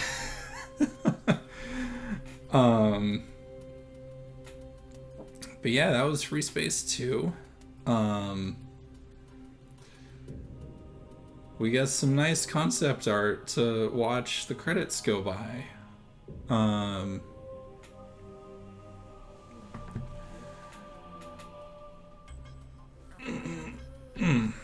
it only took 4 hours. And I was going slow, even. Oh, yeah. The game is held up super well, IMO. Like, it's still my favorite space combat game, even if there's a few things that have come out since. I don't think any of them have the best...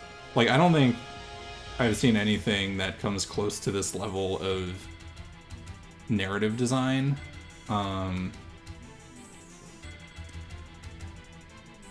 Like, shit, I've written one paper about it. I'm currently in the process of trying to write another paper about this game and all the stuff that it does and how it does it.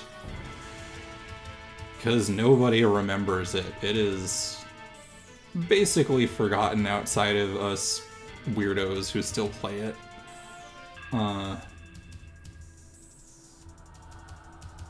But hey, the weirdos who still play it are also making content for it. So now that I've streamed the whole thing, I'm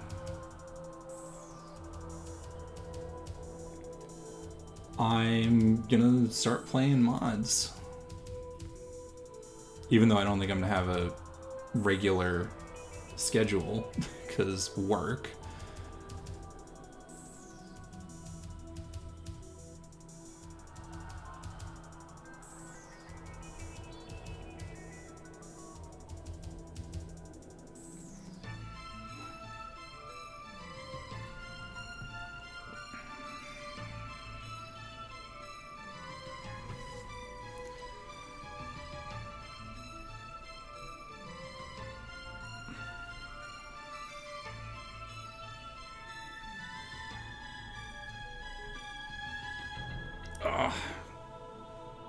God, I've been sitting for 4 hours.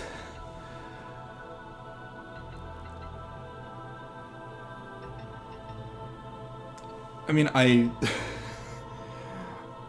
don't have that much to say about being a trans Jew other than I am a trans Jew, and it's a... oh. Stretch and drinkies. Okay, I'll do drinkies first. God.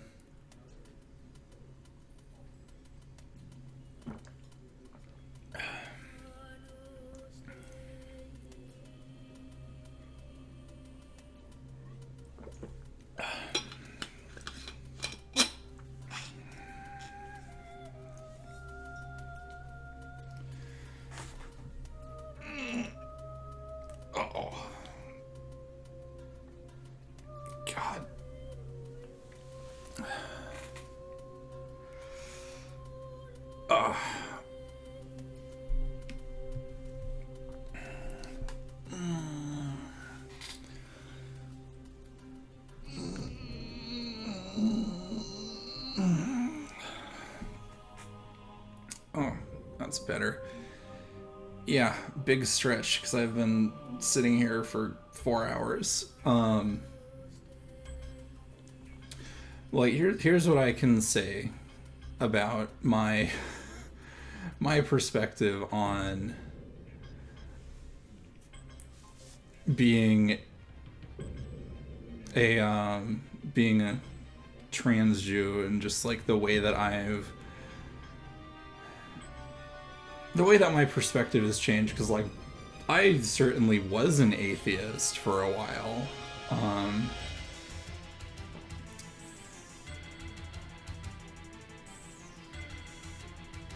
And yeah, I mean, the way I can describe my perspective is basically like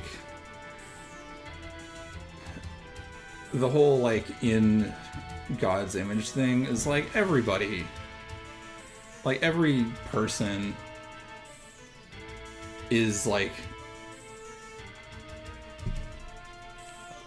every person is divine, and that doesn't mean they're good, but life is a miracle. That's what that is. And it's better to treat people well, and like that is my that is what I was taught growing up Jewish. And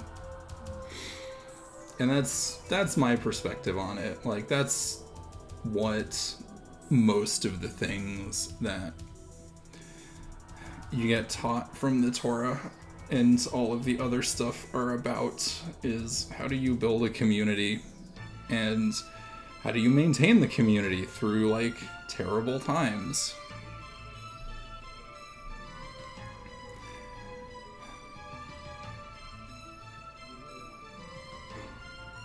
And I mean, so like, I'm probably gonna end the stream soon, and I don't really want to get into like theology right now because I'm tired. But like the thing that I can say about the way at least Jews in my experience relate to the Torah is it's a piece of literature. It's a thing to discuss and like interpret, and that's why that culture is the way it is.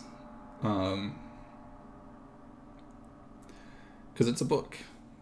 It's a big, important book, but it's still just a book. And that is how you have, like, atheist Jews and, I don't know what the opposite of, like, I guess theists are the people who believe in God. And that's how they all coexist and argue and then are fine with it, because... So agnostics are you don't know, because like atheist is you don't believe in God, agnostic is you don't know if there's a God, and then I think theist is you do believe in God. At least that's how I understand it.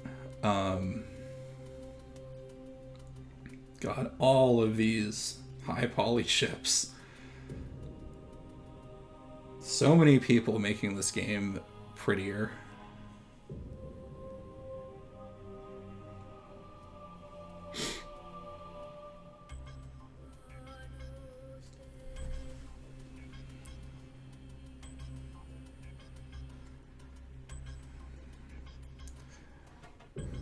Like, I'm somewhere between an agnostic and an atheist, because to me it doesn't matter if there's a God. Like, you don't do good, or you don't try and like be kind to people in this world because there's a God.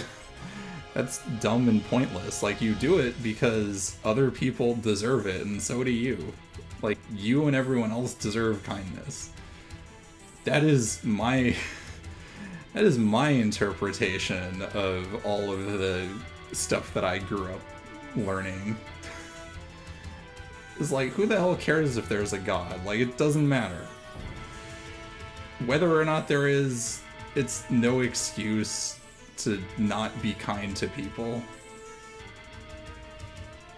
God, these are some long-ass credits.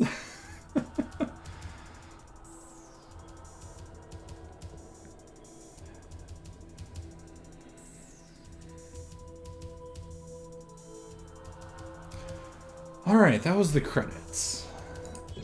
And I think, because it's been 4 hours and 15 minutes, I'm gonna see if there's anybody to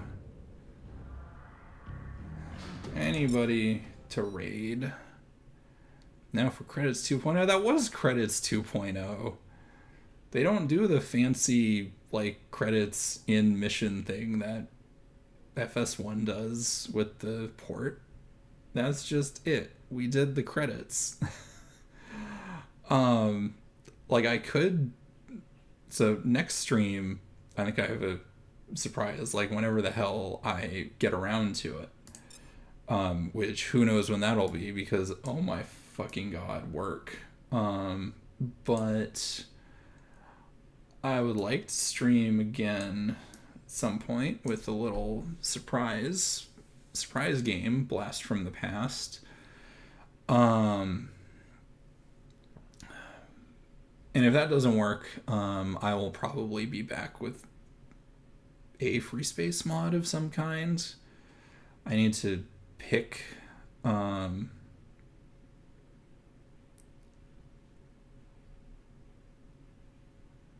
what about Final Fantasy VI? But yeah, I might pick a special surprise game, or I might just end up doing more free space mods, such as, yeah, maybe I'll play Derelict if the special surprise game doesn't pan out. But I don't know when that'll be, because again, work and finishing degrees and such, and dear fucking god, publishing papers, because I'm an academic and I suffer for it. Oh,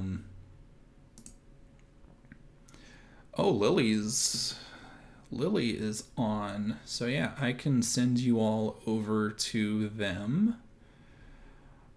But thanks everybody for hanging out. Who's that? Who the hell could possibly... Who could that possibly be? Let me see if I spelled Lily's name correctly, because life is hell. Yes, cool. All right.